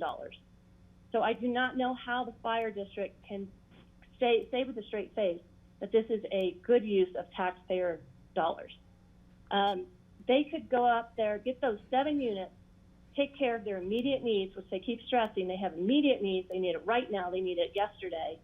They could get units that are free market, then come to the fire project with a townhome development that meets code, meets WAMP, has above ground parking.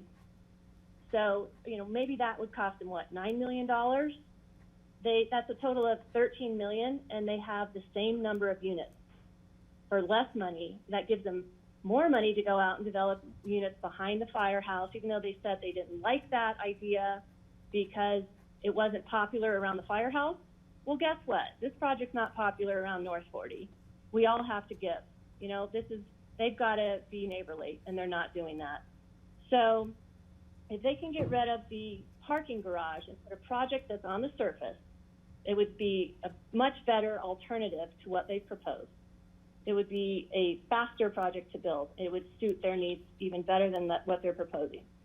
So I know a lot of this is out of your purview, but I urge you to vote no strongly, unanimously against this project in order to send a message to the fire district. Let's do some more work with this. You can come up with a better project if you just spend the time and actually outreach to people. They did this in a very insular manner. They didn't, unlike the county and the airport process, who reached out and got everybody involved, they didn't do that. They just said, we're the fire department, we're all powerful, no one can stop us. So basically, the neighbors will learn to live with it. So please vote against it in the strongest possible terms. Thank you. Thank you for your comments, Lisa. Okay, next up we have Mark Devlin, followed by Karen Devlin. Hi guys, Mark Devlin here. Thank you for your time. Pretty tough to follow both Chris and Lisa. I do want to mirror their opinions on this project. I was part of the conversation back in 2005 with Chris and Jackie, with Sonny Davis, who I believe was the head of the fire department back in those days, who came to us in a very neighborly fashion and said, hey, we want to build some units here at some point. We're looking at 4 to 5. That seemed to me like a little tough to put on that small lot. Now we're dealing with 17 units, 34 or 39 bedrooms, I'm not sure which. So the density is my major concern. I really, really respect the fire department. I want them to have their housing. I want them to do it in a responsible fashion. It just feels to me like they're trying to push this through. They're trying to make this situation seem like it's something that's not as dense as it is. I think they have to come back to the drawing board and try to get into a more real situation that complies with the law. You're not even close. That's all I have to say. Thank you so much for your time. Karen, by the way, is also she's said she's going to say the same thing I am. So we're good to go. Okay, does that mean Okay, Karen's thank you, yielding? Mark, and thank you, Karen. Okay. So Karen's yielding her time, Yeah. it sounds like. The next up is number ending in 0075, followed by the number ending 9922.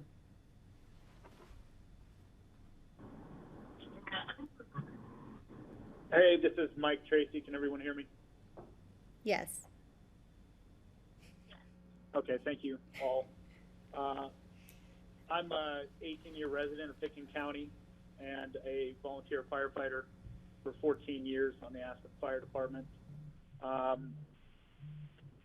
was going to tell the board that I support this and I would ask them to pass this.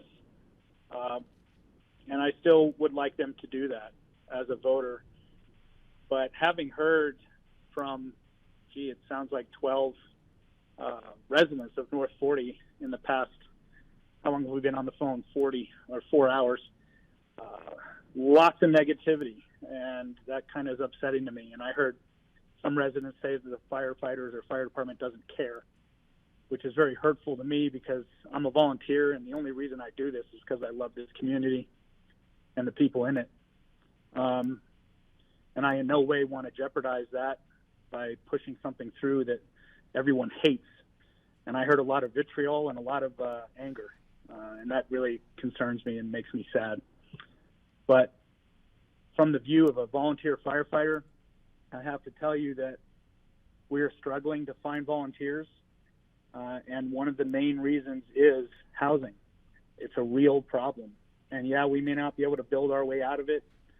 I heard 4,000 units thrown out there. Of course, we're not going to get near there, but creating 17 units to house 17 volunteers will make our community that much safer, make the fire department work that much better, and provide housing, very needed housing for these volunteer firefighters.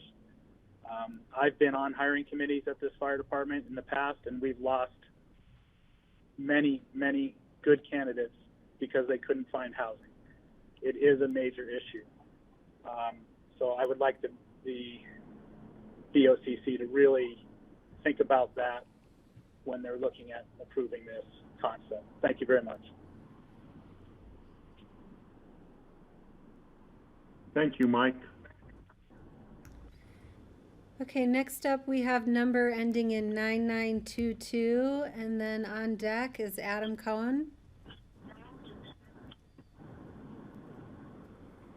Okay. Hi, my name is Jason Lasser. I've been in town since, started working here in 1989 as an architect, full-time in 93 when I graduated architecture school. It's my 8th year as a volunteer firefighter, my 4th year as a captain. I was on this design committee, and it is, as Nick just said, it's pretty painful and hurtful to hear these things, knowing that how many thousands of hours all of us as volunteers are dedicated to this community, both in training, responding, providing safety for our community. We all, our hearts are rooted in this community, and we give all this time for this community. So it's to hear that we don't care and we're not going to be safe, and you know, I live in a 1-bedroom unit with my wife and my child, and it's affordable housing, and it's the only way I can live in this community, and it's very challenging. And as you know, there's definitely a need for this housing, and I'm sure we can fill all the units. We have 8 recruits right now who are going through training. We're continually recruiting people and trying, and it seems to get whittled down every year, every time we have a recruiting class, because of the difficulty of balancing your life, your work, and becoming a volunteer, which is extremely time-consuming. You know, I remember playing soccer on that field at North 40 when there was no housing around it. So to hear that, you know, the growth is out of control, and you know, we're not being community. It's hard to hear that. You know, I was a men's league soccer player on that field. There was no housing around, and all of a sudden it's completely dense, and we're not even allowed to go there anymore. You know, I was a planner for the city of Aspen. I worked on the GE master plan. To hear that, you know, this might potentially be delayed and we have to have a master plan. You know, I've seen master plans take forever, and 10 years down the road they explode and things get built that aren't according to that master plan. The Aspen Art Museum pulled out, and it all went to, all went away. So I've been working on this housing project since before the election. I have committees with people who are architects, and we have chief building plans examiners. We have, chief has been working in the construction industry in this town for decades. We have electricians who've been working in town for decades.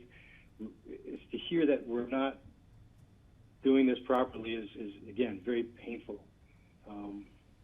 We had plans for daycare. We were trying to give back to the community. We've given up our multi-purpose room for dispatch because they were in need of space.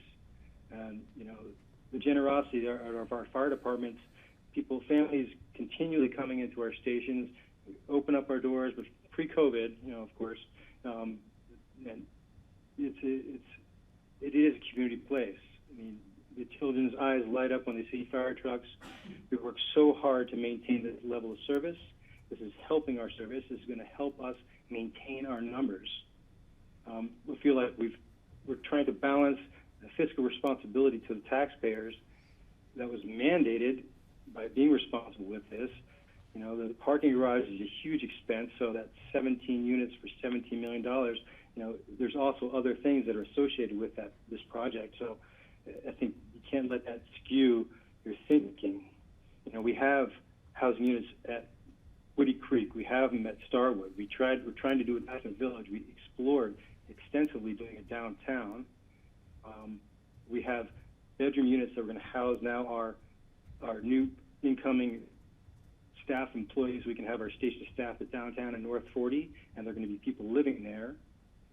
We have the parking garage. We have vehicles that are state-registered vehicles that have lights and sirens. We respond in our POVs to all kinds of calls to the appropriate station according to need, and we're trying to accommodate that. I have contaminated gear in my vehicle. My wife doesn't even have a car, but there's families that have another car, and you're trying to keep those isolated. So to have those two parking spaces. You're running over your time. Thank you very much for your comments. You have some good comments there. Appreciate it. Can I just finish with one sentence, please? Wrap it up one sentence, please. Okay. You trust us with life safety and service in this community, and please trust us through our community involvement, our design community, our board, input from volunteers, experts, attorneys, architects. We're providing our best response to our housing needs. Please approve this project. Thank you. Thank you. Okay, next up is Adam Cohen with David Brown on deck.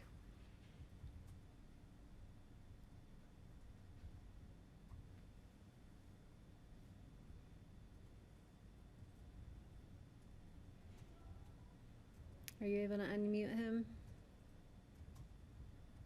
Adam, you are muted, so we can't hear you, Adam Cohen. Oh, okay. Let's see. I think we've lost Adam, so let's go on to David Brown, and on deck is Parker Lathrop. Leslie, I'm not interested in speaking, but thank you very much. I'm just listening. Okay. Parker Lathrop, you are up, and Ryan Warren, you're on deck. Hello, my name is Parker Lathrop. I am the Deputy Chief and Fire Marshal of Aspen Fire. I'm also a lifelong resident of Aspen and Pickens County.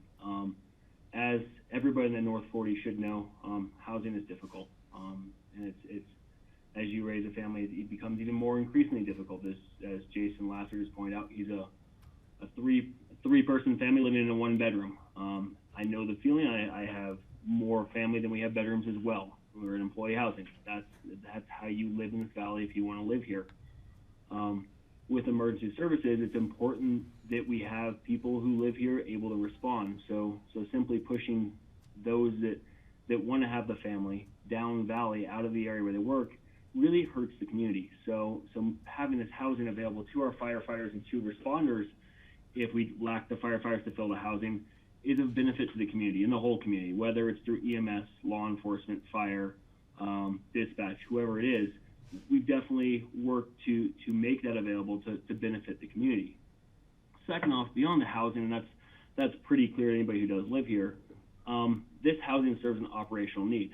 I've heard many, many times that, well, we should buy units in town. Well, if you look at how our district has developed, the focal point of the center of our district and the population center has been dragged west. We have Burlingame, we have Annie Mitchell, we have the North 40 itself. Further down valley, we have Aspen Valley Downs. We have many large housing developments that have happened west of the roundabout. That has pulled our need of people, not to our downtown station, but to west of the roundabout. And being at North 40 is centrally located to the highway, to the airport, to Burlingame, to all these different developments.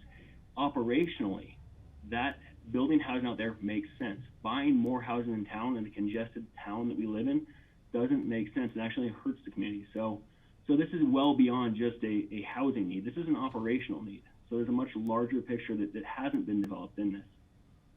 That putting people out there will help the North 40. It will help the residents. It helps provide them the services that, well, their taxes are paying for, as well as everybody who lives west of the roundabout. We do serve the entire Aspen Fire Protection District and not just the downtown core, and that is our goal. So I look to you guys to make a decision based on the good of the community and the good of those that live in this community and those that we serve. That's all I have. Thank you. Thank you, Parker. Appreciate your comments. Okay, I had Ryan Warren next, but I think he may have dropped off. So I'm going to go to phone number ending in 2488, and then Michael Hammond, you're on deck. Hello, my name is Jacob Erwitz. I'm a volunteer firefighter with the Aspen Fire Protection District and a resident of Pitkin County. I'm currently the beneficiary of a affordable housing unit built by the fire department at Station 65 in Starwood. I would like to express my support for the housing proposition. Affordable housing is a challenge in this valley, as we all know. I'd like to echo Parker's sentiments that this is an operational need.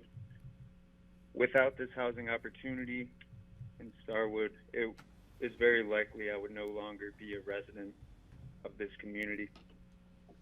And I believe that is the reality of many volunteer firefighters within the department and first responders in the area. I trust that our housing committee, our architectures, and our fire chief, Rick Valentine, has guided this process properly. And I encourage the board to pass this measure. That is all. Thank you. Thank you, Jacob. Okay, I have Mike Hammond up, and then I think that brings us to the end of our list right now.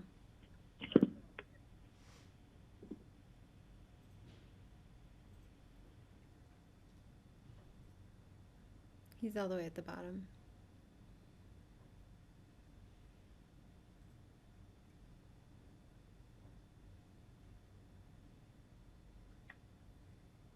Yeah, I have nothing to say other than I support the project as a long-term volunteer firefighter.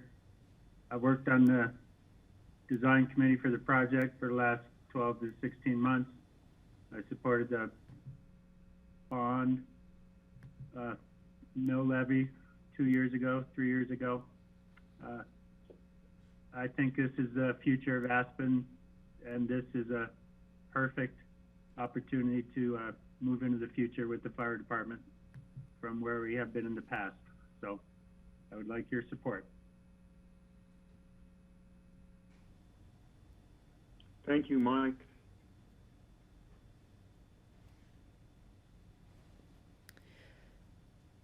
Okay, Steve, I Kelly, don't see. Do we have more still? Nobody else has joined recently.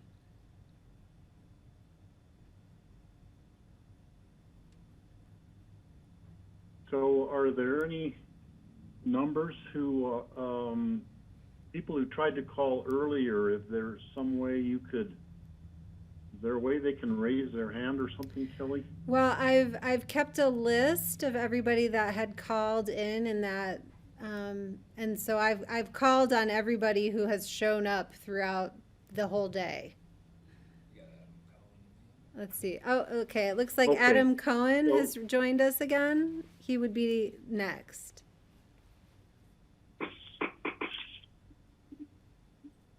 Adam, can you hear us? If you want to give public comment for the North 40 application, now is the time.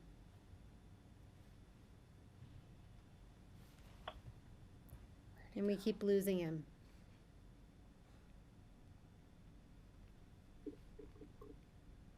Okay, Kelly, what I think we should do, since we're going to continue this to our next meeting,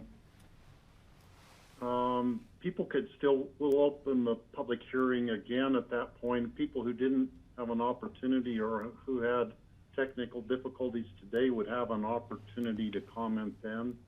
So I would urge members of the public, if you're listening now, you can send comments to the BOCC, or you could send them to Leslie Lamont.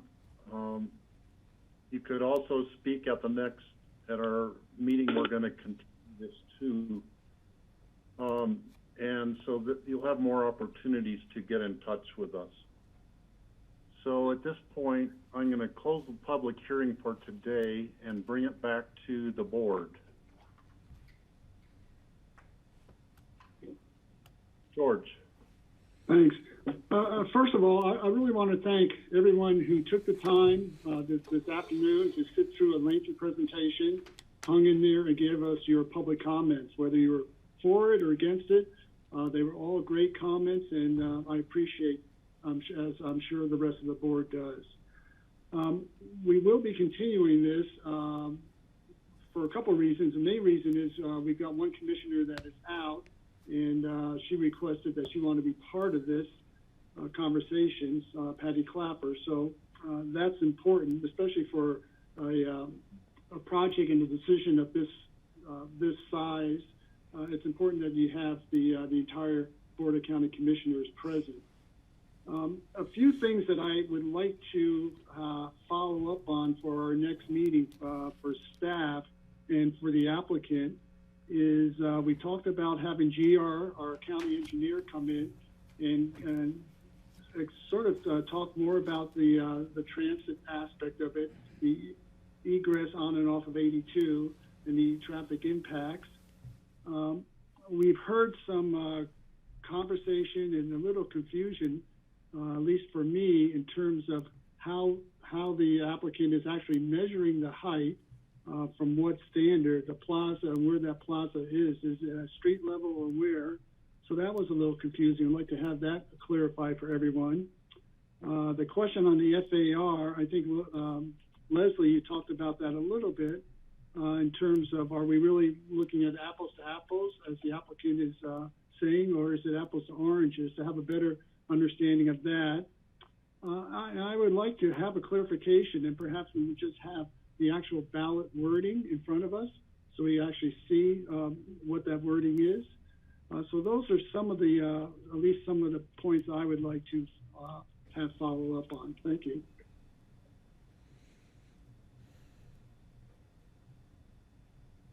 Okay, thank you, George. You said a couple of things that I was going to ask for. Greg? Yeah, thanks, George. I think we concerned certainly about clearing up the confusion. It occurs to me regarding traffic, the group that may be most inconvenienced by a traffic problem, if it's not done right, would be the fire department. You know, if we have a busy intersection and it's not well thought out with all this development that's in the pipeline, the fire department will be the most frustrated group trying to get through it to get to a fire or a response. I too would like to see the ballot wording. I think we can have more clarity on the traffic and on the height measurement. I really appreciate what everyone said here, whether they live in the neighborhood or they're concerned about the feel of the community, or whether they're a firefighter. And I have to say, I'm really, really grateful to have heard what everyone has had to say here. It's a high pressure, big decision. I have heartfelt comments from everyone. I would love to dig into the operational needs maybe it's not my purview as a commissioner, but what are the operational needs west of the roundabout? I loved Lisa Hancock's idea on how perhaps you could save money and buy 7 units in town today and house those firefighters. I love creative thinking like that. I don't know enough about it to know whether it's viable, but I think those are the sort of things that I want to know about before I approve. The future of Aspen is as Michael just said, this is the future of Aspen. The future of Aspen is at stake. This is our community. People spent many, many decades trying to design a thoughtful, low-density community, and we've succeeded fairly well. Now the pressure's on. I would love to see the fire department, the city, and CMC convene some meetings, perhaps with the county as well, to talk about how we can do the best possible job out here. Because I see every other application coming to us running into this same firewall. What are we doing? Why are we doing it? Why is it so dense? So I heard offers that John McBride may have some solutions for helping the fire department with whether land or housing. I don't know what he had in mind, but boy, would I like to have that conversation or be there. I applaud Lisa Hancock's suggestion. I think that's all I have to say for now. I certainly will appreciate that we're going to continue this and bring it back, and I'm looking for more public comment. Thanks. Steve, I really don't have anything to add. I'll have project-specific comments after our next meeting or when we are set up to take a vote. So thank you. Okay. And one thing I have thought of a lot about the traffic situation, even from 17 more people living there, living by the fire station, if they are all going through the Baltic Avenue, Highway 82 intersection, that could get just jammed up so quickly and easily. And I know that the county has been working on it's kind of a whole traffic flow plan for the whole AABC area, all the way down to the Service Center Road.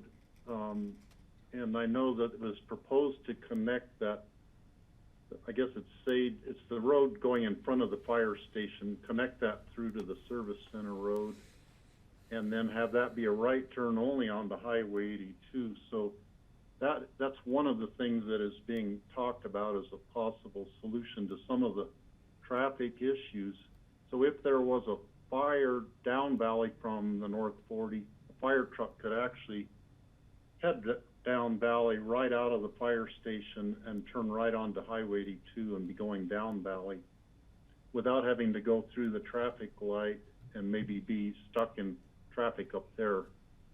I think also we need to start being creative, because we're not only looking at the fire station, but the City of Aspen project. There's going to be a whole lot more traffic, and we need to be thinking creatively, not just about the housing at the North 40 fire station, but how are we going to deal with the traffic? And I think people could put some thought to that. And so I think at our continued meeting, maybe GR could bring us up to speed a little bit on our traffic analysis for the AABC area. Also, I really would like, George, I would really like to thank all the people who have taken time to call in today and sit through this long meeting. Your comments are really appreciated, and it helps all of us as commissioners to kind of, get a feel for the feeling in the community and come up with ideas that maybe we wouldn't have thought of, or maybe the fire department hadn't thought of them. So your comments are important to us.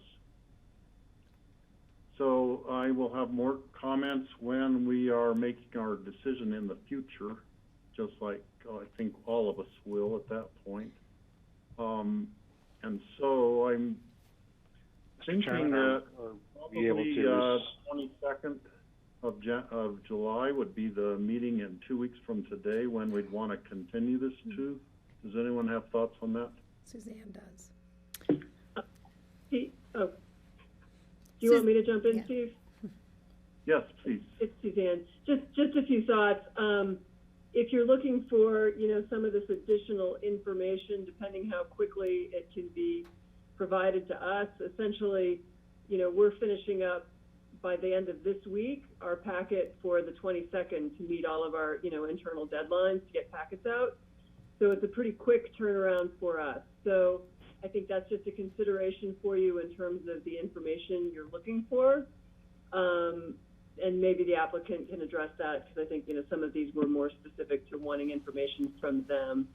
I will also note the 22nd, I mean, I think we only have one land use item, but it is that Emma Fields item that was continued today. I think that will be something that will occupy a decent amount of time, so just to take that into consideration as well. After that, the next meeting after that would be August 12th. Okay, Chris, did you want to speak to something? Yeah, will you entertain some comments quickly based on the things we've heard from the public? Thank you. Steve, I don't think so. I think we understand this will be.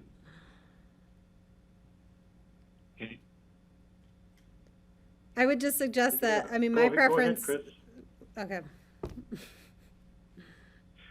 Well, go ahead, Kelly. What are you going to suggest? I guess my preference would be that they address it at the next meeting and weigh in now on a continuation date. But that's just me. I don't know if the rest of the board feels the same. And that would be, Chris, if you could maybe have more time to think about, you know, your response to the different things. Maybe you want to meet with the board of the fire district, get a really well thought out response to everything might be better. But if you do have comments you feel you need to make right now, we would welcome them. Thank you. And we will come back with more competent and full response at your next hearing. I echo some of the comments about understanding better what the transportation plans are. That's our biggest reluctance, is to write essentially a blank check to something where there doesn't seem to be any plan or budget or timing or really anything. And so, I think you've heard that from us. And so having more clarity there, I think would be better. There's been a lot of discussion about other anticipated projects, and we have great reluctance to be held to the anticipated actions of other organizations. We just want to be reviewed as a 1041 review and just focus on our projects. We can't account for CMC or the airport or the city, and that's that.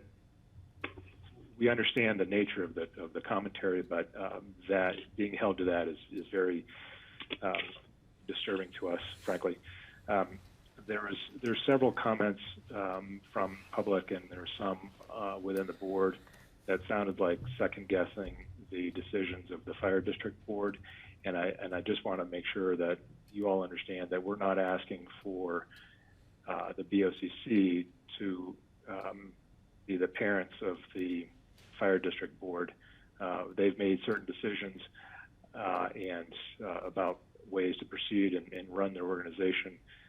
All of those, I think, would be subject to criticism, just like decisions that you make and how you run the county. But the fire district board is not looking for the BOCC to second guess their decisions. And last, I think when we do come back, I think we would want to refocus the conversation on the things, on the criteria that are actually in front of you, which are our impacts on the airport, which we've heard from staff that there are no impacts on the airport, our impacts on mass transit, which we, frankly, from a personal standpoint, I hope we would be impacting mass transit and be using it to the greatest extent that we can, because it's a great facility, and our impacts on the intersection. And that goes back to my comments about not writing a blank check and understanding that we're part of an overall conversation where other parties are expected to play at the same proportional level. So with that, we understand a continuation.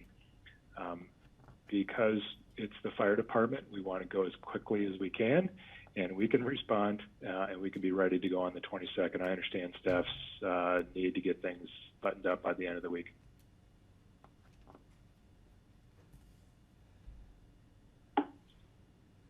Okay, thank you, Chris. George? So I would make a motion to continue this to August, what was that date, Suzanne? The 12th. The first meeting in August? August 12th. August 12th, because staff needs time to get their packets out. As you know, Chris, you've done this rodeo more than once at the city. And the staff has got other things on their agenda as well. So I think August 12th is what I would make a motion to continue to. I'll second. Okay, it's been moved by George, seconded by Kelly to continue to August 12th. Is there further discussion? Seeing none, all in favor, say aye. Aye. Aye. Okay. Thank This, you, Aspen Fire.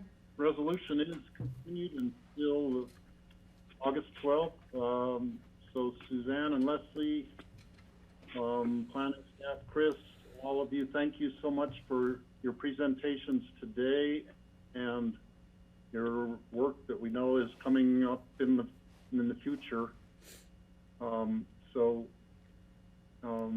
Thanks everybody from the public also for participating today. So thanks everyone. We'll have a little bit more of our meeting to go, so we're going to continue, and let's see. Okay, Rich is still on here. We have open discussion items. I don't know if we have any that we need to talk about. You wanted to have sidebar conversation? John Ely, do you have any items that you need to bring to our attention? No, I don't, Steve. Rich, you're good? Yeah, Steve, George. I do. Yeah, I have one, and it's more for, again, for Greg, going for the Board of Health, a meeting coming up.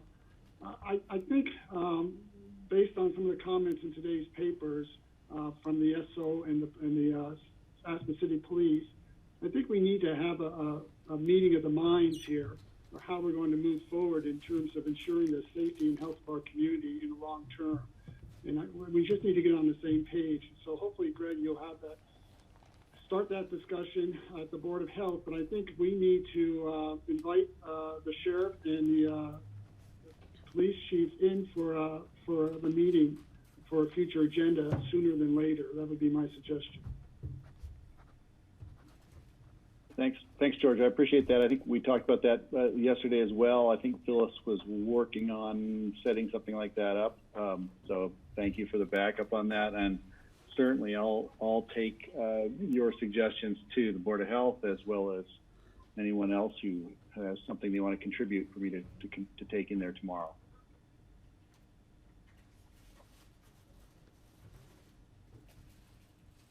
I would agree with that. You know, we get so many letters coming to us, people saying, you know, we have a good rule, like our rules are good, but there's no enforcement of it, and people are ignoring the rules. So what are we going to do about it? And I think we need to figure that out. The thing that I would hate to see would be a huge spike in the outbreak of the virus here, and us having to contemplate shutting down our economy again, because we've finally gotten a lot of people back to work at this point. And I think that's good for the community if we can keep people at work and earning their wages.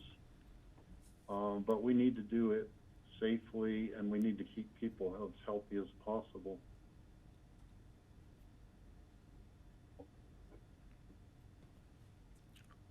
So any other items? Rich has something. See, I don't know. I think, what do we need to do, George? Well, we need to see what the Board of Health discusses first, and then maybe next week at open discussion, Greg, you could bring back a good report on what the Board of Health talks about and decides this week. Will do. Okay. And Steve, I just Any want to other let, open discussion items? yeah, Kelly, Rich. you're muted. Oh, I am? Am I muted? Can you hear me? Can't hear you. Oh, hang on one sec. No wonder she got away. Okay. You mute one phone and it mutes them all. So I know Rich has something. Yes, yeah, if I might. There was a question asked during the meeting from Karen about the potential of the board possibly signing on to a letter. It seems that Eagle County commissioners are working on a letter to advocate for a statewide testing strategy, improve supply chains, and improve capacity that can achieve test result turnarounds within 48 hours or less consistently. So she's asking at least for the board's approval to, we can get a letter drafted for you and send that out for you guys' action. So if that's okay, we can certainly provide that for you. Yeah. I would yes, be in please. favor of it. Kelly's nodding, Greg's giving a thumbs up. I don't know why we would be opposed to that. That's a good suggestion. Okay. Maybe we could get the Board of Health to endorse that also tomorrow. Okay, we'll start on it and go from there. Thank you. That's all I had. Thanks, Rich. Rich, any details you can send me on that before tomorrow's meeting would be great, whatever you've got. Be happy to. Thanks. Okay. Anything else? For the good of the order, I will entertain a motion. So moved. I will Motion to second adjourn. that motion to Did we adjourn. We already. All in favor of adjourning, say aye. Aye. Aye. Thank you, everybody. Thanks, Thank you, Andrew. everybody. See y'all later.